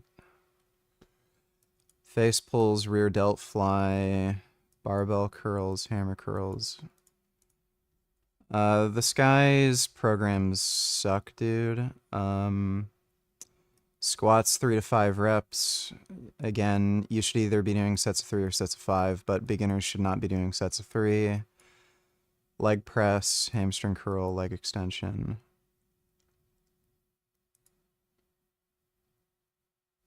Yeah, this guy's workouts, for the most part, don't make sense. Like, as far as the leg day is concerned, this is fine. But, yeah, his workout routine doesn't make sense. Thanks for the donation. Going to the gym. Sarah donated $2. Your criteria for someone being vegan is too ridiculous. No. They need to also try to force others to go vegan in order for them to be vegan, according to you. That's not what I said. So, what I said is, if you have the position that you don't tell people to go vegan, then you're not vegan. If you found out somebody was a murderer or a rapist, would you have the position that I'm not going to tell them to stop murdering or raping, I'm just going to tell them it's better if they didn't? You'd never have that fucking position when it comes to human beings. And if you have a different position when it comes to animals, then you're not vegan. Veganism, by definition, is granting animals the same rights as human beings if they were to be trade equalized. You are not treating them the same as human beings if they were to be trade equalized, therefore you're not vegan. That's not what veganism is, lol. Well, you're not vegan, so I don't give a shit what you say. Thanks for the donation, stupid. And I think that's the reason these books sell millions and millions and millions of copies. And the guy on the right doesn't look like that guy. Now, I'm not saying that on the sort of small percentage, the sort of like 10 or 15% of women's priorities, that is good looks, like ultra chiseled and all that. I'm not saying he's not doing a good job here. He absolutely is. But I do think there's a kind of balancing act here with women who think that this guy is probably, I think they think he's probably... Sargon of Akkad probably doesn't know, he doesn't know what he's fucking talking about here. He's talking out of his ass. I think the reason he has this position is because he's never been in shape before in his entire life. He's always been unfit and a little overweight. Every single time I have dieted, got lean, have visible abs, women give me more attention. Without even trying. I don't have to go up and talk to them. They just come up to me and talk to me. So, every single time I have dieted and gotten lean, women give me more attention. So women care about these things. They notice how good looking you are. Again, on the aggregate, because most men are not particularly good looking, they're not in particularly good shape, women aren't really on the lookout for that when it comes to normal men. But when they see men who are far above average looking, they notice, they will talk to you, they will give you attention because you're unique and special and you have the superior alpha male fucking genes that they're looking for. So, no, women will absolutely give you more attention if you're better looking. That is absolutely true. Now, not to jerk myself off, I am just good looking. I am far above average looking. Most women would tell me that I am the best looking man they've ever seen. And then when I put the cherry on top and get really lean and chiseled and look really good, yeah, it's an extra special thing. But dude, I've been posting physique updates on YouTube and on my Instagram and shit. I'm not going to show you my DMs because it's just inappropriate, but women have been fucking messaging me on Instagram since I've been posting these fucking physique updates. Not a coincidence. More women have been fucking leaving comments like, oh my god, I wish I lived in Canada, crap like that. Women my mom works with, she's shown them my YouTube channel, and she's shown them my physique updates and shit. Women she works with have been telling my mom, oh damn, I wish I was your son's age and shit. So women do give you more attention when you're in better shape and you look good. So Sargon just has this opinion because he's never actually gotten in good shape before. But no, women notice. And they treat you differently and give you more attention when you get in shape. We got a series of other traits that are negative for them. And this is something that people have noticed. This is an article from Emil Kierkegaard, and he's talking about this very phenomenon. And when asked, women tend to go for, and overwhelmingly so, the Brad Pitt torso from Fight Club, which is strong, he's muscular, but he's lean, right? And he's just got good... Buddy, most women are going to prefer this physique, I can guarantee you. And if you ask most women, Brad Pitt, Troy. If you ask most women, Brad Pitt's physique in Troy was his most desirable physique. The reason people bring up Fight Club is because Troy wasn't as much of a commercial success and cultural thing as Fight Club. More people know of Fight Club, more people have seen the movie, it was a bigger deal. But if you ask more women, Brad Pitt's physique in Troy was his most desirable physique. And that's when he gained more muscle and looked more like, you know, some big jacked Spartan warrior compared to Fight Club. So Brad Pitt looked great in Fight Club. Obviously, women like that sort of body, but most women actually preferred his physique in Troy when he was more muscular. Look at the top name celebrities right now. Henry Cavill. If you look at Henry Cavill's career, what was it? Like Titans or something? Yeah. So Henry Cavill was smaller and leaner when he was in some movie, The Immortals. Yeah, that was the movie. He was smaller, maybe a bit leaner when he was in The Immortals. But dude, when he bulked up for The Witcher and for whatchamacall, The Witcher and Superman, women prefer this look. He's just bigger and stronger looking. So he looks good here. Women would obviously find him attractive, but most women, if you ask them, they find him more attractive now that he's like bigger, burlier looking, and stronger. Women are attracted to strength. Now, obviously, there's like limits. If you look like fucking Ronnie Coleman, like that's like a crazy, ridiculous steroid-enhanced physique. But no, women generally prefer more muscular looking men. Like, women are fucking liars. They bullshit. There's other things that are floating around inside their head. Like, if they were dating a guy who looked like this, it would make them feel more self-conscious. And that's probably why they're ranking this dude lower. But most women would probably prefer this body over this body. I think another factor here is they know this is Brad Pitt in Fight Club. They don't know who the fuck this is, but because they know this is Brad Pitt, millionaire celebrity, Hollywood actor, they also know what his face looks like. So yeah, women generally prefer bigger, stronger, more masculine looking dudes. Sort of T-shaped body. And it's men who go for the ultra ripped, muscular guy who looks like Conan the Barbarian. How do you explain women liking Peaky Blinders as much as Spartans? I don't think women have. Well, it's because they're criminals.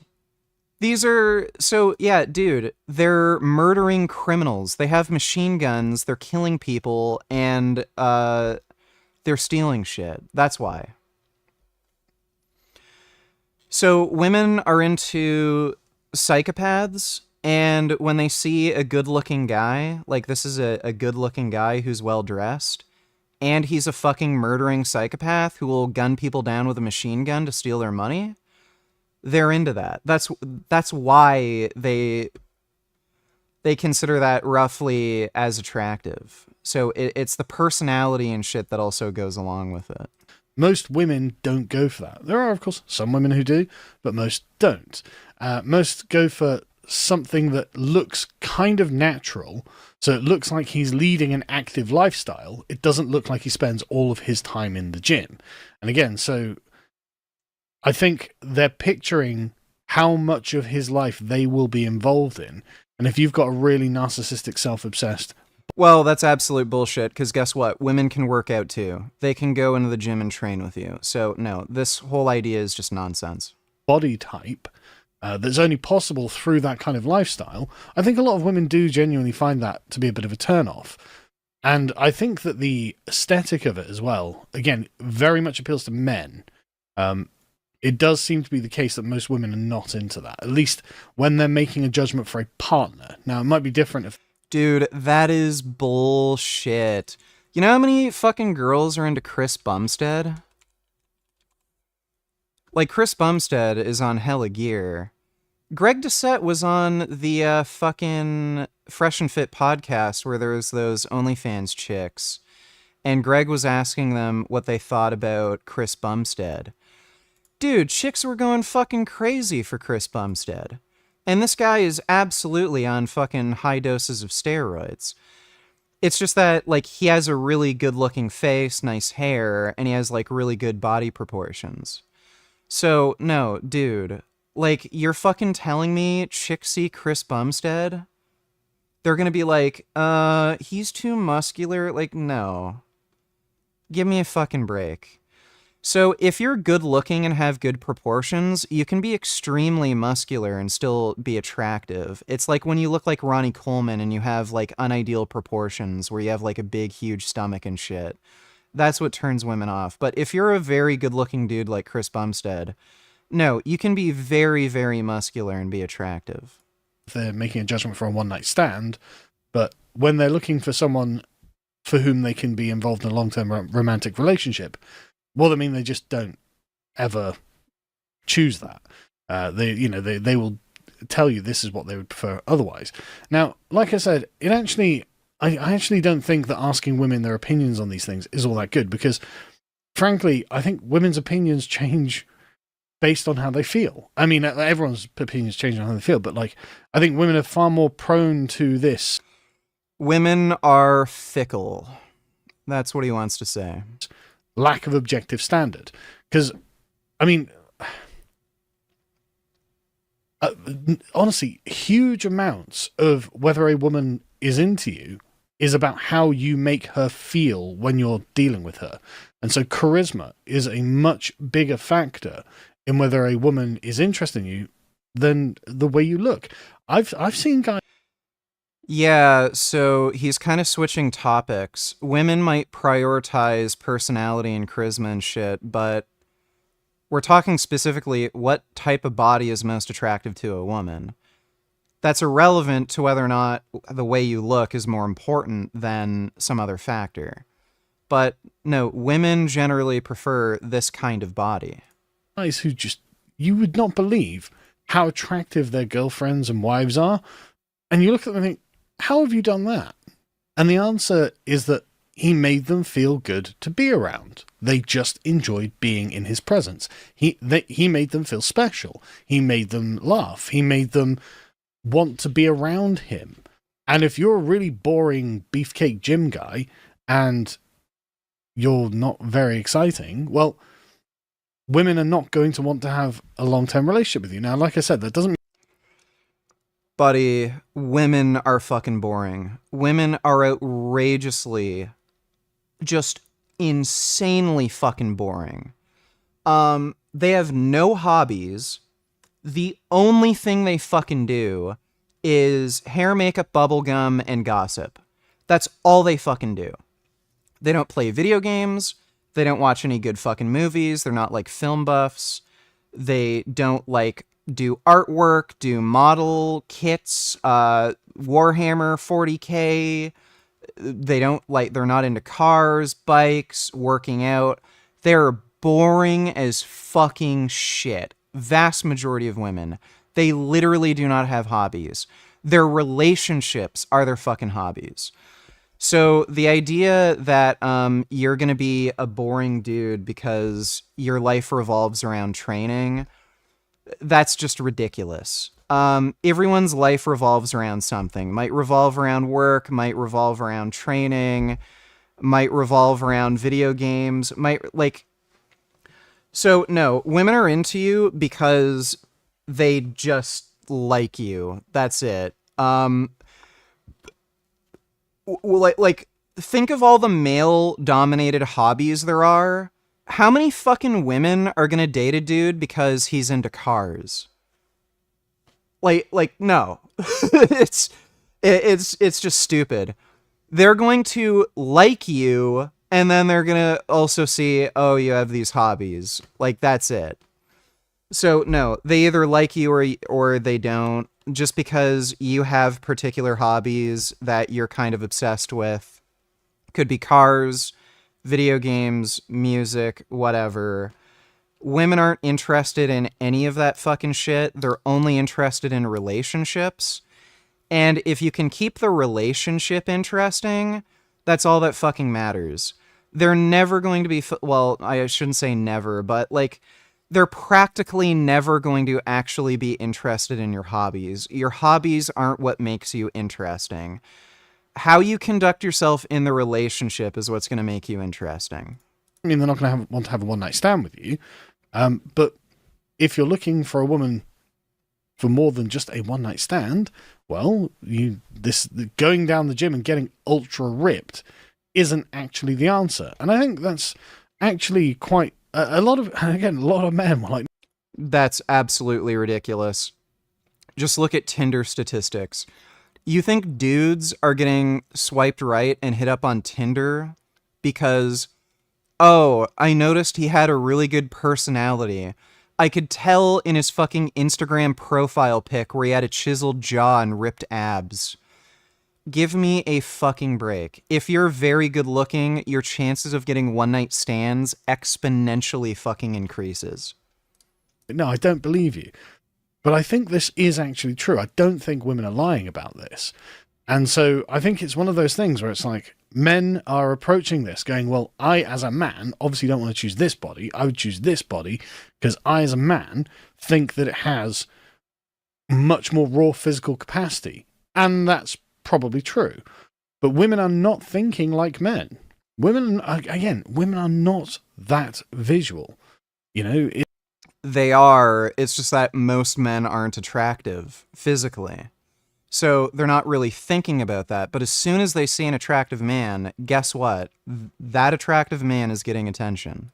If you have a whole suite of other talents and virtues, this can win women over just as easily as going to the gym and looking absolutely incredible. And like I say this as someone who's always managed to have a girlfriend when I wanted one, even though I'm not like some ultra ripped or good looking dude. You just have to be fun and make them want to be around you. And the other guy looks more fun, right? The other guy looks like he would be more entertaining to hang out with and, go places with. He doesn't look like he's going to be constantly being vain and narcissistic. Whereas a guy who looks like this, Bro, give me, again, you can just look up some Tinder stats, and the guys that are getting hit up on Tinder, they're dudes whose whole YouTube channels are centered around this. Take a look at Austin Dunham's vlog channel. That guy, his whole business is centered around fitness. He's a calisthenics guy. He's lean, ripped abs all year round, really focuses on his looks, tries to perfect his body, his hairstyle, his dress sense.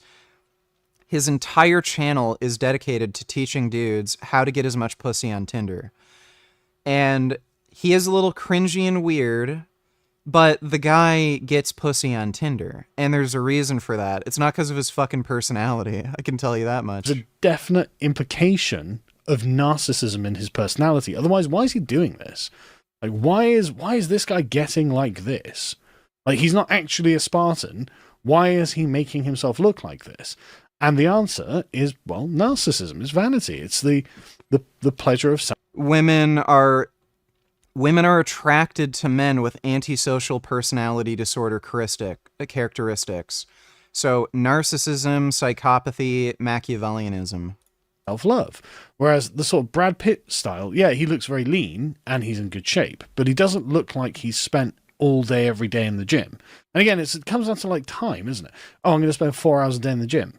I think a woman would rather you spend those 4 hours with her, making her feel like the center of your universe. Again, this doesn't make any logical sense. Then why are women impressed by really expensive clothes, expensive cars, big house? How do you think you get those things? By working long hours. So no, he's just wrong. Giving her attention. Because, and I know this sounds a bit trite, but honestly, women love attention. I don't know whether you've noticed with the unbelievable cavalcade of e-girls that constantly bombard my Twitter feed, but women absolutely love something. This is why the camera, the picture meme is just so perennial. The picture of the object is what a man does, and the picture of the object with the woman's face in front of it is what the woman does. I can tell you why Jasmine left, the very specific reason, but I can't tell you right now. Wait a few more weeks probably, and you'll know. But can't give many details right now.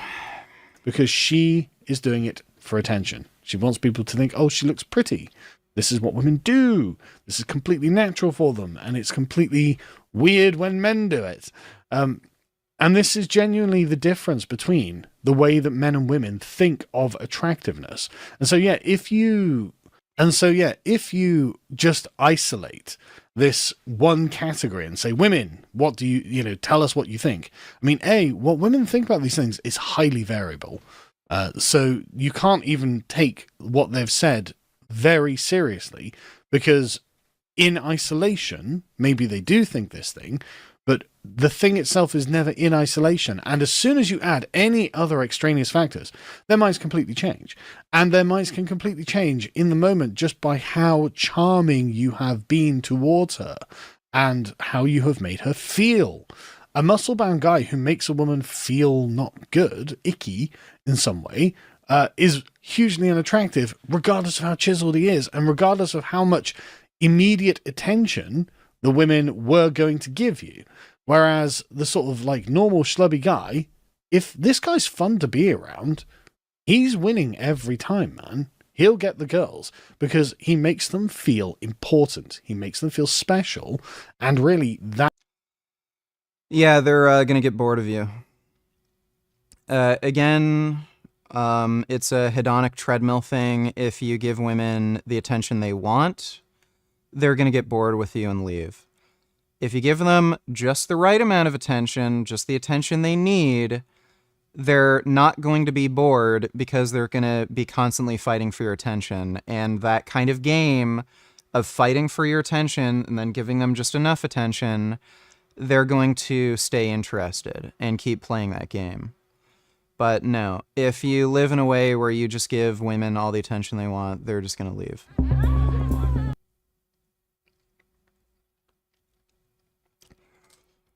All right, let's play some games. I'm just gonna go take a piss. I'll be right back.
Have you banned anyone recently? Hello, Seattle. Haven't seen relatively much of him in that time. I don't know who that is. Don't recognize that name. I think I banned like 3 people on my workout stream because they're being stupid and annoying, but I don't recognize that particular name.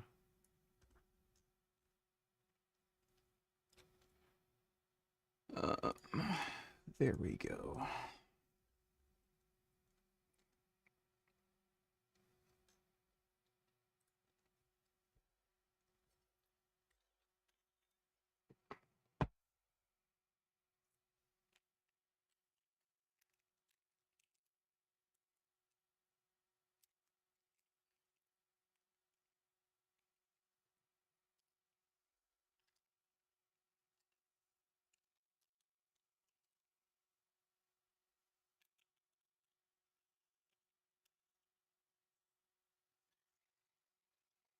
Do you think autistic men can do anything to be more attractive to women?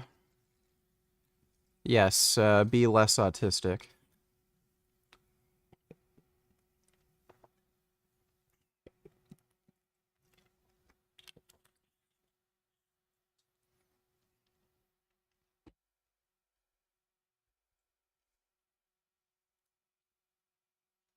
Yeah, electrolytes.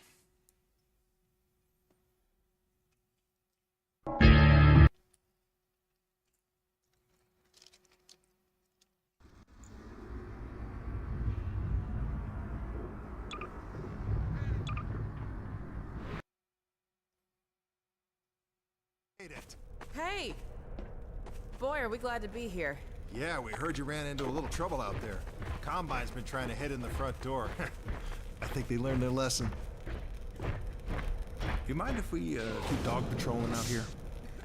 Not at all. You heard him, dog. I'm gonna go see Dad. I'll catch up to you later. You take care of yourself. I don't think Eli knows you're here yet. He's in Silo 1 access unit, right through here. Shall we? You smell that? I don't feel anything anymore. You talking to me? What now? Oh no, what's that? Well, now what? All right, back to work, everyone. It's just another false alarm in the secondary silo. Take a walk. Same old Dr. Magnuson. So, you ever used an AR-2 before? AR-2? There's Eli. Hey, Gordon, man, you made it. Dad, Alex. I was so afraid I wouldn't see you again. There, sweetheart. We're together now. That's all that matters. And look at you, son. I knew if you both stayed together, you could get through anything. Yeah? We make a pretty good team. Yeah, well, that's good because, well, now that the suppression field's down, we all have to do our part. Dad? Can you blame an old man for wanting grandkids? What happened to you? Dad, it's not what it looks like. I'm fine. Are you sure? Shouldn't we have that looked at? Really, I'm fine. Where's Dr. Kleiner? We should get this data to him right away. Okay. Yes, we should. Giggity. He'll be glad for a chance to get out of the silo. This way, Gordon. The way he and Magnuson have been going at it, you'd think they were still competing for grant money.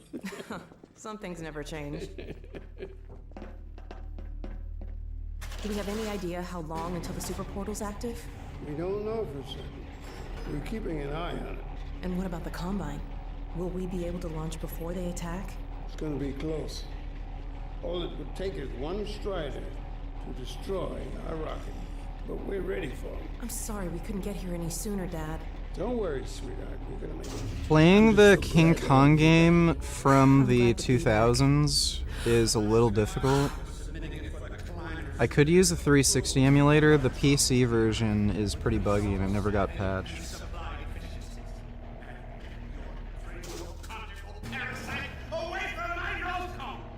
Now listen here, Magnuson. There's no call for hurtful comments. Good grief. Eli, why didn't you tell me they'd arrived? Don't worry, Izzy. They just got here. My dear, what a relief. Not to mention a delight to see you.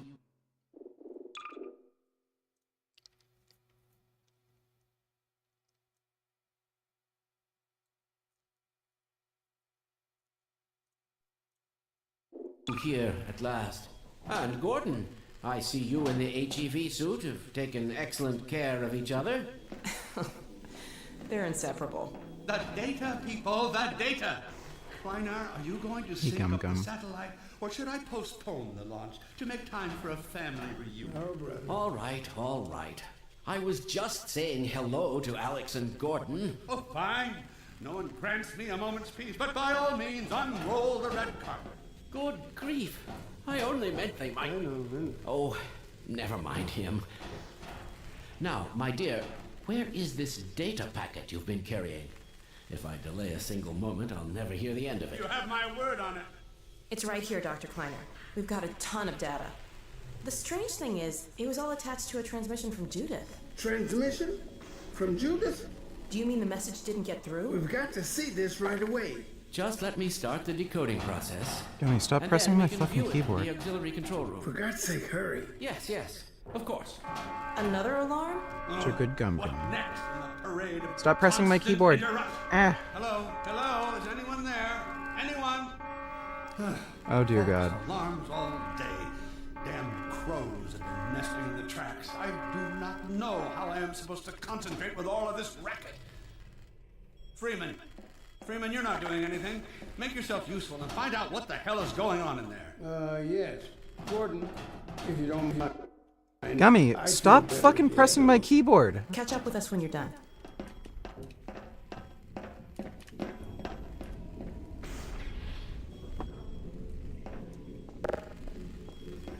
Freeman! Oh. The blast doors will have sealed due to the alert, so you'll have to go through the bottom of the launch tube. I'll open this hatch to let you down. Now, once you're down there, I'll have Uriah let you into the secondary silo.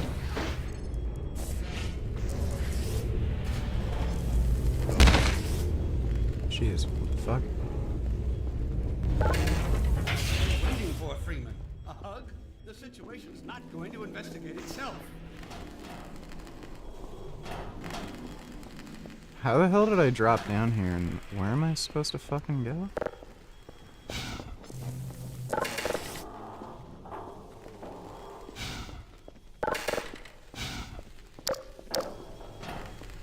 Yeah, what the fuck? Oh.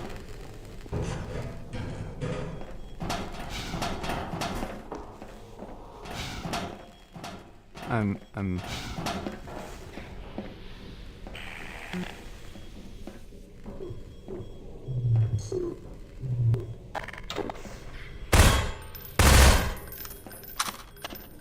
Maybe that's his pet head crab? I'm confused. Okay, I'm pretty sure I have to go down there. But... oh, okay. Attention personnel, this is Dr. Magnuson. Since the secondary silo staff seem incapable of solving their little crow problem, you will be happy to hear we have put the popular Dr. Freeman on the job. We all look forward to his remedy, and I look forward to hearing the staff's excuses for why they couldn't handle it themselves. Thank you for your patience.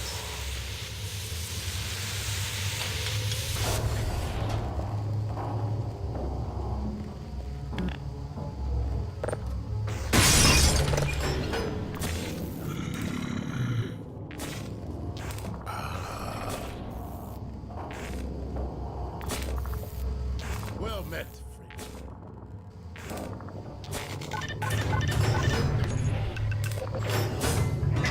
I like how the Freeman. Vortigaunt has a lab coat. The Magnuson has instructed me to admit you into the secondary silo. The secondary silo can be reached through here.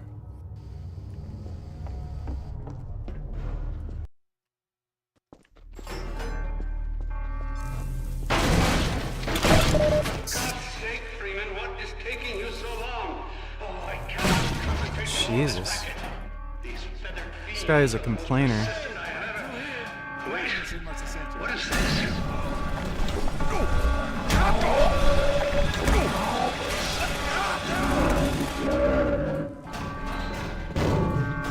Oh my God.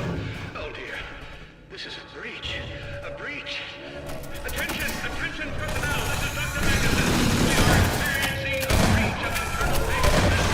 Please bear with us while we pinpoint the location of the breach.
Forgot my namification. Donate $2. Give Avi one of these.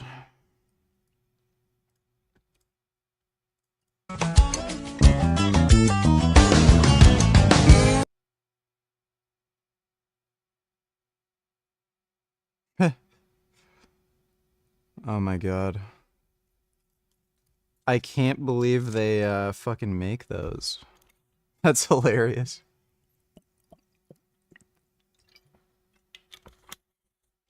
Ugh. Yeah, Avi should probably wear one of those. Thanks for the donation. Forgot my namification.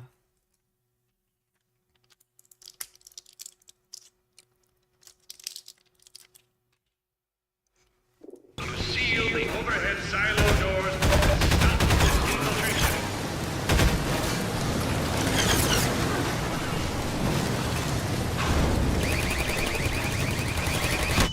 Shit. That was a miss.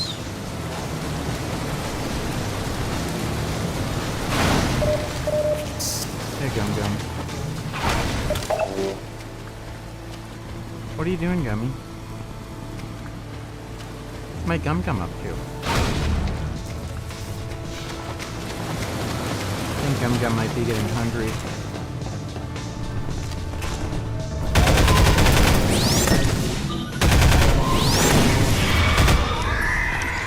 Gummy, get down. Down. Down. Down. Down. Down. Down.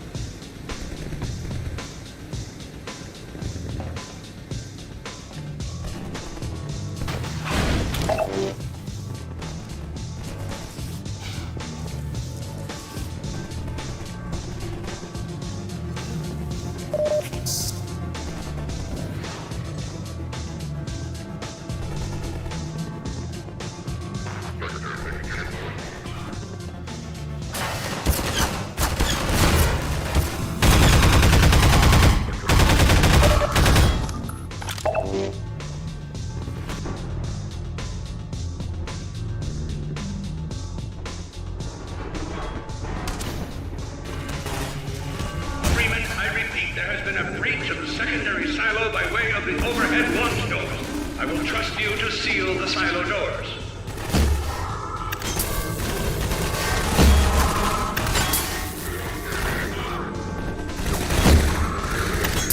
Gummy, get down.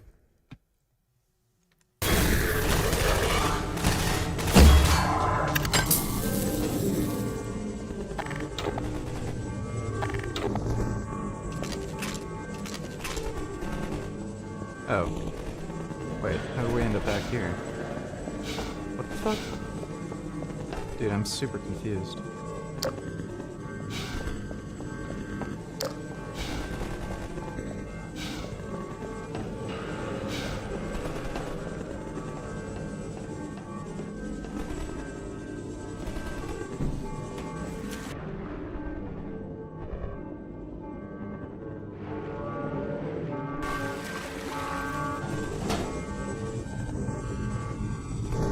Oh, I see.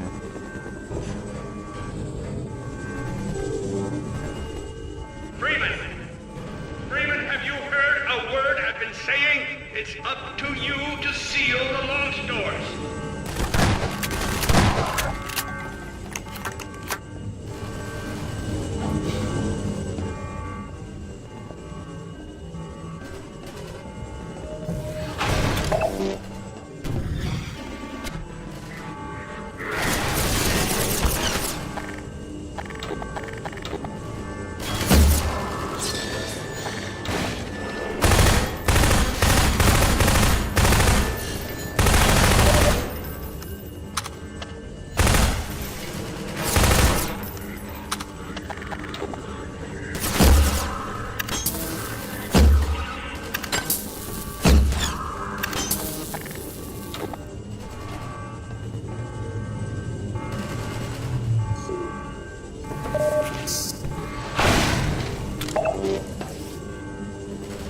Is anyone still alive in there?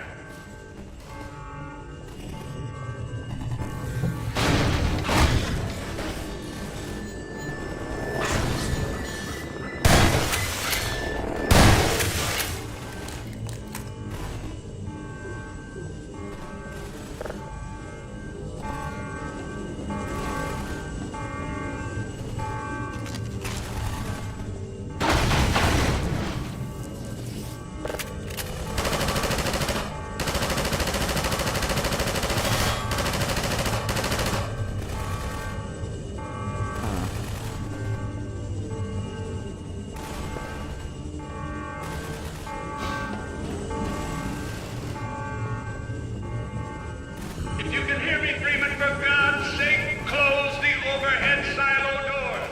How do I do that? I don't know how oh, those are the overhead silos. Where are the fucking controls? Oh, there it is.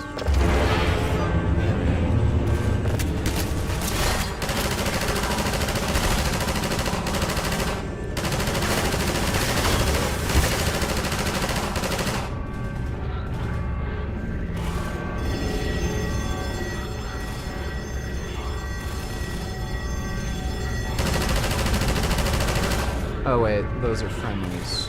Coordinates.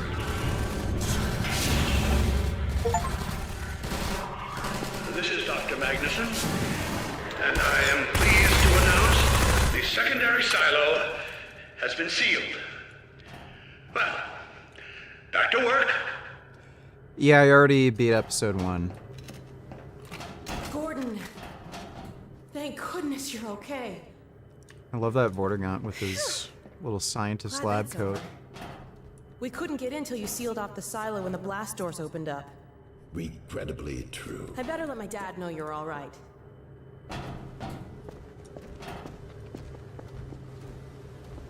Dad? Yes, Alex. Is everything okay? Is Gordon all right? Yes, he's fine.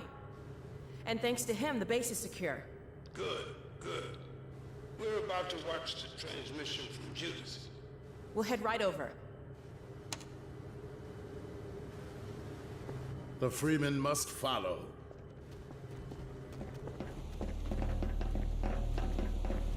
Portagons are my favorite aliens. If you would take the Freeman from here, I can return to my place of honor at the side of the Magnuson. Sure thing. Thanks for the help. Dr. Kleiner told me that Judith headed north in a helicopter right after they got here. But he wouldn't tell me why.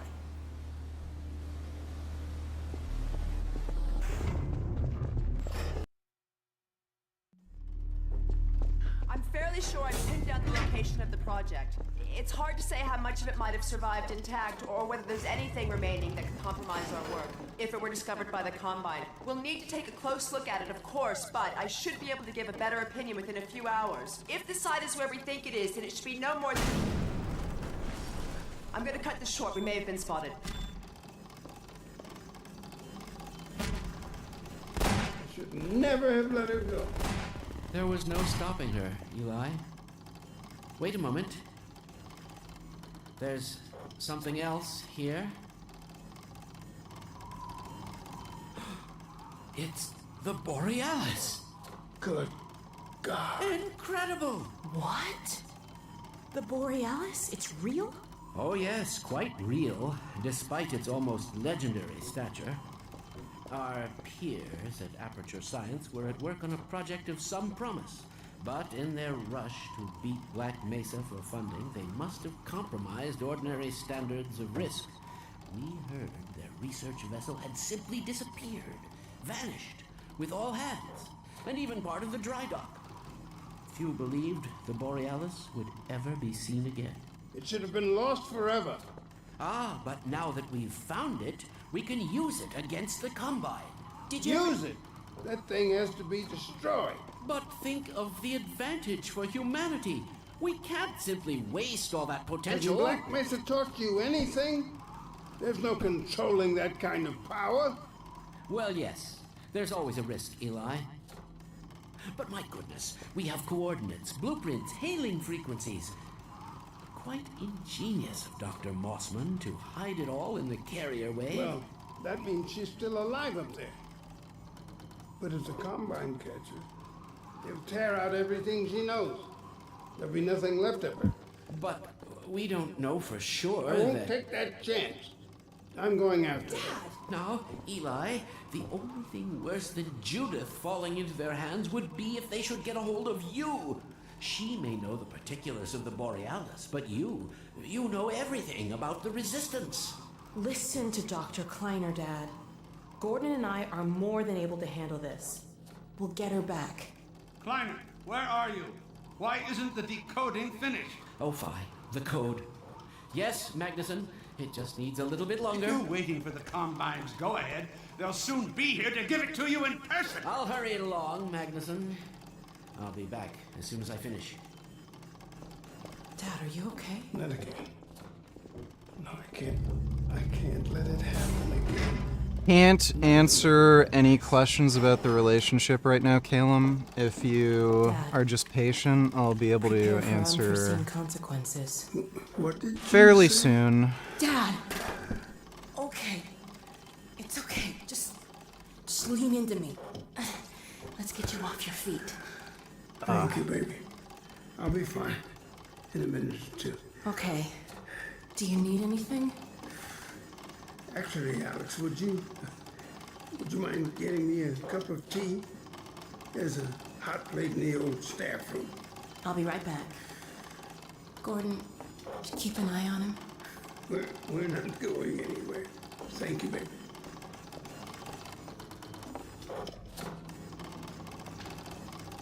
Unforeseen consequences. The last time Would I you heard date those a words was man? back at Black Mesa. You had No, just probably wouldn't. when he whispered them in my ear. You know who I'm talking about. Our mutual friend. When he brought in that crystal, I knew I should have aborted that damn test, but I didn't. The whole world went to hell that day. Dude, even if I was a black pillar, it wouldn't fucking matter. Putting words in our mouths. I'm literally an example of, like, the black pill ideology that would be successful in dating anyway. Damn reasons. Gordon, there's so much I need to tell you. Between us, we may finally have a chance of, Here you go. Is everything all right? There's nothing, honey. All right, people, change of plans. There is no way we can launch before those Striders are...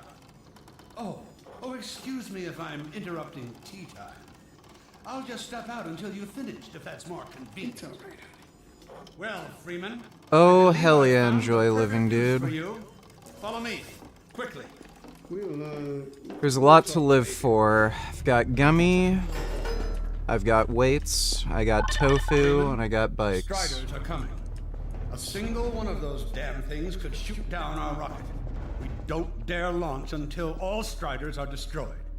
Now, you've proved yourself capable, and the staff seem Nah, to I'm not respect you. into Therefore, men's I'm putting butts. defense of White Forest. Unless they look this very ingenious new weapon feminine. of mine in your hands. We call it the Magnuson device. Not my chosen label, you understand, but it seemed to please the personnel. Now look lively in there. Warm up the delivery port. Whatever you say. Now, what it is a sort of sticky bomb, although cleverer than that makes it sound. From your point of view, you merely pitch the device at the Strider's hull, then blow it up. I've struggled with a mechanism for launching the device, but... well, your zero-point energy field manipulator clears up that little problem. Now follow me, and we'll let you get in some practice while we still have time.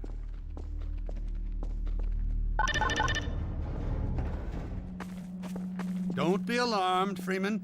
This Strider's days of impaling your friends are a thing of the past. Now, out in the field, we'll supply you with all the Magnuson devices you need through delivery ports like this one. For the safety of the base, these devices are deactivated. They cannot explode like those you will find in the field. That's right. Now toss it to the main body of the Strider. Oh. As you can see, the Magnusons are fragile. They will disintegrate immediately if they miss their target. Good. Now, take out the firearm of your choice and shoot the device. There you go. Not too difficult at this range, is it? Gets a bit harder when it's moving about and I firing. like how he at you. calls them the Magnuson Now, devices. let's move on to a more challenging task. Uriah, send the target to the far end of the rails.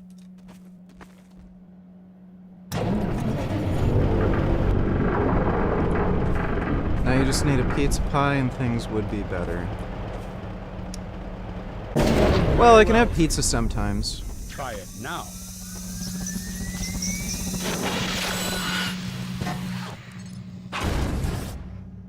Oh, overshot it. A bit more challenging at this range, isn't it?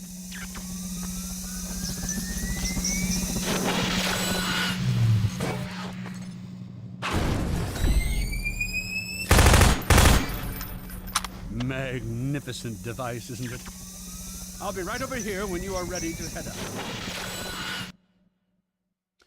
Do you find nihilism let you accept yourself and be rid of ego? My ego puts insane pressure on me with my work, and I melt down or burn out. Well, I just realized I don't... Like, again, all values are just produced by your own mind. So I don't need to impress anybody. I don't need to meet anybody's standards. I can set my own standards and be happy with myself. And right now, I just like being fit and strong, and that's all I'm really focusing on right now. Just training, getting jacked, building muscle, and enjoying life just in general. I just really like training. I've never enjoyed training as much as I do right now. Just love lifting, working out, riding my mountain bike. I'm going to be rollerblading when the weather gets better. And I'm probably going to head out to Ottawa more often, like in the city. Just rollerblade down some trails and stuff. I also ordered cat backpack for Gummy. So me and Gummy are gonna go out on some outdoor adventures. Would you consider writing a nice handwritten note to your year 9 English teacher thanking her? Well, I don't know where the fuck she lives, and I don't care enough to do that.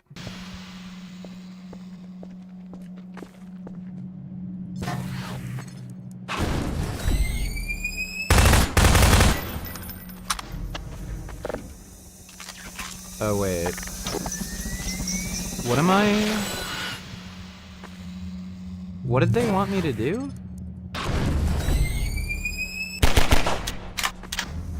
What am I missing?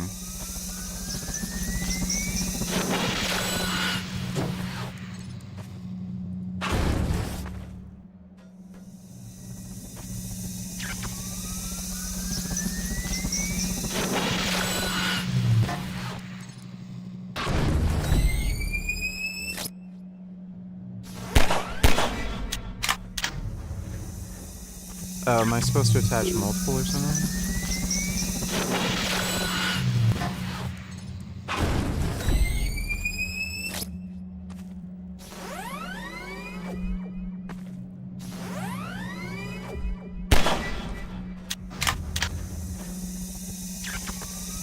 I totally lost track of...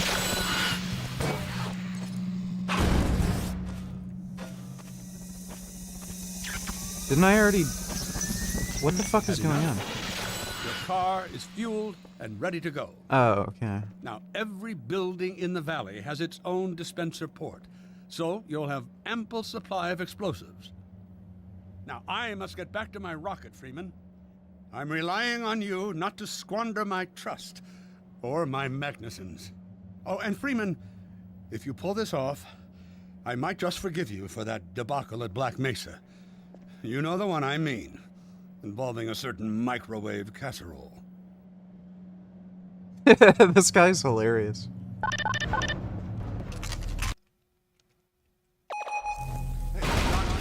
Over here. I've taken a few liberties with your car. Check it out. I added a rack for Magnuson devices back here. I tweaked your onboard radar so the combines show up red on the dashboard unit now. Plus, it'll send a homing signal to your HEV suit in case you get separated from your car. Yeah, Avi's an No need alright to looking thank me. dude. Now check this map. We're right here at the south end of the valley. Rest of the gang's up north by the old sawmill, here. Head on up there, and they'll fill you in on the battle plan. I'll be staying here to watch the field and send status updates. Good luck out there. Dude, I'm so fucking hungry. God damn it.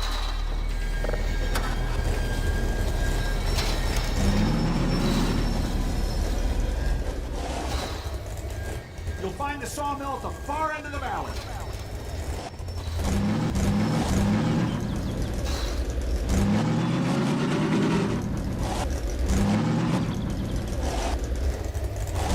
Perimeter's clear. Still no sign of incursion. Keep alert.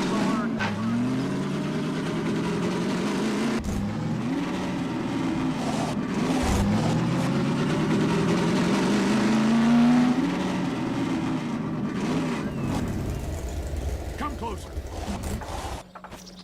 So, they've sent Freeman, have they? Good man. We've counted a dozen striders Did you just teach north of yourself us. how to cook? Yeah. Our job is to keep them from reaching the base to Wouldn't the say south. I'm a master chef If or they get anything, close but I enough know for how one to good boil shot at water. the silo, the whole launch is a bust. And in case striders aren't bad enough, recon indicates they're being escorted by packs of hunters. Are you attached to your cousin? No. What I want you to do... Attention! Uh-oh. North perimeter breach. All right, people, this is it. We have a strider approaching from the crane. Defensive positions, go! Oh boy, here we go. Everyone ready? We need to stop him here.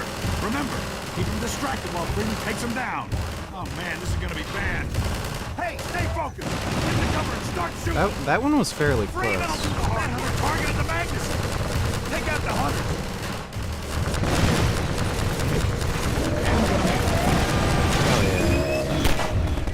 Oh, shit.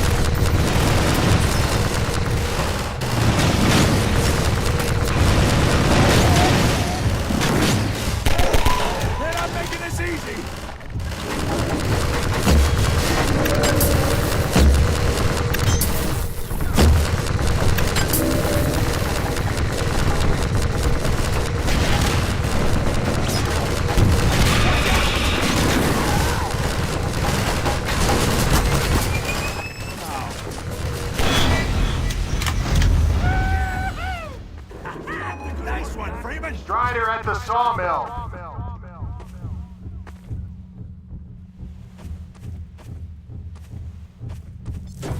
That rocket better work.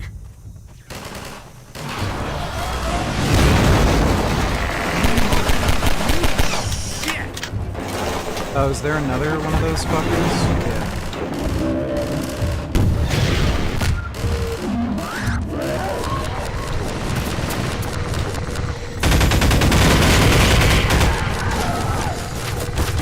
Shit. Damn it. No!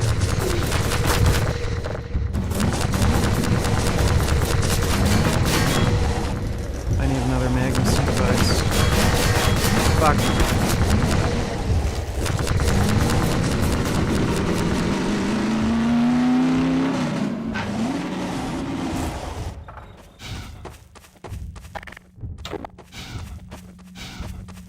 Where the hell is it?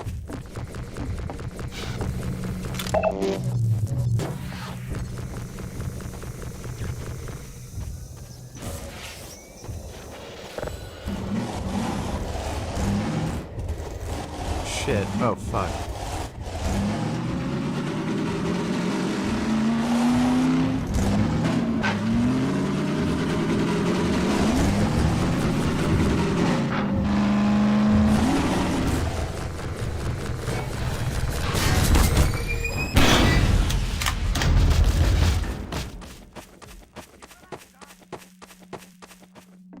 Keep an eye out. It looks like hunters are traveling with the Striders. They're working in packs.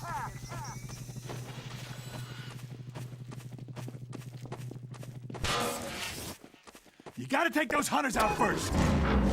Now we have a Strider coming in from the water tower.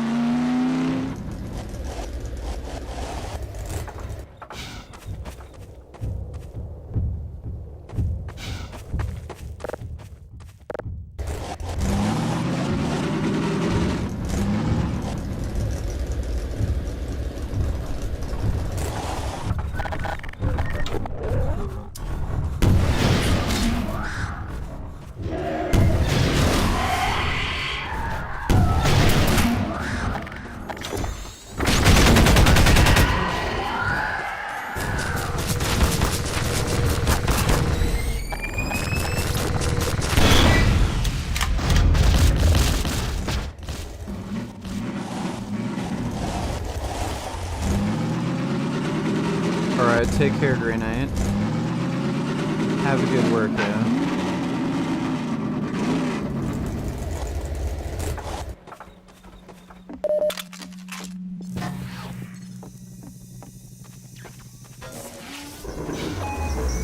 Striders coming from the cranes.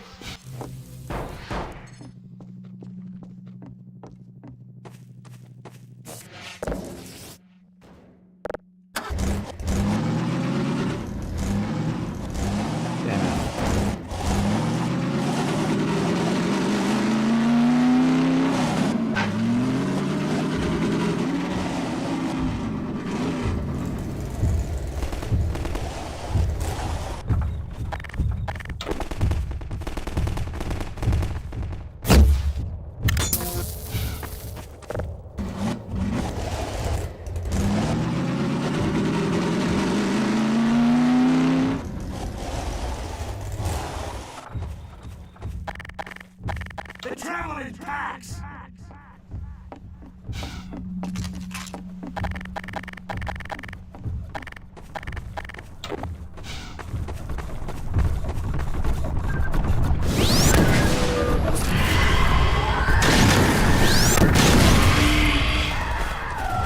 Magnus is over here, Freeman. Striders and hunters are working.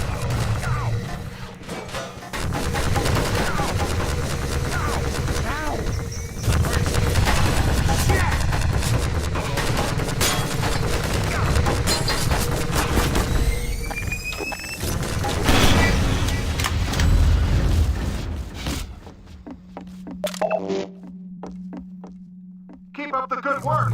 Only a few Striders left.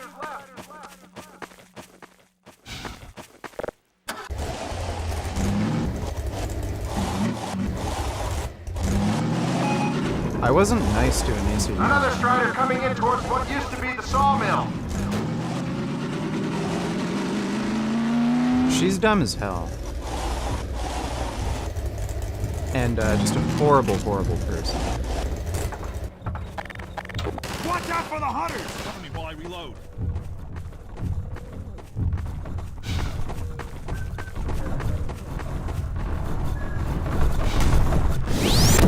Fuck. God damn it. Now we have a strider coming in from the water tower.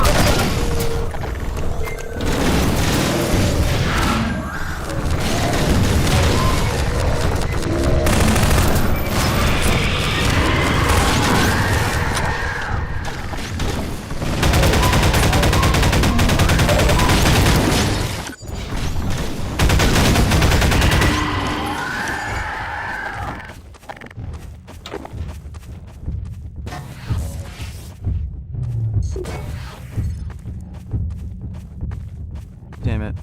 It's hard to run. I gotta make sure this counts.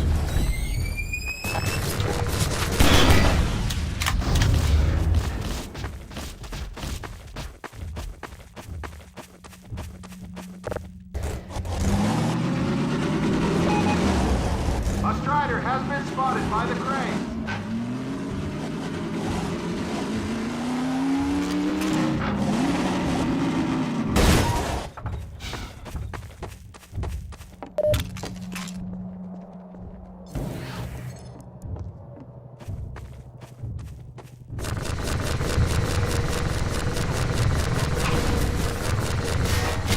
I don't think there's any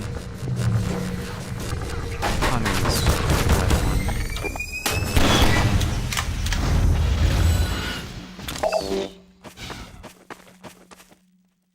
one. Oh.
Simple but effective.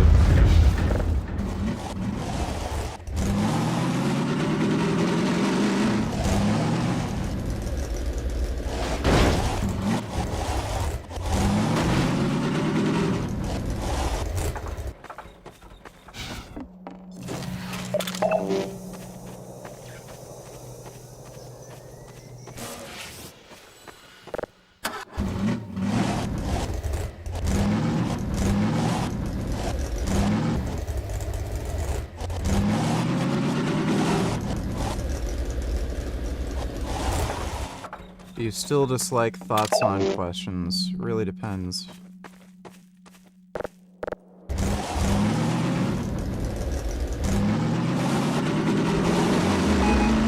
Another strider from the water tower.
Looks like that was the last one. Sweet. Wait a minute. Get ready, everyone. We've spotted dropships carrying even more striders. Fuck. We have about a minute before they hit, so gear up. This is gonna get ugly before it's over.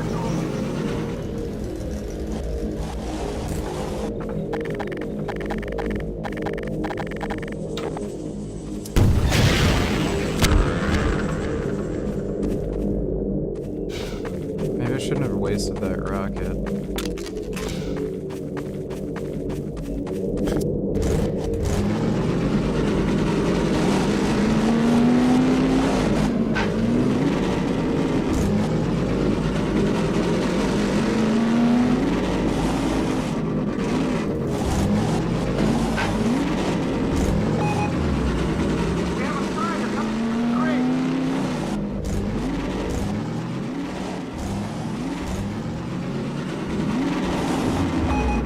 Now there's one at the sawmill.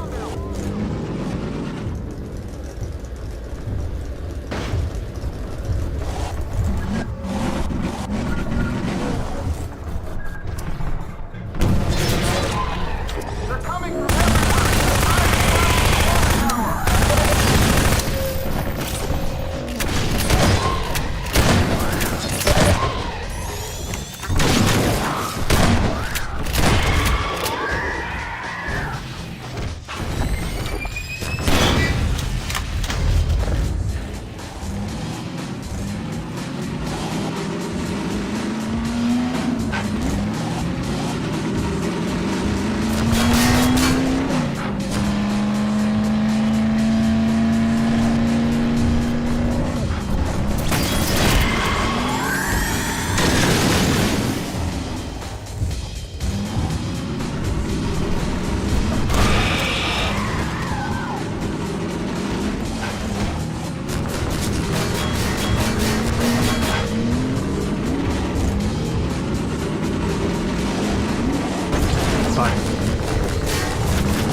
Heads up, people, we are not done yet. Another strider was just spotted at the sawmill. I knew it would end like this. Fucking goddamn it. One more at the crane.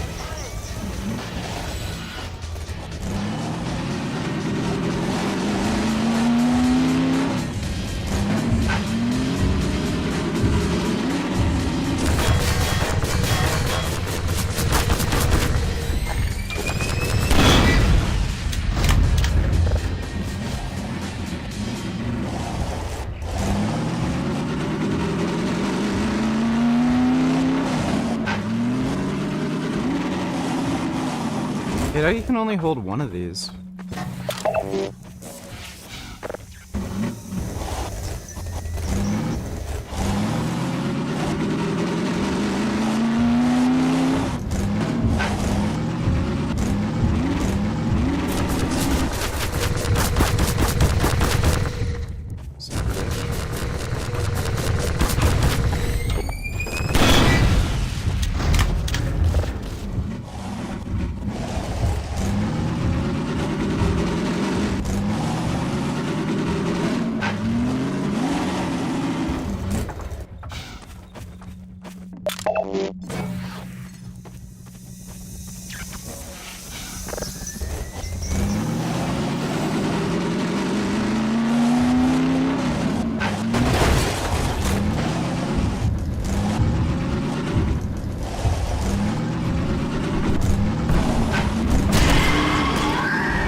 You seeing this?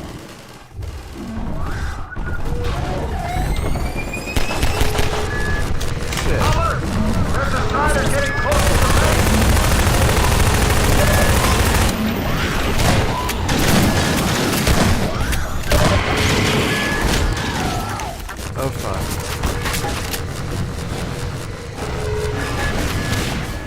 What?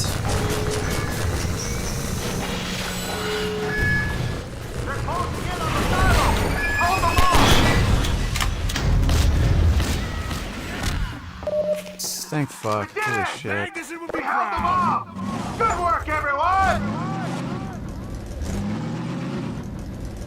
Attention! Attention! The Striders have been defeated! All personnel return to base immediately! Repeat! All personnel return to I base am not familiar with Dominic Cruz. I don't know. Don't really have an opinion.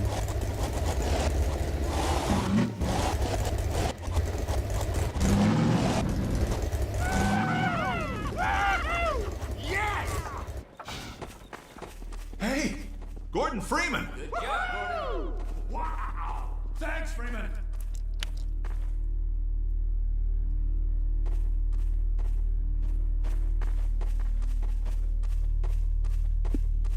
Good going! Wow, Gordon. You were amazing out there. Goddamn right. Come on. Is this game? Nice try.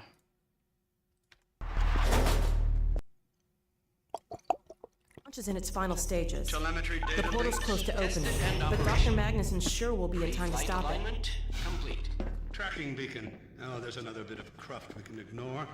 Support equipment powered down. Hold on a moment, Kleiner. Ah, Freeman. Well, I see the Magnuson device performed flawlessly. I feel compelled to thank you personally for saving my rocket. So, thank you. Well, that's enough chit-chat. That, like, I've got a visibly rocket made him ill. Wow. For a minute there, I thought you were gonna get a hug. Powered and ready. Check, check, check. Let's go to the control room. We can get a great view of the launch from there. Did you do that? What's this one? Flight termination system. Well, here we are again. Backup ring safety sites. Oh, that must be an ancient entry. There are no backups. While you were out having fun, I found an old helicopter that I was able to get working. I've got it all packed up and ready to go. Never a dull moment, huh? Wait a moment. I'm seeing a payload anomaly of approximately 8.5 pounds. Well, that's within tolerance. Certainly not worth scuttling. We're back! At last. Ah, Gordon. Hell of a job you did out there, son. Oh, it's the head crab. That with the Magnuson device, those Striders practically destroy themselves. That's the payload Well, anomaly. I think perhaps Gordon had something to do with their success. I suggest we adjourn this meeting of the Mutual Admiration Society until after we have launched our rocket. Now, I believe we're ready to start the auto sequence. I believe Gordon should have the honor. You'll hear no objection from me. It's all yours, Gordon. Silo door is open.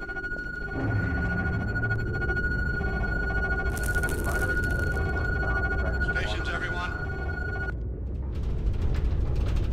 Power to main thrusters. Steady on. T-minus 10. 9.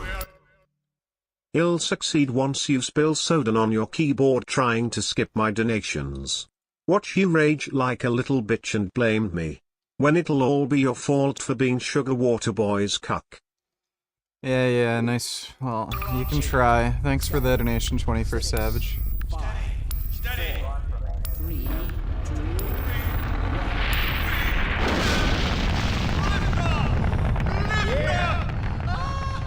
We did it! We sure did. Yes. Fantastic. Deep breath. Deep breath. Now it is still too early to celebrate. We need to reach altitude and transmit the signal. to right. The clock is ticking. We couldn't have cut it any closer if that was our intention. It is going to work, right? It has to. Once the rocket is in range of the portal, we'll be able to switch on the xenium resonator. Well, let's get outside. I'd like a better view of the fireworks. There should be quite a show. Regrettably, I can't come out with you. Magnuson and I will need to keep a close eye on the rocket's trajectory. Aren't you going to see us off? Just as soon as this is wrapped up. I wouldn't dream of letting you go without a proper goodbye. Okay, I'll hold you to that. You too, Dr. Magnuson. Indeed. No, haven't booked a Sambo session yet. We'll catch up with you in a moment, sweetheart. Gordon, hold up a Dog, second. there you are. The more I think about that warning from our friend, the more I'm convinced it has to do with Borealis. Don't be deceived. That ship must never be used. You have got to destroy it, whatever the cost. Where are you two? You're gonna miss it. Be right there, Alex. Gordon, thanks for everything you've done for Alex, for all of us. I couldn't be prouder if you were my own son. Now, when you get back, we've got a lot to talk about. Come on. Eli, Gordon, Alex, Dear look at God, the this portal. has to work.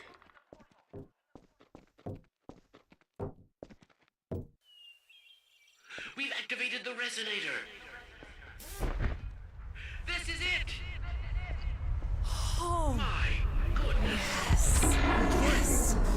Yes! The portal has been neutralized. We did it. We did it, Gordon. We sure as hell did, and not a moment too soon. I'll bet the Combine aren't too happy right now. You got that right, sweetheart. But we've got plenty to celebrate. I wish you didn't have to head off so soon. If only it weren't so critical. It's okay, Dad. We'll find Judith and bring her back. Dog? Hey, where are you? What a nut. Don't go too far.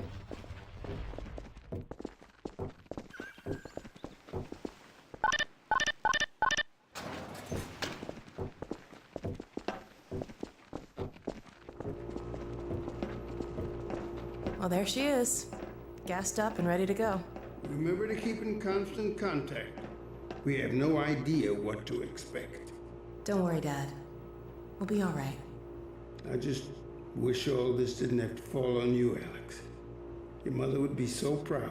Dad.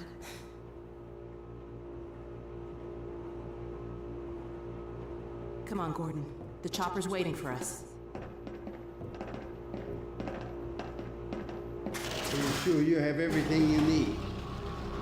I think so. Dr. Kleiner gave us the Borealis coordinates.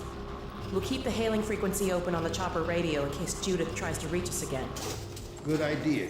She could well make another attempt. Oh no. Dad! Gordon! Help!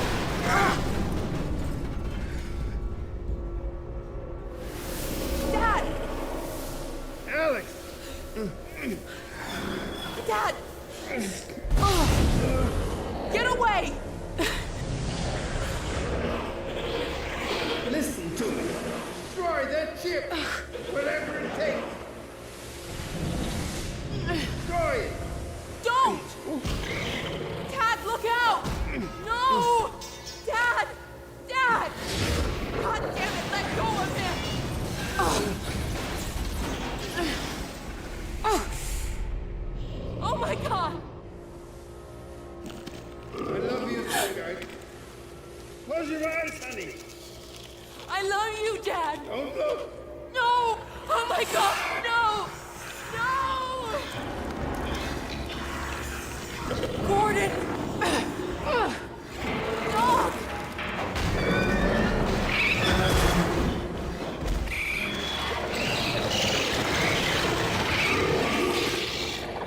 Dad!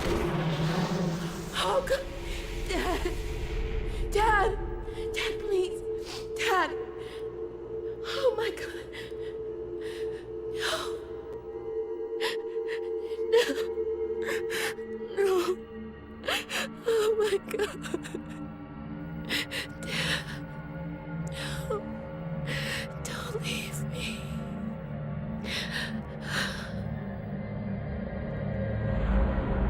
And, in case any of you are wondering, neither of them end up dying. G-Man takes Alex Vance from the past and then saves Eli Vance. And then episode 3 is going to follow from Gordon and Eli getting back Alex from G-Man. So we're going to have to wait until episode 3 comes out, which should be relatively soon. Looks like that game is pretty far in development. No, that wasn't my first time seeing the ending.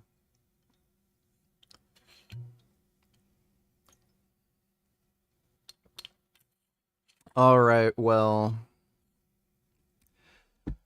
it is Monday, and I have to prepare the garbage for a trash collection. So I'm going to go do that now. Big thanks to everybody who donated on Streamlabs. Really appreciate it. Should be on later tonight. My sleep has been pretty fucked because of the diet and stuff, but I'm going to try to make sure that I stream between 6 and 8 tonight. I'll try my best. But in any case, I'll see you all later. Big thanks to everybody who donated on Streamlabs. And I'll see you all later.